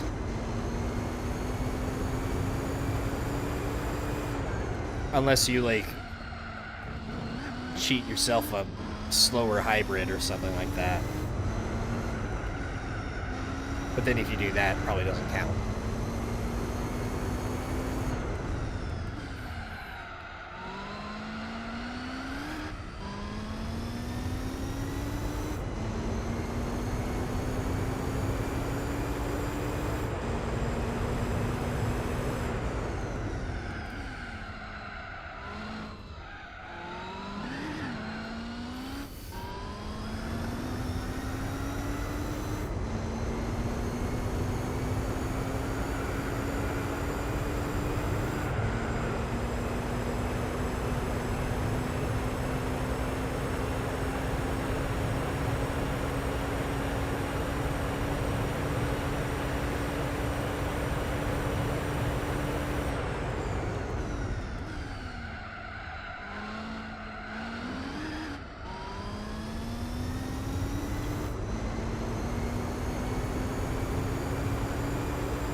Almost lap 100.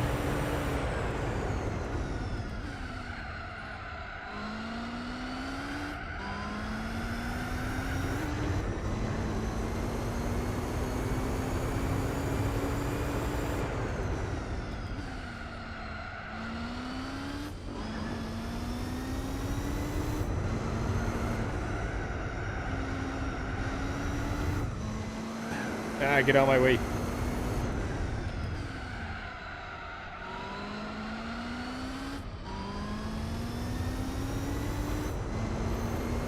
Yeah, that's like the #1 reason why I don't want to even bother with GT5. That and having to... being forced to go all the way through B-Spec. Hell no with that.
For me, I mean, this is a really petty reason, but the GT5 engine sounds, ugh.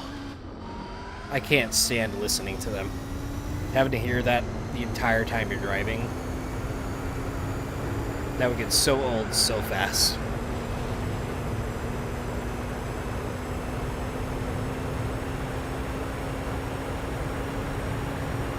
Especially the sound whenever, like, you're in between gears. It's like an on-off switch.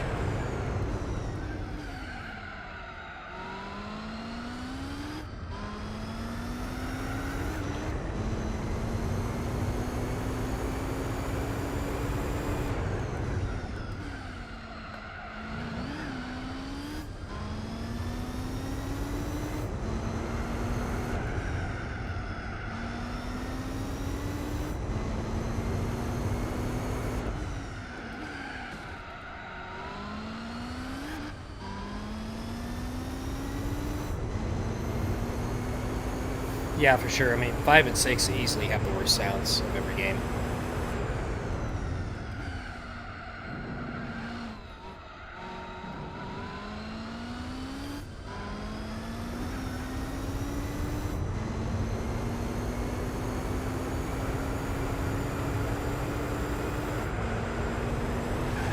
Oh.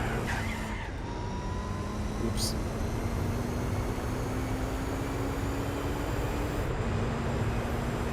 Hitting next lap anyway.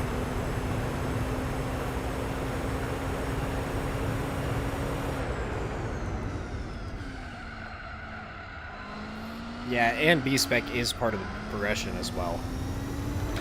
For completion. Pretty sure.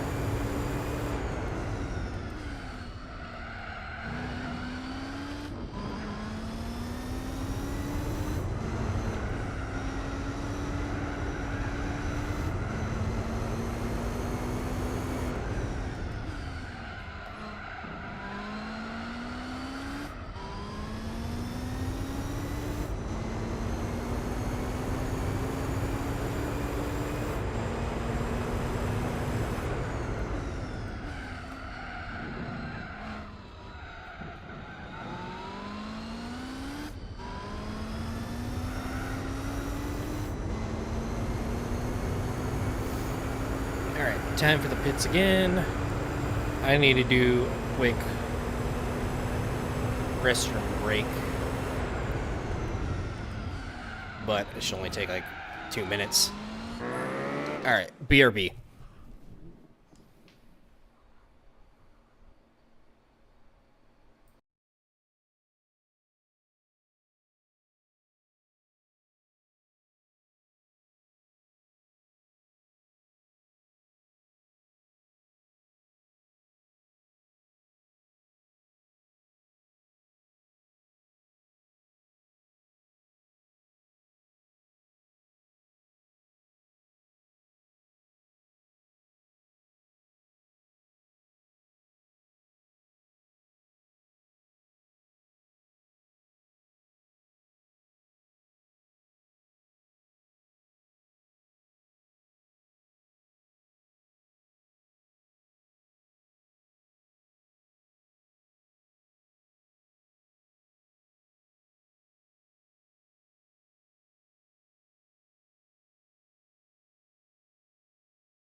All right, we back. I'm getting real hungry, but I have to go straight to the gym after this, so I'm going to be starving there too.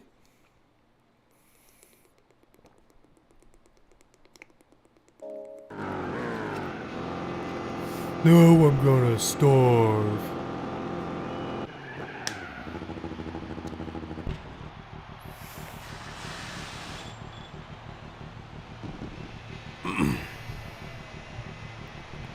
What time is it for me? It is almost 6:30. So it's not really too late in the day. I usually go to the gym around that time anyways, by the time I'll be done with this.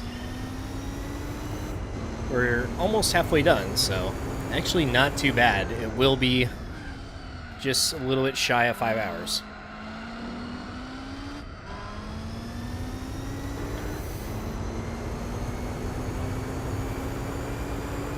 I don't know if... Actually, I don't think I've really told anybody this, but I did quit my job the other day. For various reasons, but I'm currently waiting on another one to open up. So I got like maybe... probably 1, 2, maybe even 3 weeks of free time.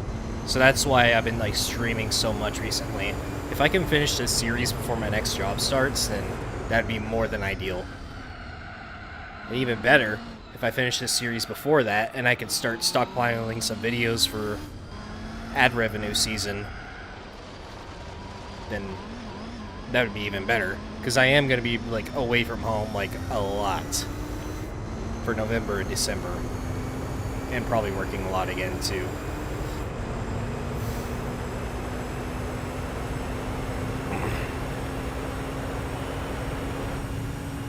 So yeah, if it seems like I'm doing too much right now and I might burn myself out, that is a possibility, but what's it called? Like, make way. I should probably, I don't know, is it make hay while the sun shines? I should just do like a Trailer Park Boys rigging thing and be like, I don't know, I'm trying to think of like a dumb way to say it, but also makes sense.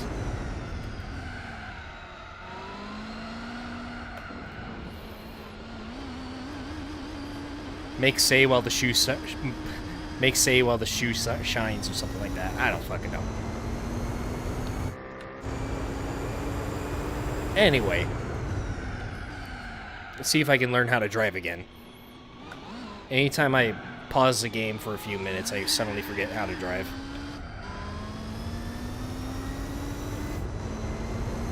Threw off my groove.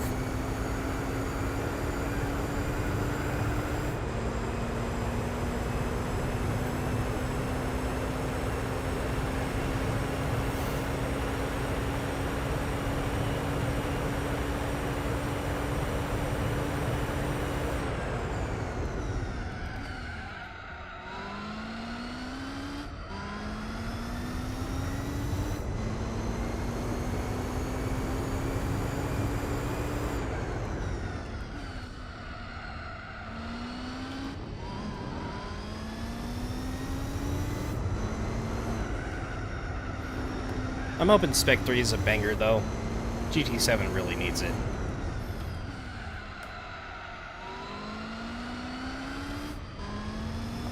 The core game is always going to be bad. They're not going to go and change like the menu systems or existing races. They're not going to change those because people have already completed them.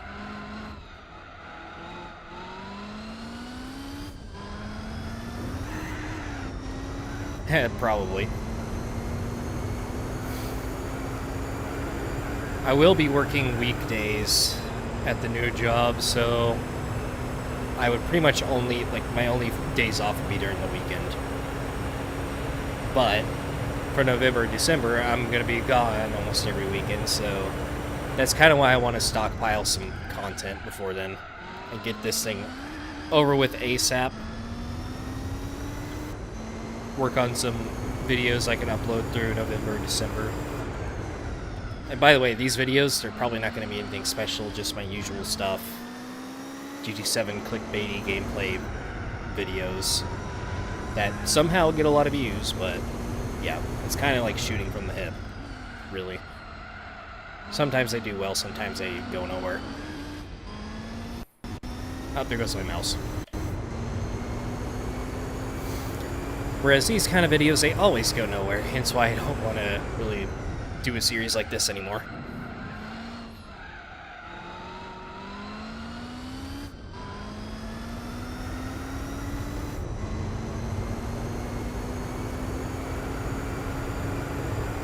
I think I'm gonna get real, like, heavy into YouTube Shorts. I have a couple ideas of, like, things that I could do, especially the way the algorithm is now, like, certain videos are starting to pop off, so I'm gonna kind of take advantage of that.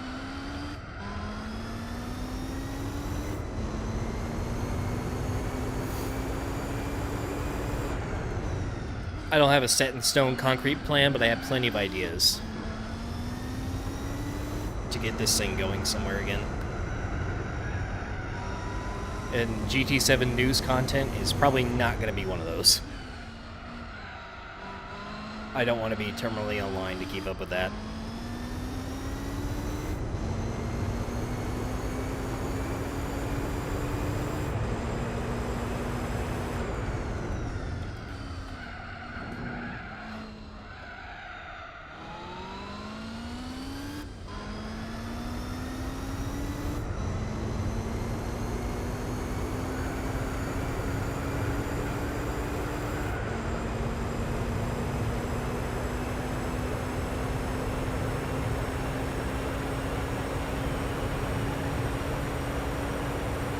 Feels like I've been here longer than 2 hours, 17 minutes, 16 seconds.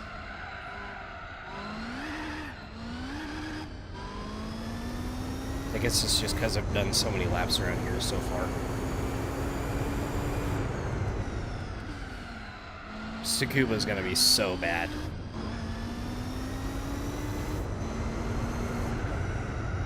I might actually make Tsukuba like a 2-day thing.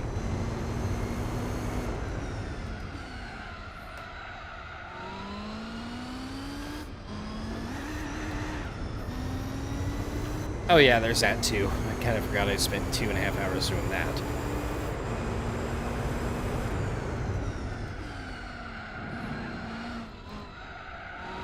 I still wish I did that yesterday. That way I would only have to worry about this.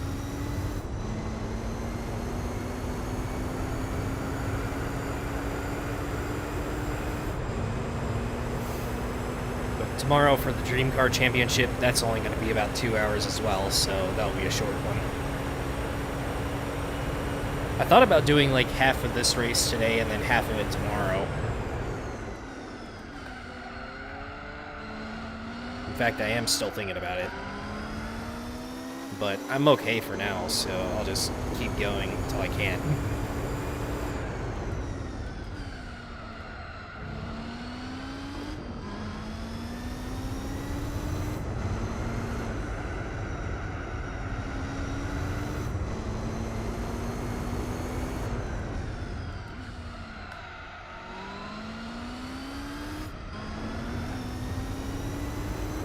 Oh, besides, I kind of do need to finish this so I can get a thumbnail for tomorrow's stream.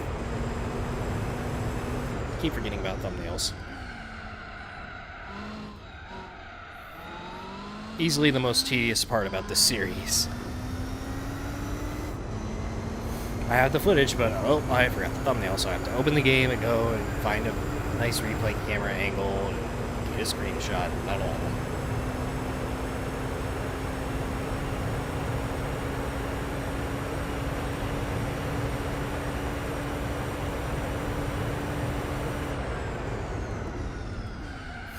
Honestly, you probably won't be missing much.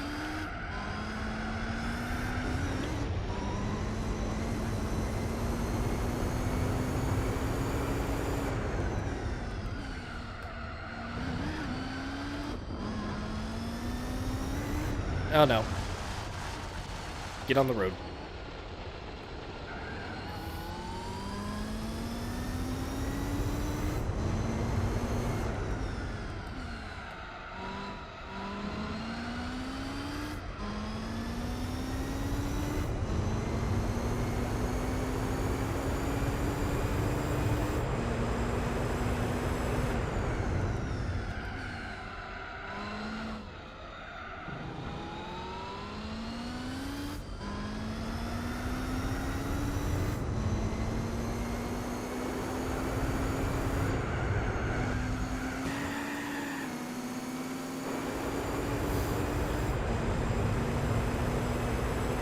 Howdy Big Joe, thanks for the like. By the way, guys, if you haven't liked the stream yet, go ahead and do that, because I said so.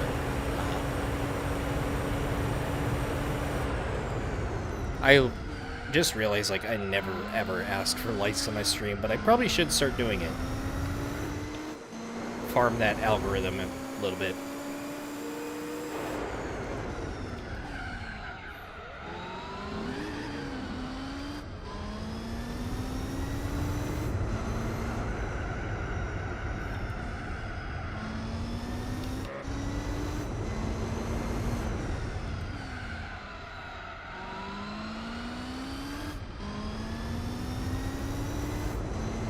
Oh, 7 laps ahead now.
I don't know technically, but I'm pretty sure fuel does affect your weight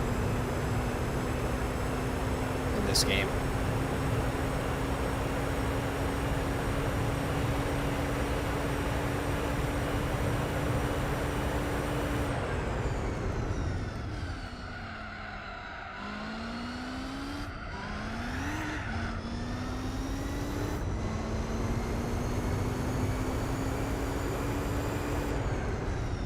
Because in this game, dirty tires and dirty air aren't really a thing either, so you sometimes, like, things like that, you don't really know if they're actually simulated or not.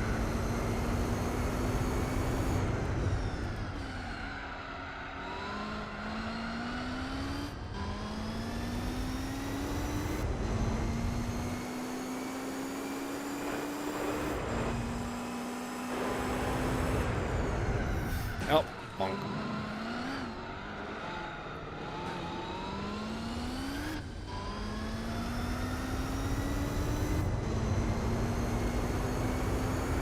I mean, I could, but I don't think it's really going to make much of a difference anyways. What I'm worried about is, like, accidentally clicking X while I'm getting fuel in the pits and then cutting it short. If I only have, like, a quarter of a tank or something. So I just fill it all the way up.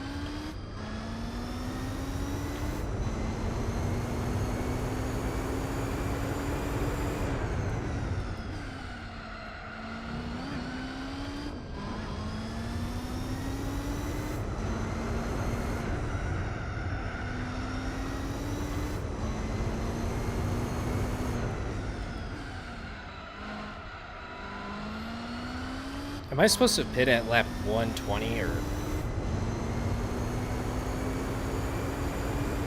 I forgot when I pitted last.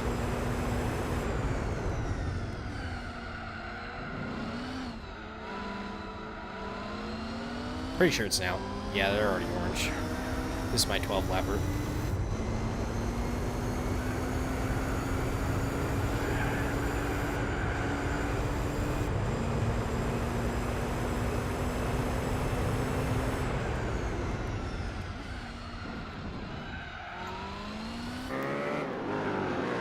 Right.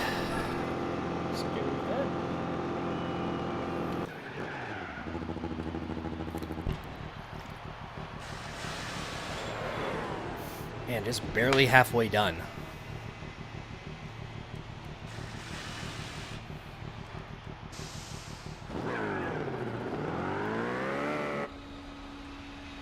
It's gonna be 9 o'clock by the time I'm done with this. Way later than I wanted it to be.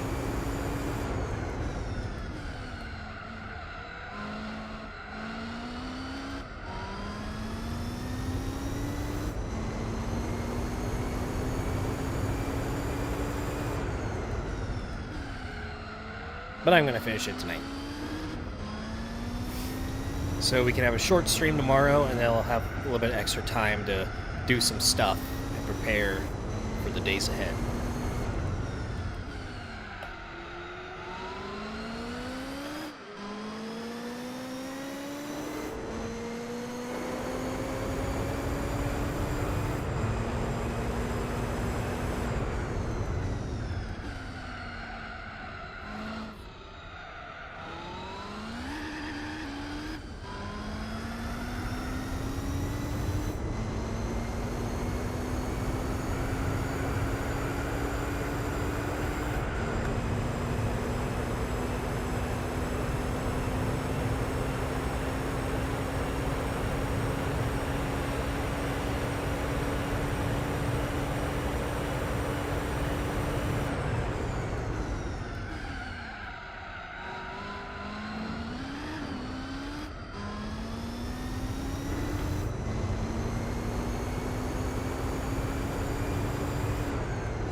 Bonk.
wheel wasn't responding there for a second.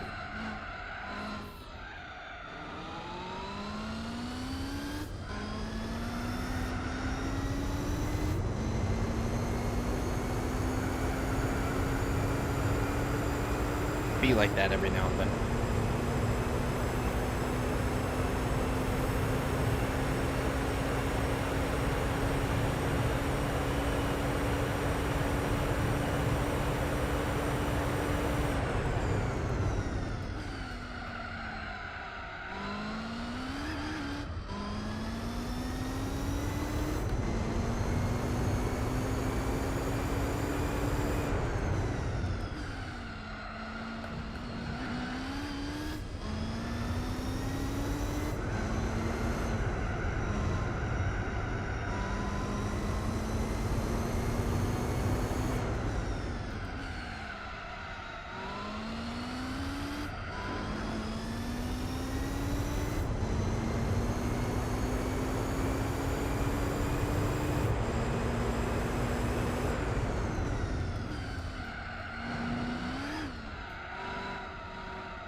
Excuse me.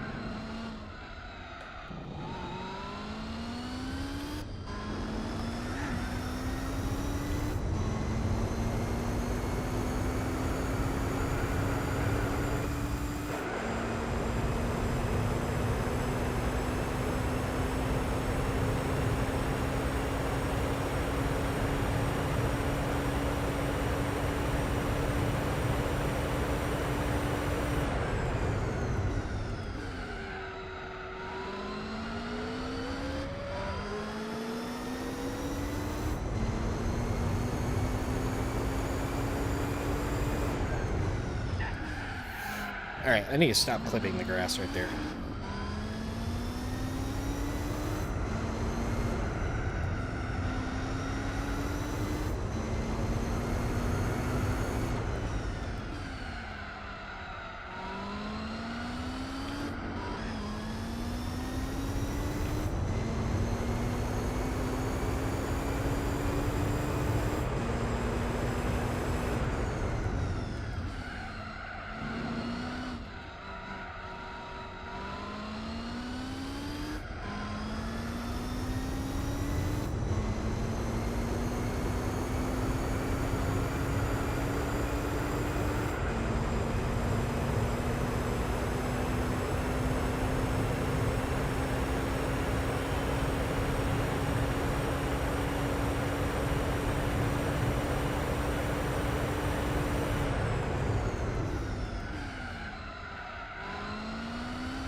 Yeah, I'm getting there too, to be honest.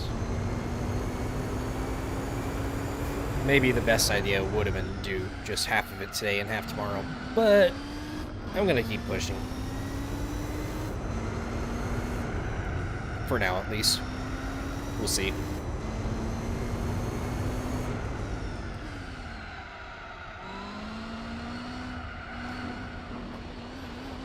If I start driving like this a little too often, then I'm definitely gonna throw in the towel.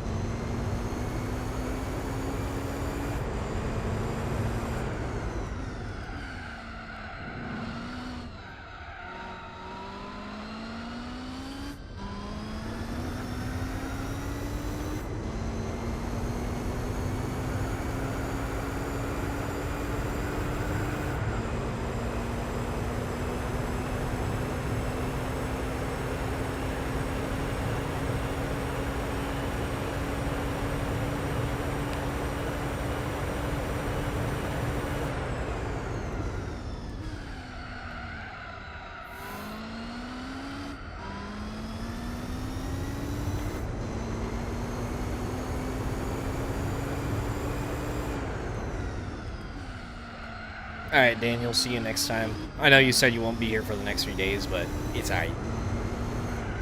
It probably won't be much to miss anyways. The real action is going to be Formula GT, probably.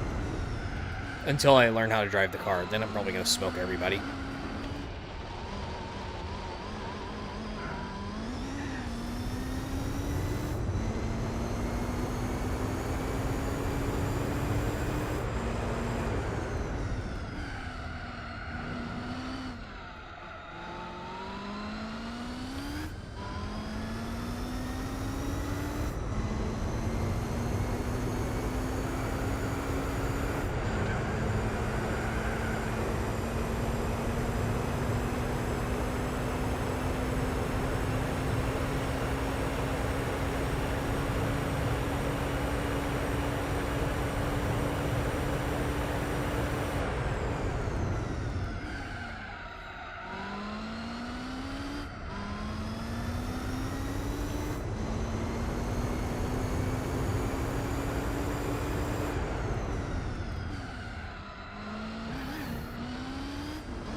Yep, end of next lap.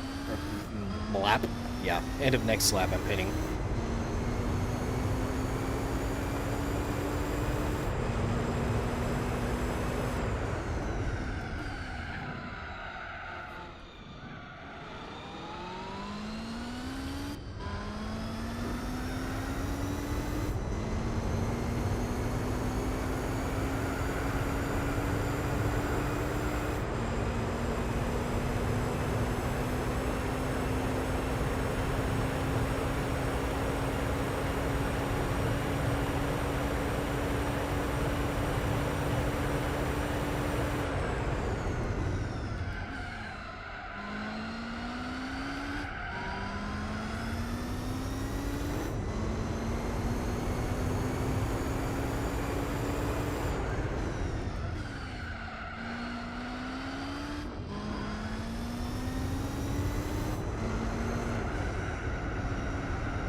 Oh, I think that's my first actual spin out. Like, all the way 360 no-scope spin out.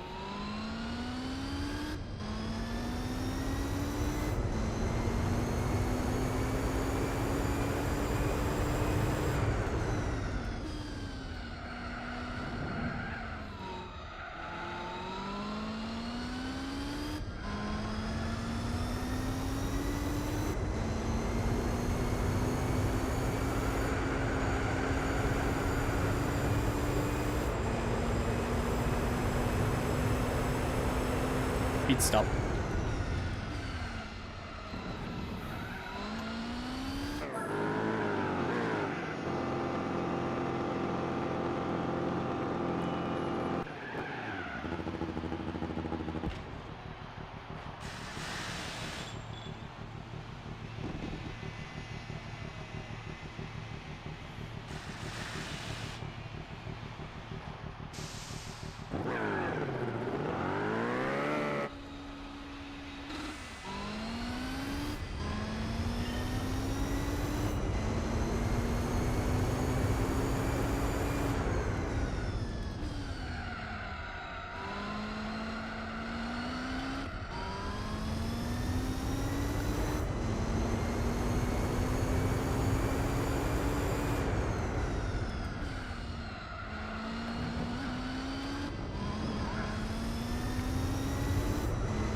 Okay.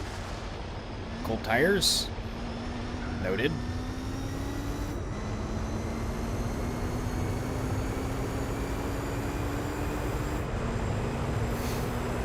Is the track getting marked with the laps? You mean like the dark spots on the track? Like here? If that's what you meant, then no. The game doesn't do that. It's just always there.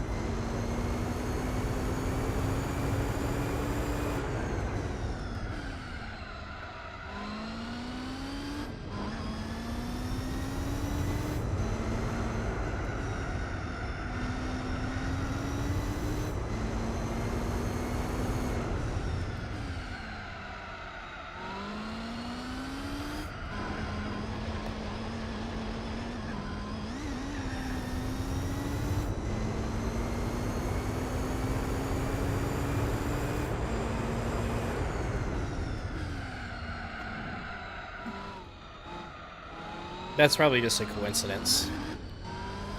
Your car doesn't make tire marks.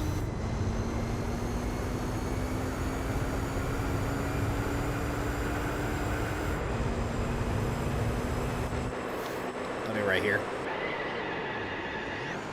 Nothing.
Pardon me?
those of you who are watching or listening to the episode right now, I want you to do something. I want to run a little experiment. Go to the comments of the video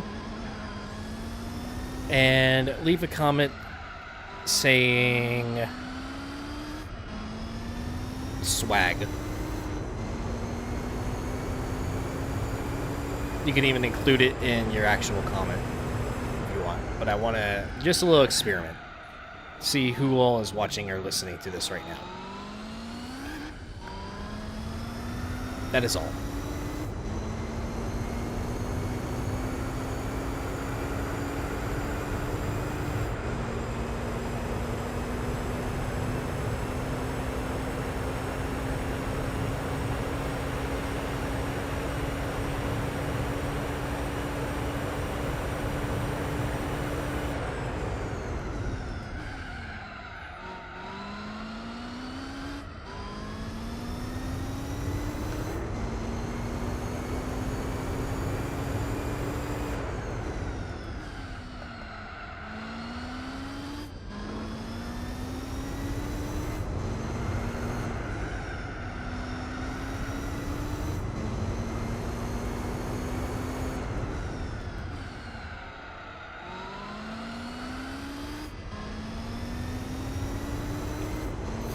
Thanks, Alexander. Glad you like the content. And yeah, same.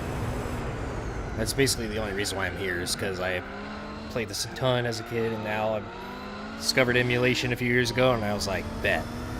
Let's do this.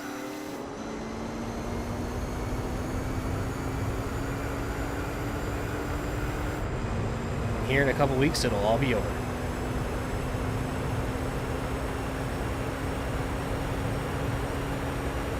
Maybe even next week, if I just grind the Formula GT Championship like Monday, Tuesday, Wednesday. Give myself Thursday and Friday to prepare, and then just do the final 24 hours Saturday and Sunday.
Not sure what that's supposed to mean.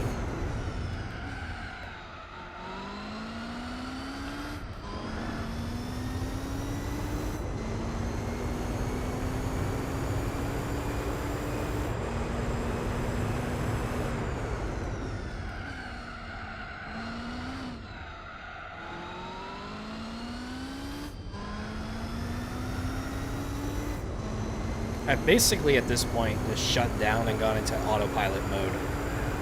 So I'm just driving and not really thinking about anything, let alone talking.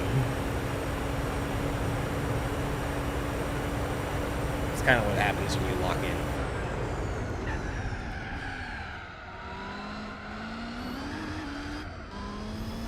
I wouldn't say good, I'm just like partially shut down.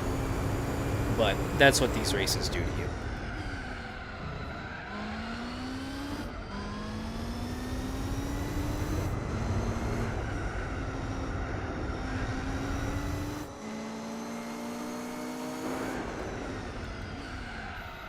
Just got a little under 2 hours ago, though.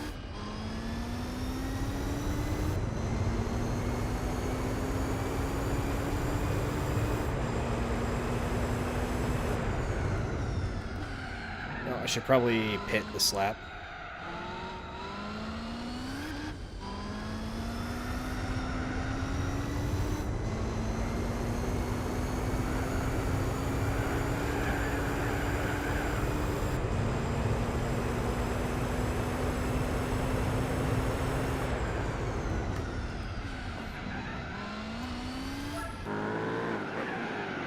My knees are getting tired.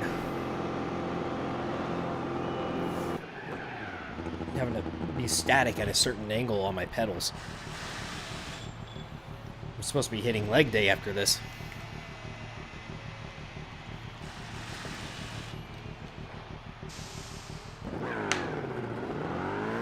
Nailed it with the fuel.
Get on the track, please. Thank you.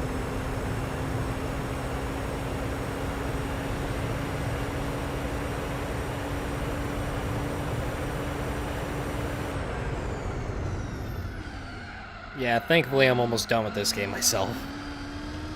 It's been 5 years, on and off.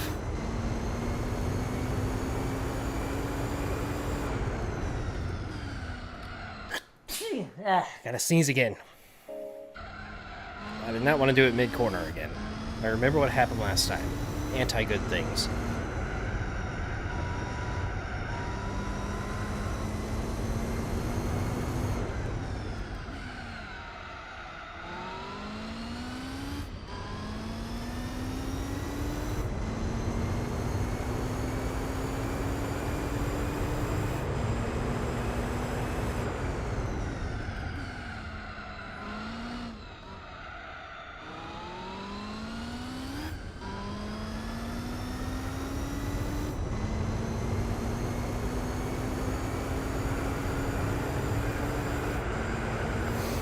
Okay, don't know how I couldn't do that flat out that time.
Okay, well, that was good until now.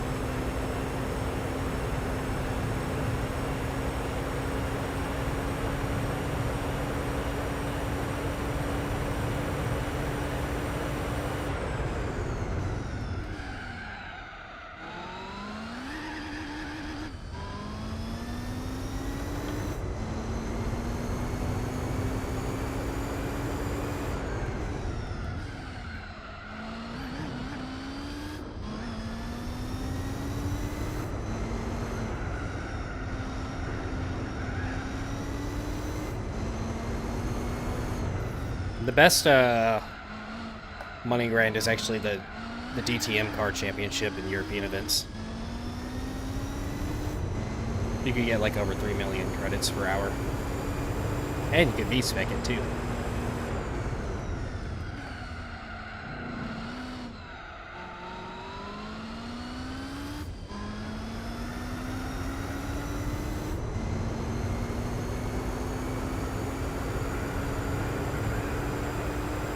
Finally got it right.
Okay, what am I doing this lap?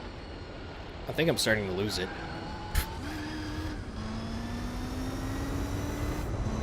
How long have I been... Oh, I haven't even been streaming for 6 hours yet.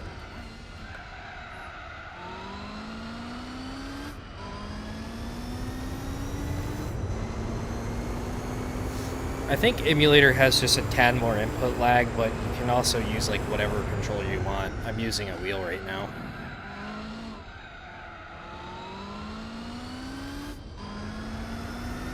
And plus you also have like save states, you can just run it off your PC. PS2 is kind of sketchy with overheating and stuff.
I have a PS2 Slim, plus it's been collecting dust for a few years. So I don't even want to bother trying to run that.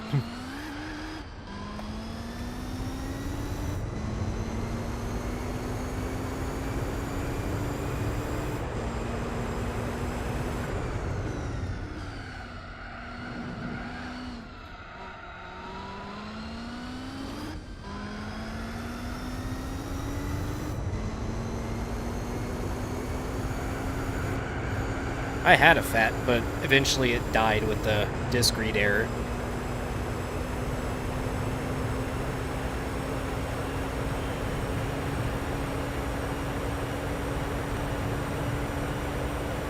But that was like 15 years ago, probably, when that happened.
Yeah, I have to use an HDMI converter with my PS2, and it's kind of jank.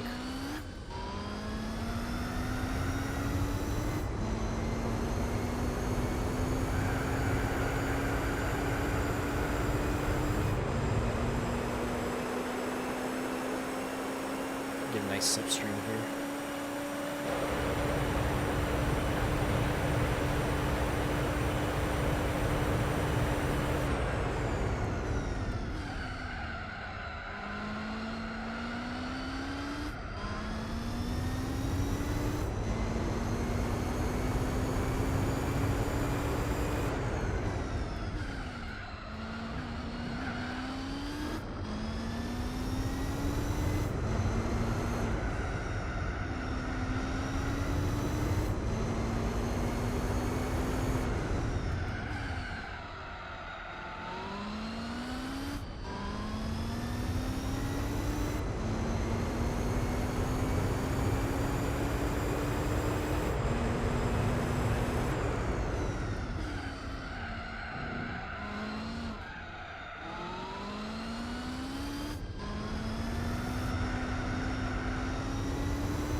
Yeah, that's pretty much why I just went straight to emulation.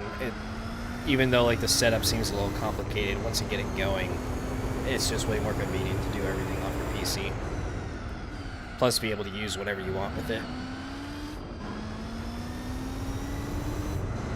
Didn't have to buy an adapter to use my Fanatec.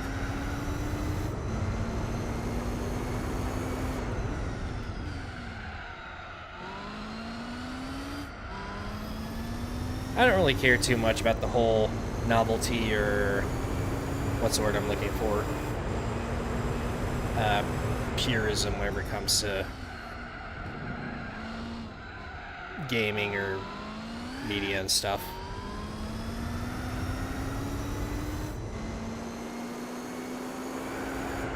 Yep, that's you. It would have been way harder to report it.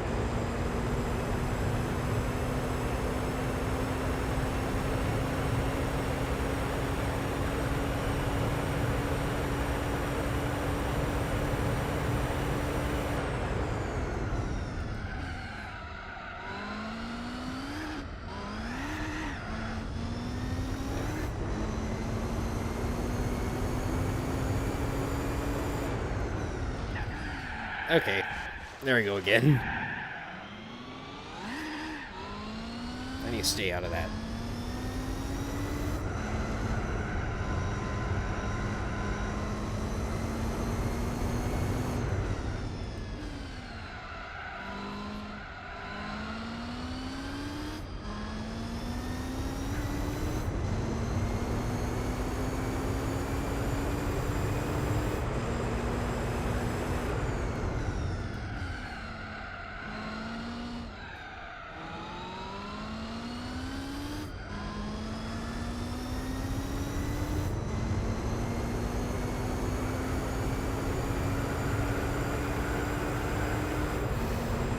Alright, I seriously need to get a snack.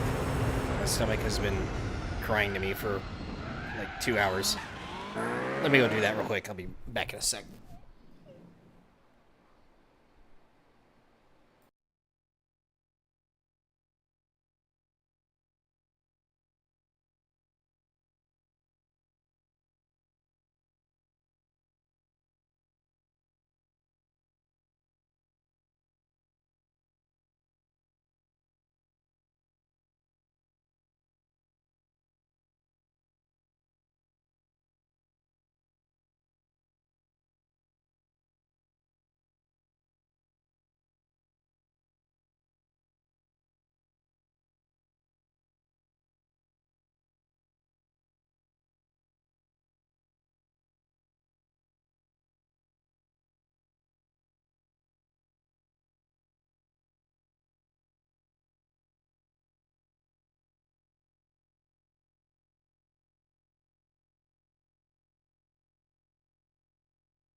Alright, hopefully this will hold me over for now.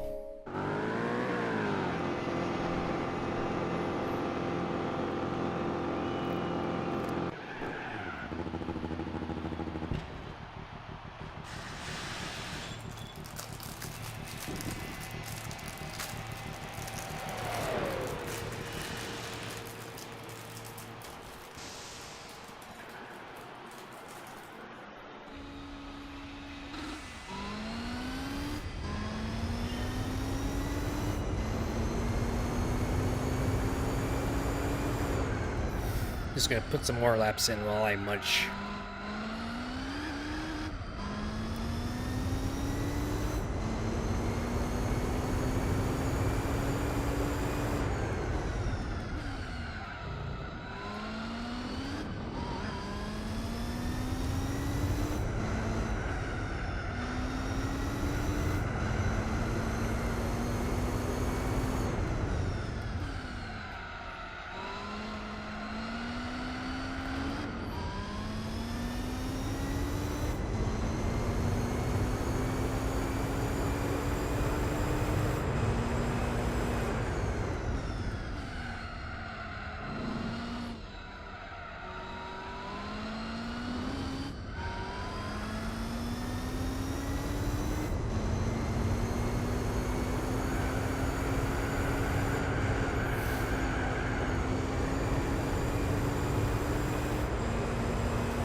at the screen, me.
Bonk.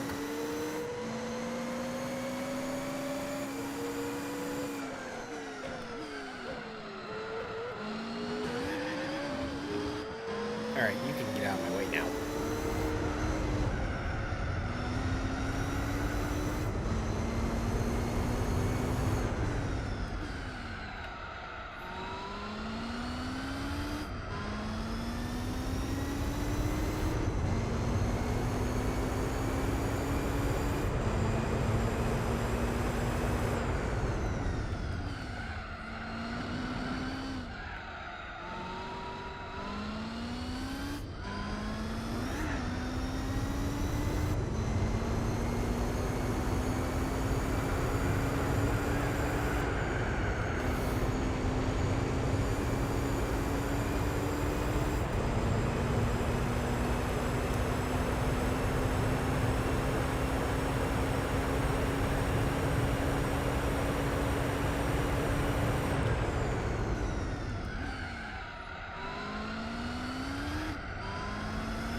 There goes my mouse.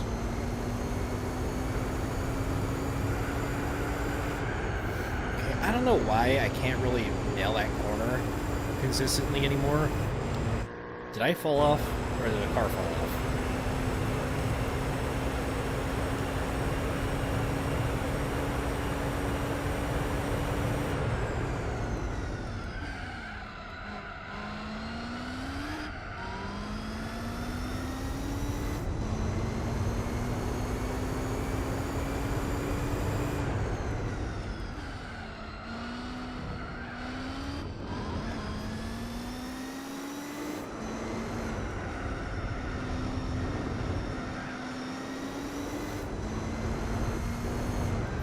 Yep, pretty much everybody's back on this side of the track.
This game is brutal.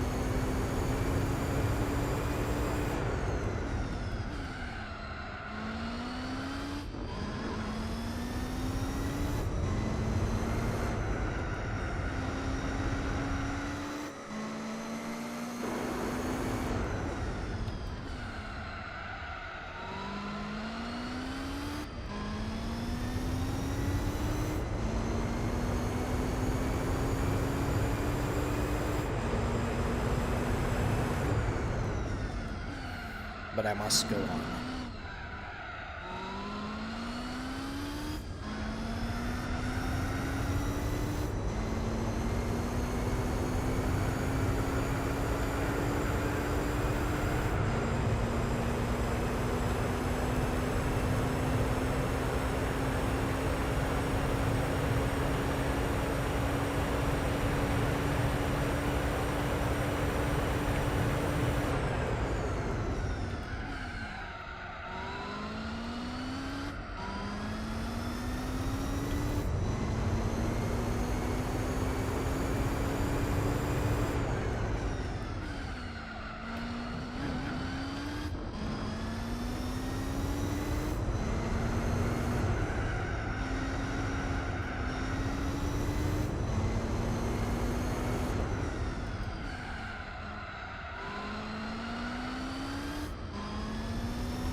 Oops.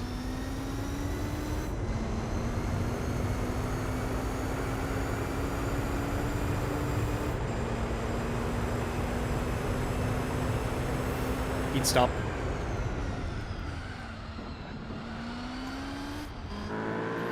No brake this time. Power through it.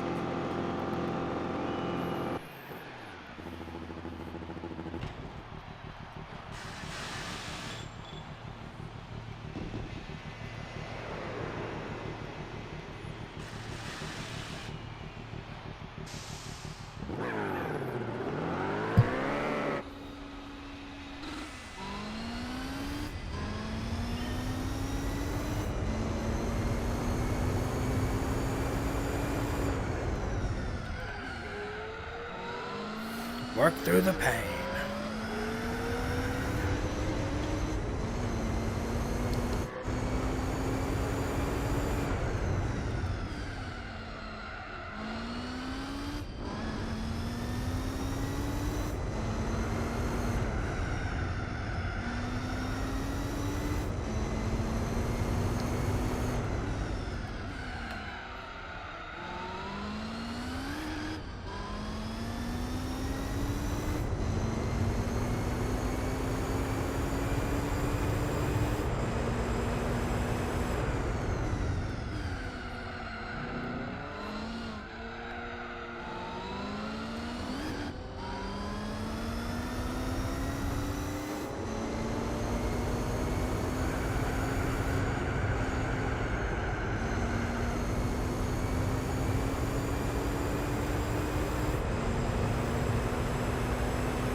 Okay, what am I doing?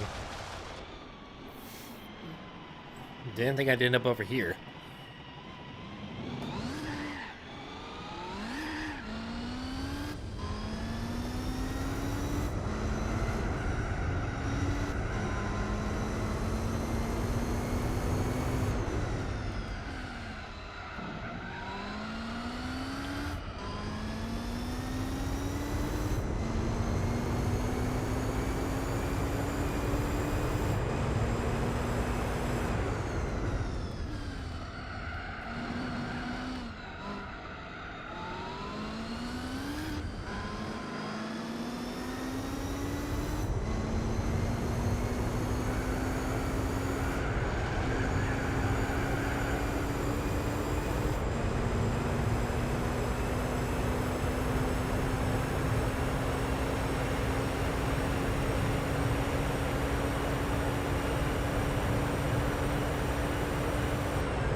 Yeah, basically turned into a bot at this point.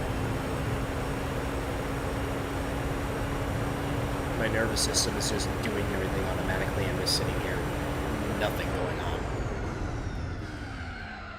It'd be like that.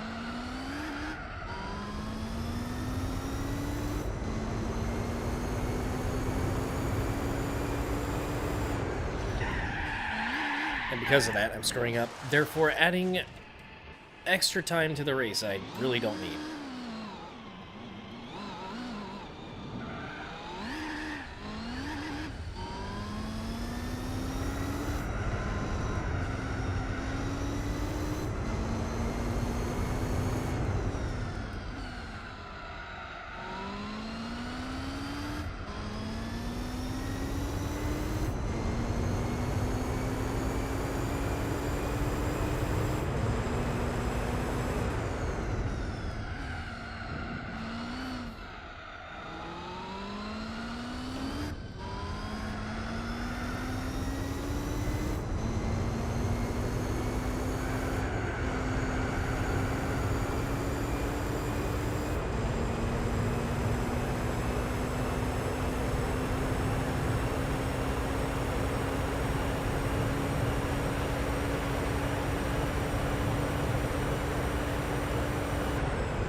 Suck.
Oh, just a few more of these.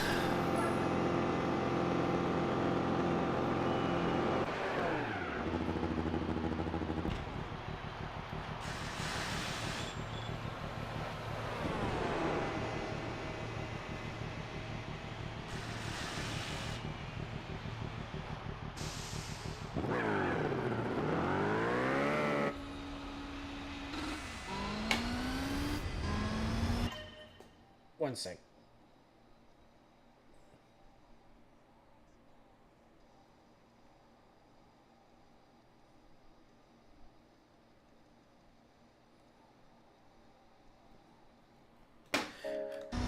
Ugh.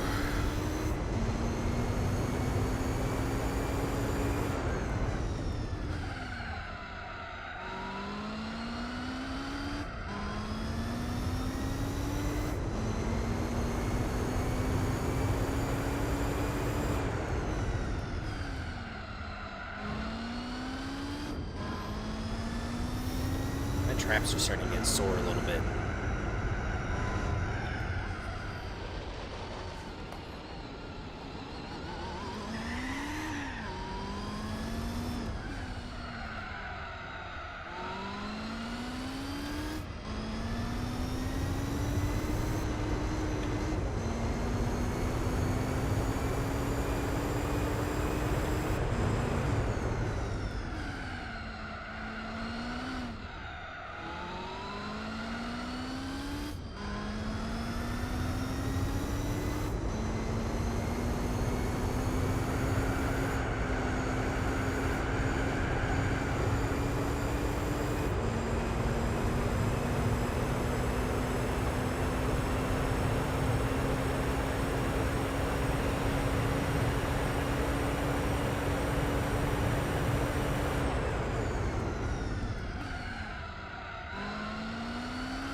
Okay.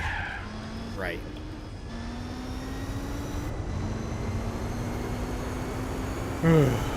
Well, good news, I guess. Only 48 more laps to go. About an hour.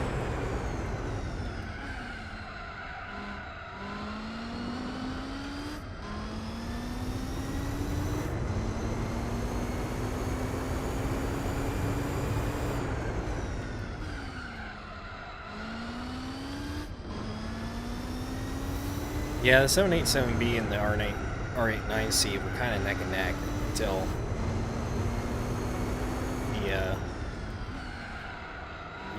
until the R89 fell behind by one pit cycle because it was pitting early.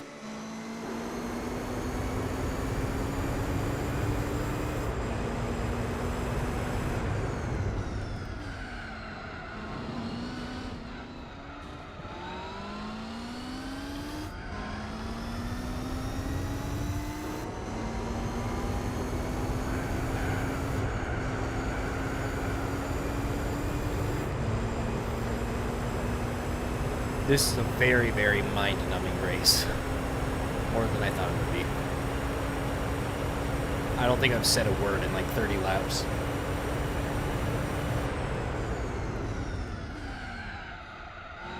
Not really much to commentate on anyways.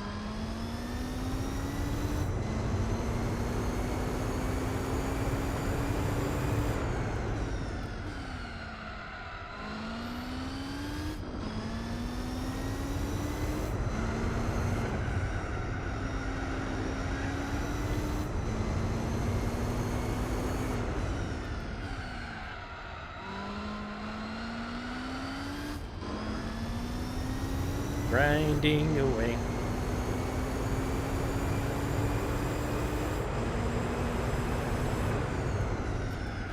Well, tomorrow's stream will be nice and short. It'll give me some time to chill out a little bit.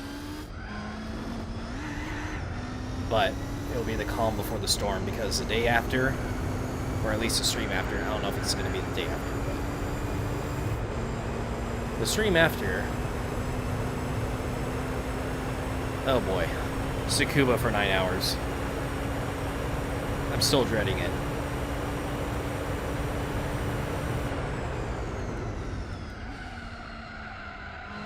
I'm still surprised I did Motegi 8 hours in one sitting. I wasn't planning on it, but I don't know, I just powered through it.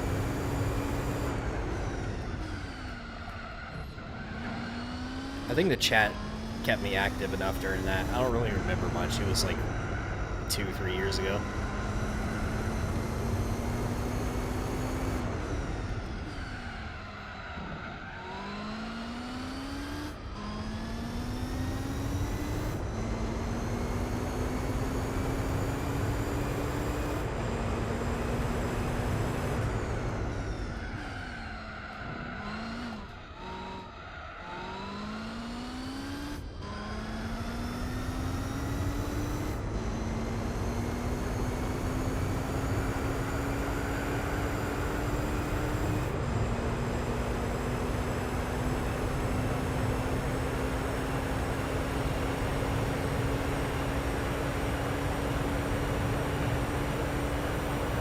Yeah, I've been taking breaks every other pit stop.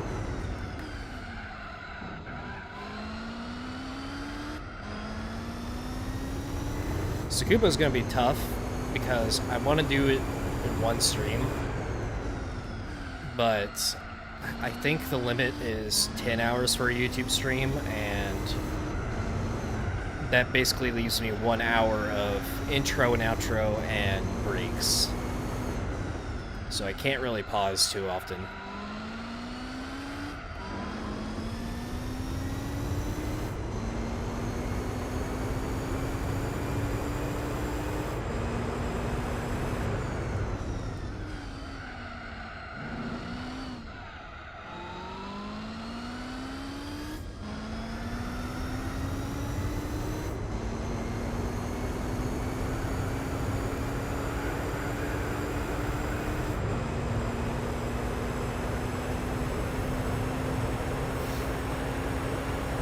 Yeah, I could. It's just, I like having the VODs on YouTube, even though, like, so I know I unlist or private the Let's Play VODs whenever they're done, because the episode's going up a few days later anyways. But once the series is over, I'm going to public all those streams again.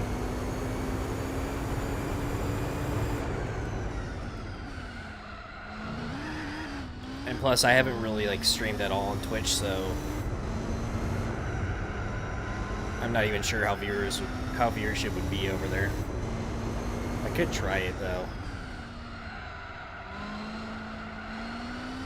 I might do it for the cleanup stream. That would be a good test.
Yep, I know. I've been through 2 of them already. I didn't do it 24 hours straight, but I did them in like a couple sessions each. And both races kind of lasted over the span of a month because I started it and I was like, alright, I'm going to give it a while before I get back into it. And then eventually finish them.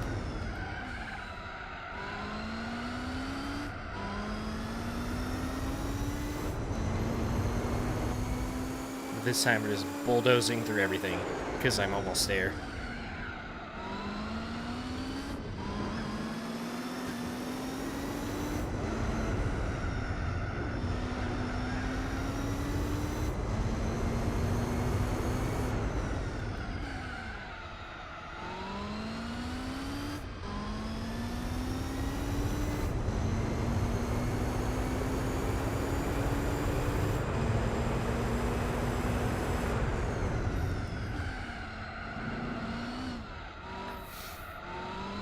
Yeah, the final 24-hour race is going to be a 24-hour stream, or at least I'm planning on it.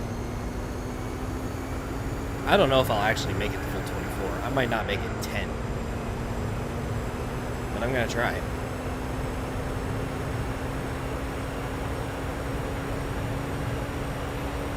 I just hope it's like a really good stream too.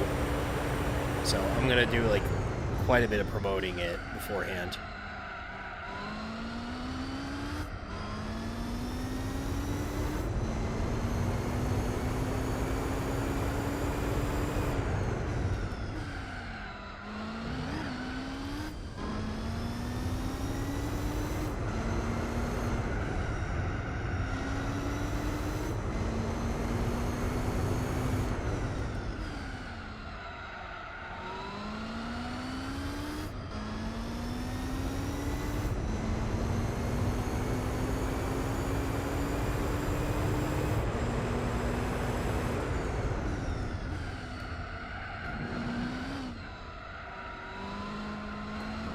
Oh, I almost had it.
Bonk. Sorry. Oh, okay.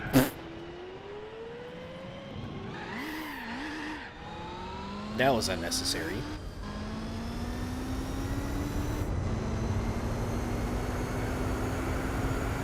It's not Spec 2, it's vanilla.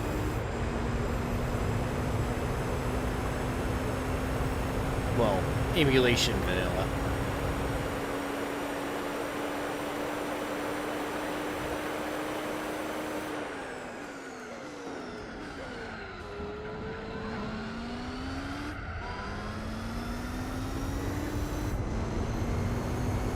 I need to skip this song real quick.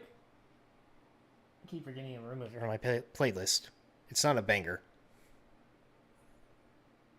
Oh, wrong button. There we go.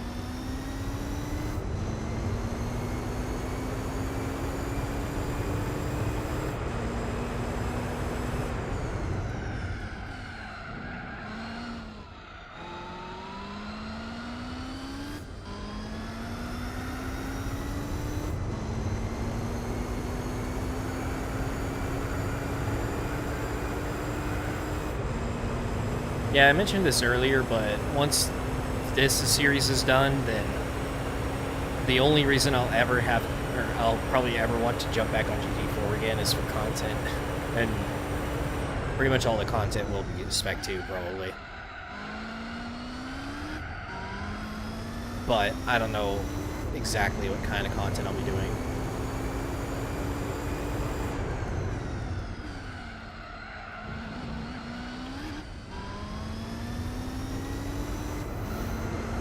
Whatever it is, it has to be worth it as far as like the time I spend on it. Especially if I want to grow the channel again.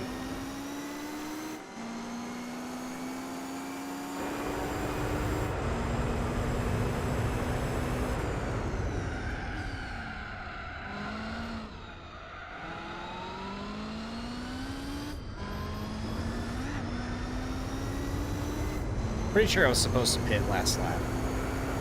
Oops. Or was I? I don't remember. No, I was supposed to pit this lap.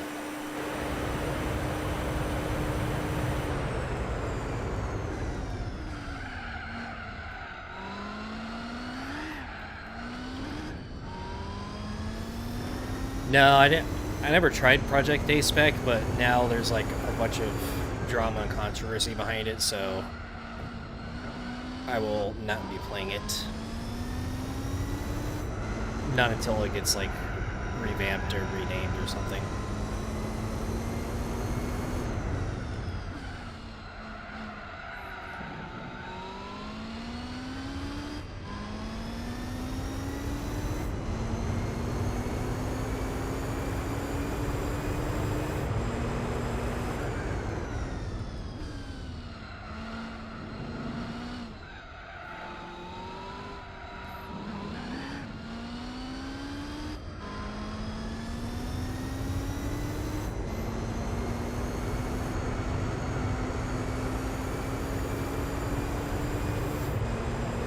Yeah, just nothing I really want to be a part of right now.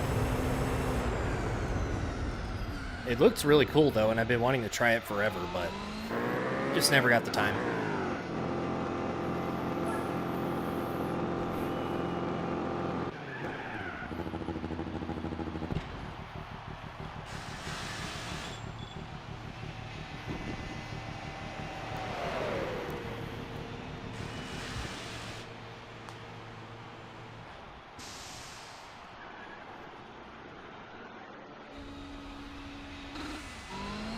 What the?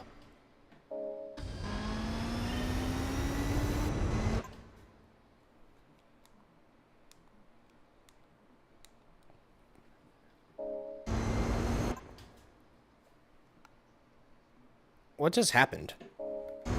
Okay, that is weird. My headset audio just turned the game all the way down. But I think I remember what happened. I didn't hear any game audio for a second, but I heard my music still. They're on different outputs.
Almost 30 laps of suffering to go. 34, 35, whatever it is. Quick maths.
I'm gonna get a solid slipstream here. Okay, it would have been better if I hit the corner right.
I mean, the only Forza game I've ever played was Forza Horizon 6 whenever it came to PS5, but I only played it for a few hours. Not my thing.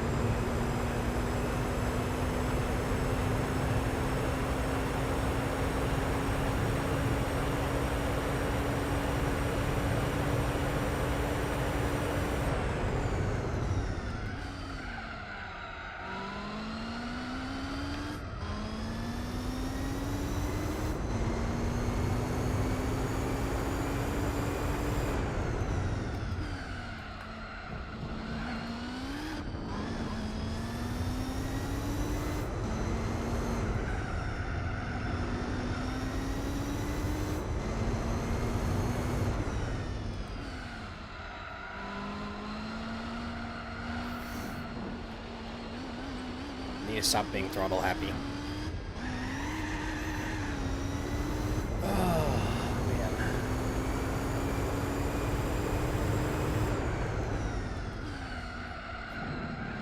Just 30 laps to go.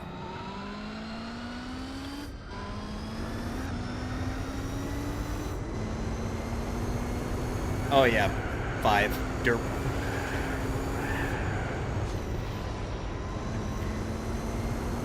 I mean, 6, the location seems interesting, but that's about it so far. If it's like the same core gameplay mechanics and the same corny fucking characters and storyline and shit, hard pass. Or solid pass, I should say.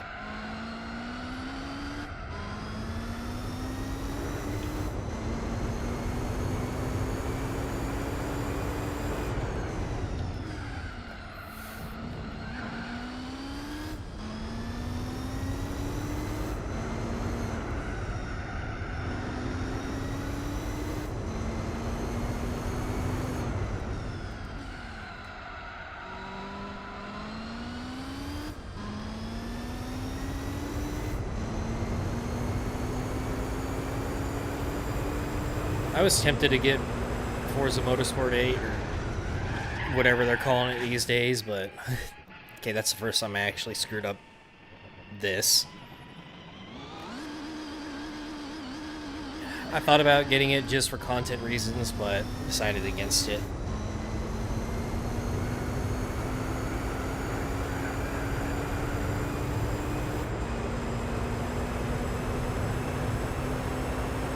Good thing I did decide against it, because it seems like it went absolutely nowhere.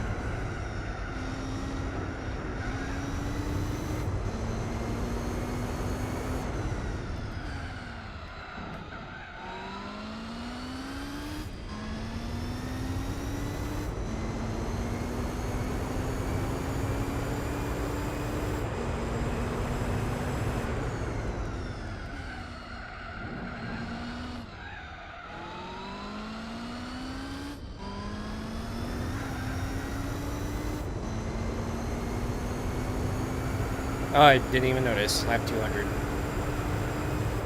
Yay. Wow, my traps are like sore and numb at the same time. They've been holding up my shoulders. And my arms, I guess.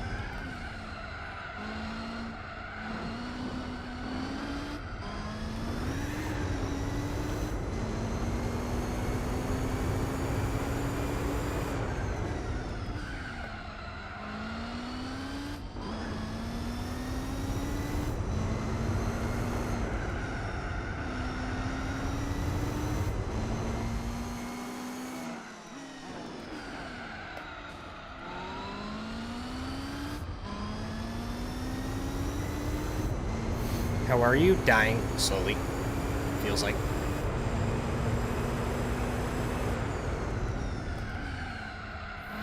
I mean, after this, I'm going to the gym, so I'll have plenty of time to warm up and get moving there. I'm almost done with the race, so might as well just power through it.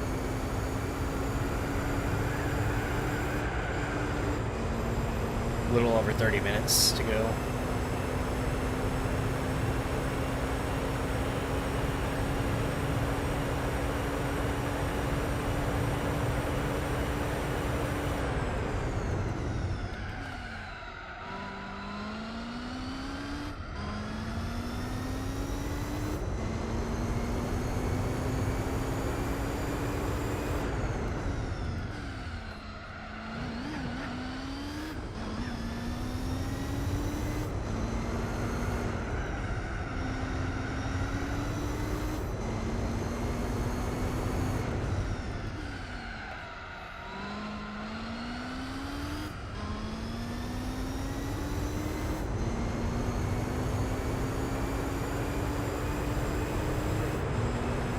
I mean, I've had breaks here and there, but there's no way I'm going to do a really long race without them.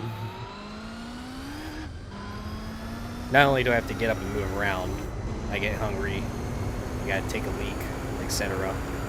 Water break, beer break, whatever it may be.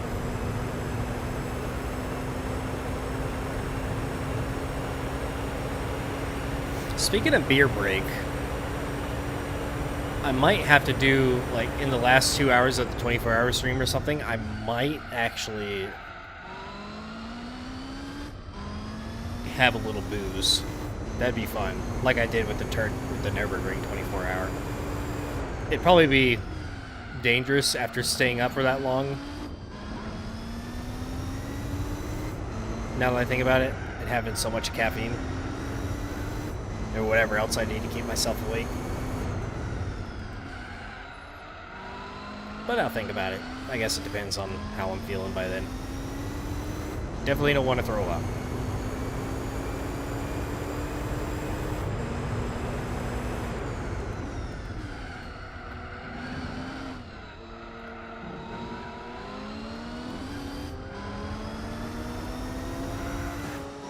Get out of my way.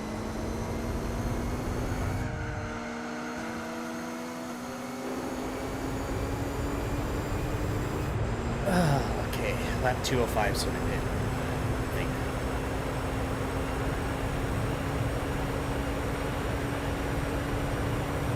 It's the last 24-hour races in Sarth with chicanes.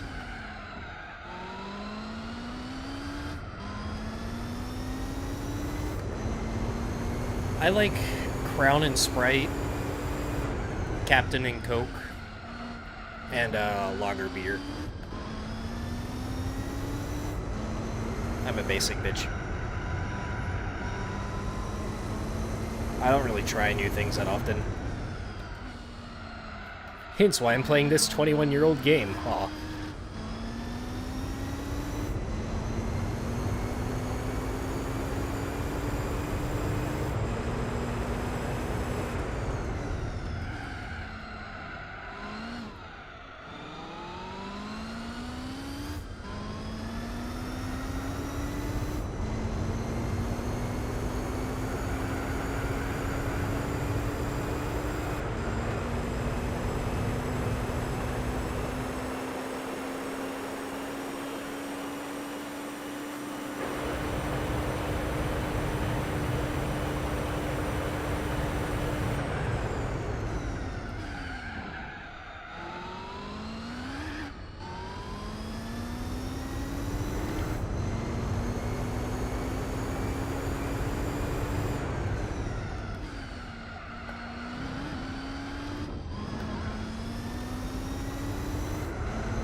Oh, man.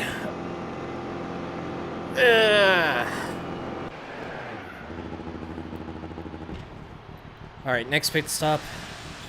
218. Or I could just do 217. That'll be my last one. Yeah, I think I just have one more pit stop to go after this. 217, that's when I pit. To make it even.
I don't think I've even seen a brown chocolate before. But yeah, it does sound terrible.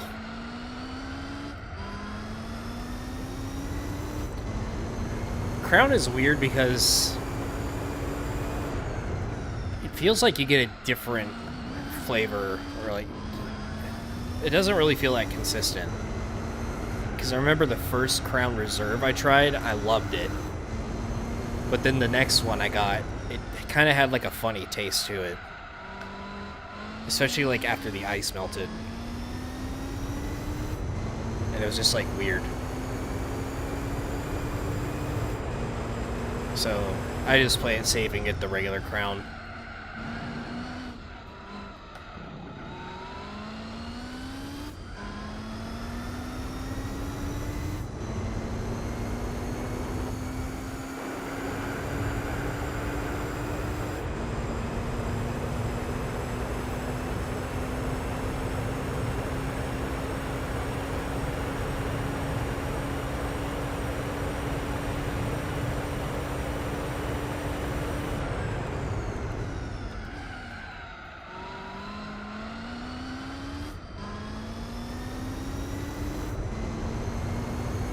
I think I tried black before. It was decent.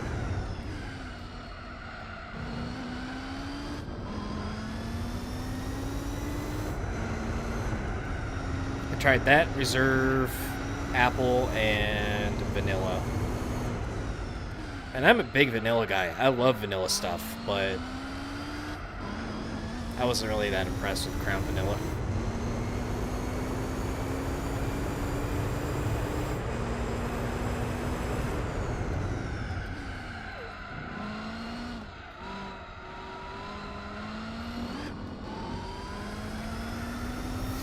I know I said I'm going to go to the gym after this, but now I'm kind of, my intrusive thoughts are starting to kick in, and I kind of want a Captain and Coke instead. Watch Trailer Park Boys.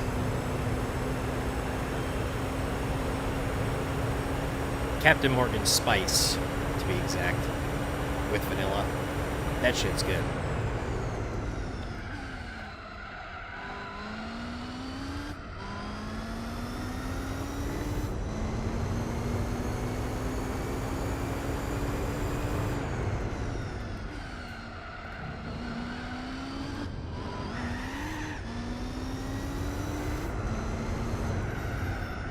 I allow myself like a couple unhealthy things to enjoy, but I don't go all out. Like, I don't smoke anything.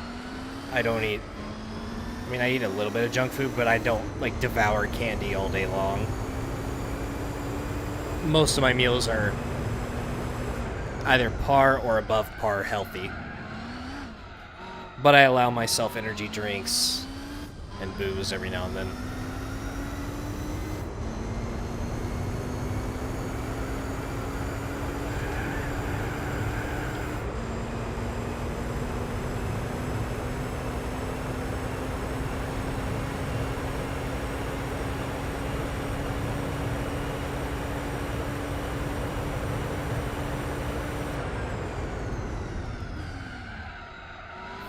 Plus, I can't go overboard on alcohol anyways because I do not like hangovers.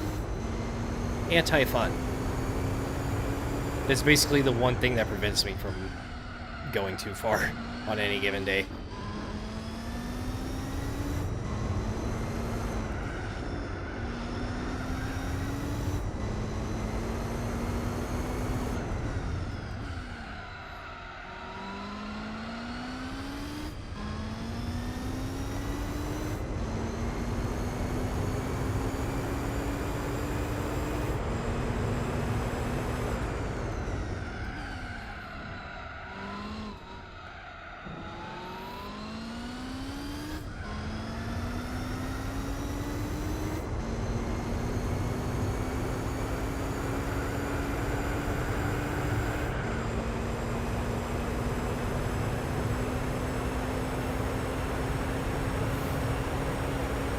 I think it's kind of too late to go to the gym anyways. It's already like almost 9.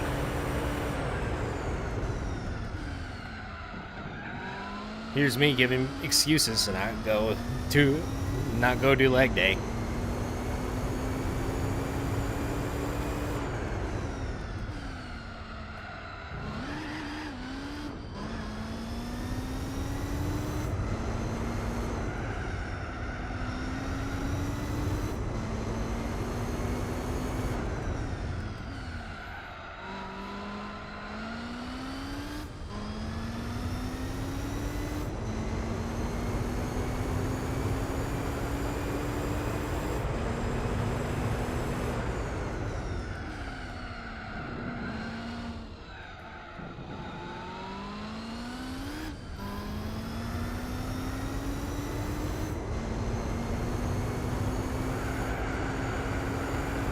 I don't think an energy drink is going to help anybody pay attention to a video game, to be honest.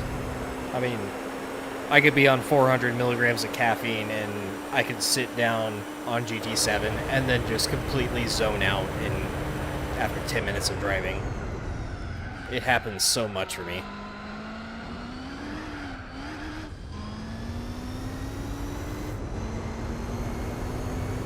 Like, I am like partially zoned out, but I'm kind of like on autopilot where I'm still driving semi-decent, if you know what I mean.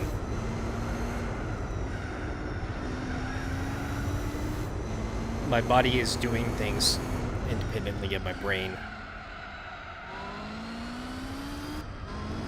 Ultra instinct.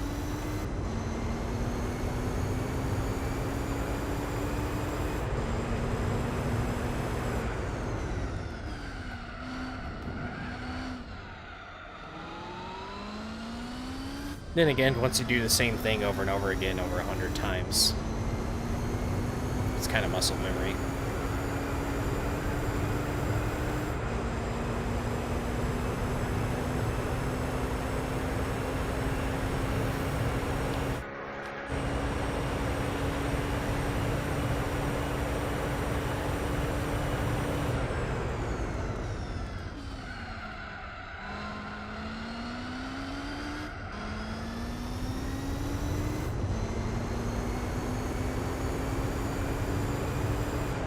Nope, grass. I knew that was going to happen the moment I touched it. The race is almost over. Let me finish.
Yeah, I think I'm just going to skip out on the gym tonight. I am not going to be, like, in 100% condition anyways.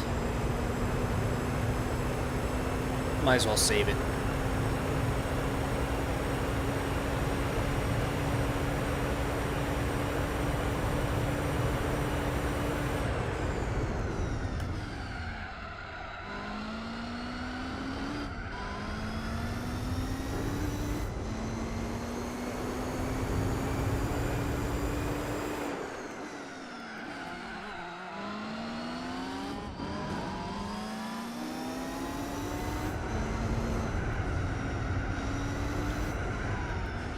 Okay.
No.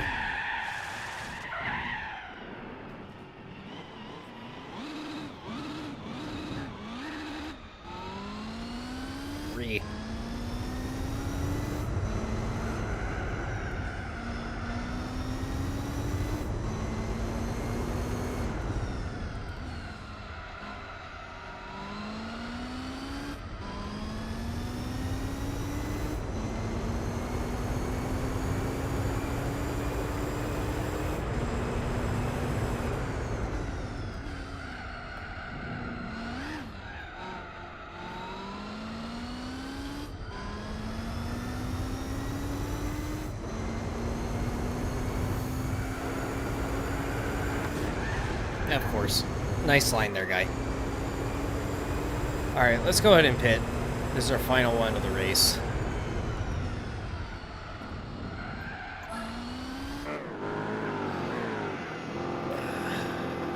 We got this in the bag.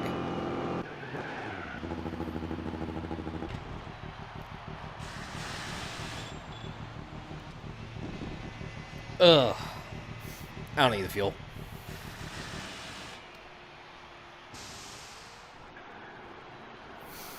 Let's do this. Final stretch.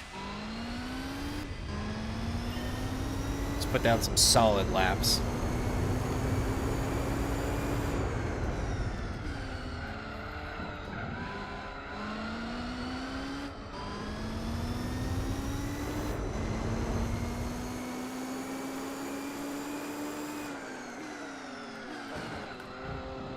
Excuse me, let me just get by you.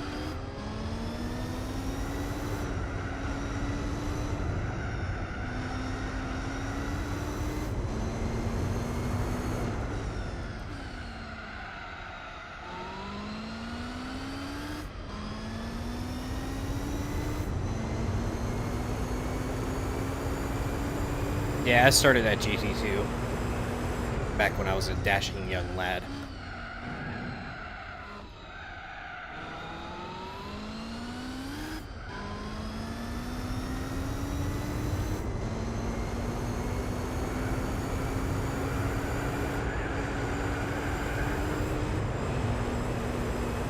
Not gonna get a good lap if I keep going off track like that.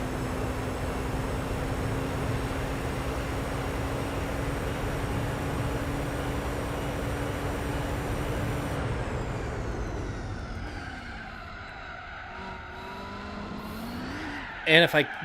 Oh my god.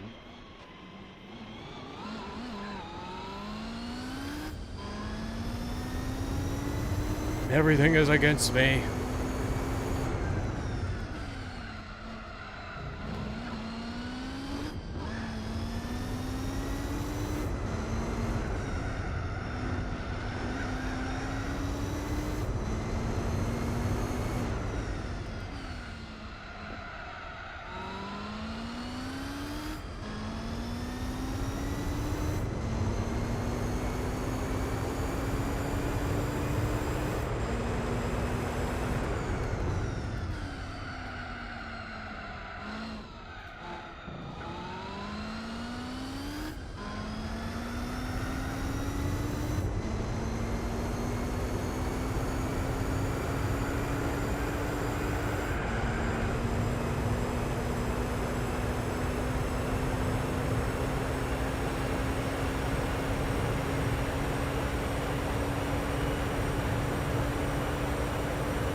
.220.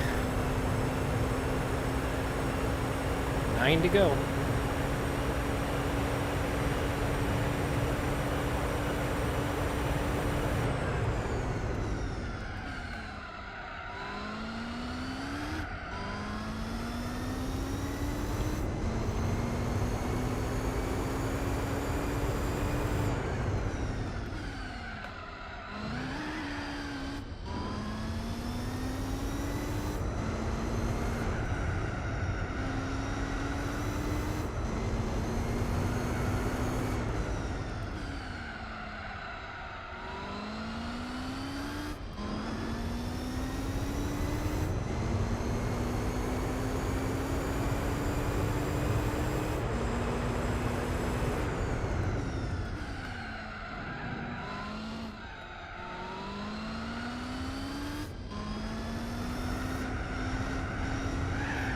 Nope.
Get a nice slipstream out of here.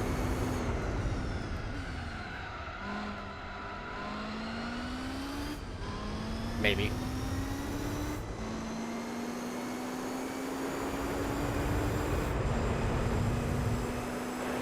Not really.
Nope.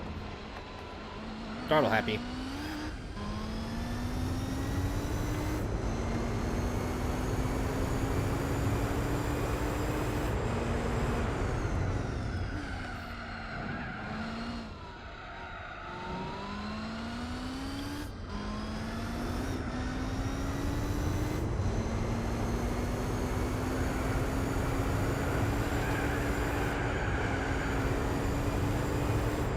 Oh boy.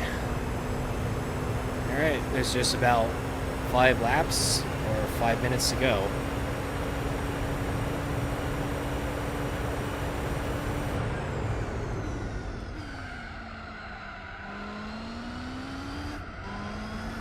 Can't wait to get off of here.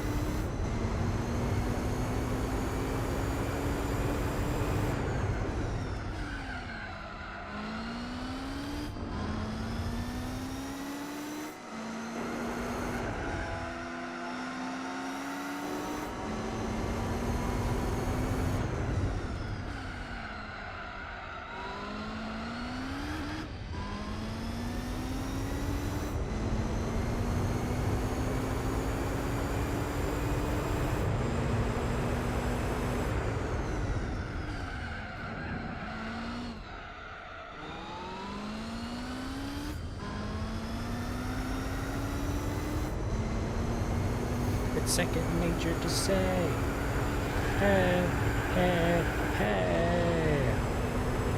We done nothing wrong.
I almost hit the grass again right there.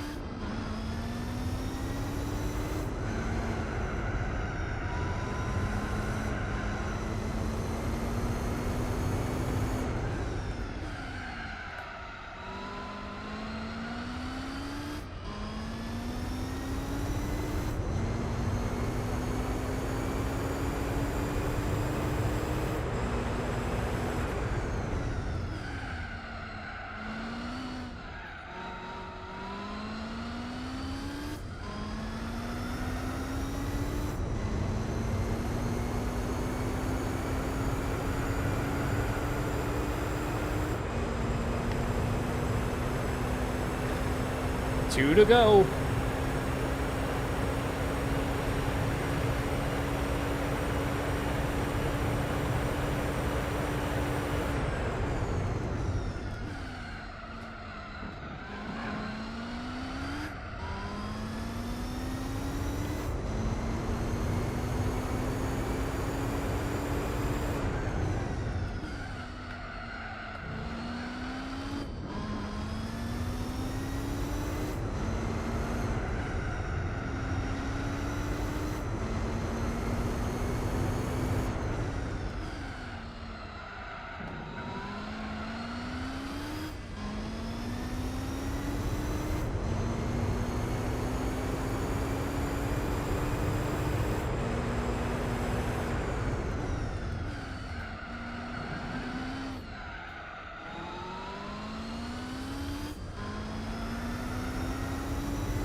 And with that, ladies and gentlemen,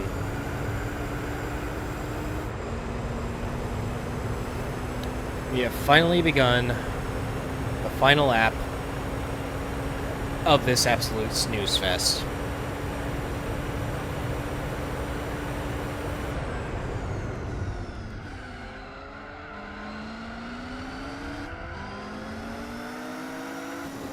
Get out of my way.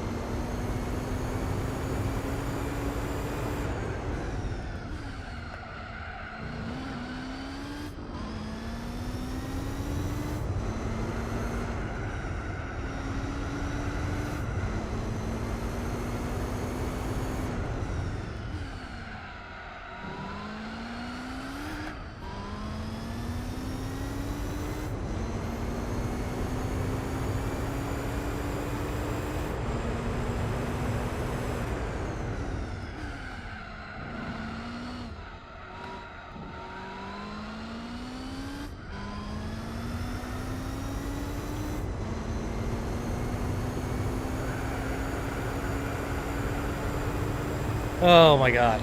GG's.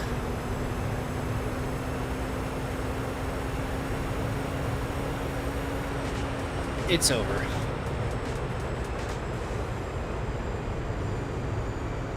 Woo! That felt like it took twice as long as it actually did. 4 hours, 47 minutes. Yeah. Let me pause my music real quick so I can hear myself talk. 750k, that's quite insulting, but I'll take it. Save the replay before I forget. Bam. Well, that was only about half the time that Suguba 9 hours is going to take, so I'm dreading it even more now, but I did do like a 2 hour long championship right before this.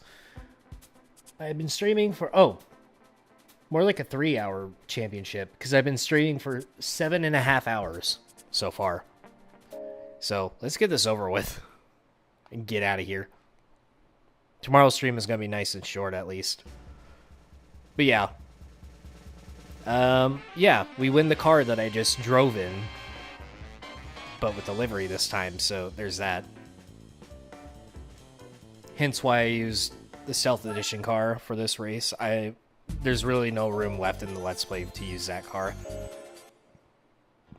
Unless I decide to use it in some of these races in the cleanup stream. Because I have quite a bit of these to redo later on. So I might use a variety of cars for the cleanup stream. So, yeah. That was brutal. But I'm glad I stuck with it. Got it over with. And now I'm gonna go get drunk and watch some Trailer Park Boys, so there you have it. So, thank you all for stopping by the stream. Thank you all for watching this episode. And, well, we have the last short-ish championship of the Extreme events next. The Dream Car Championship. So, stay tuned.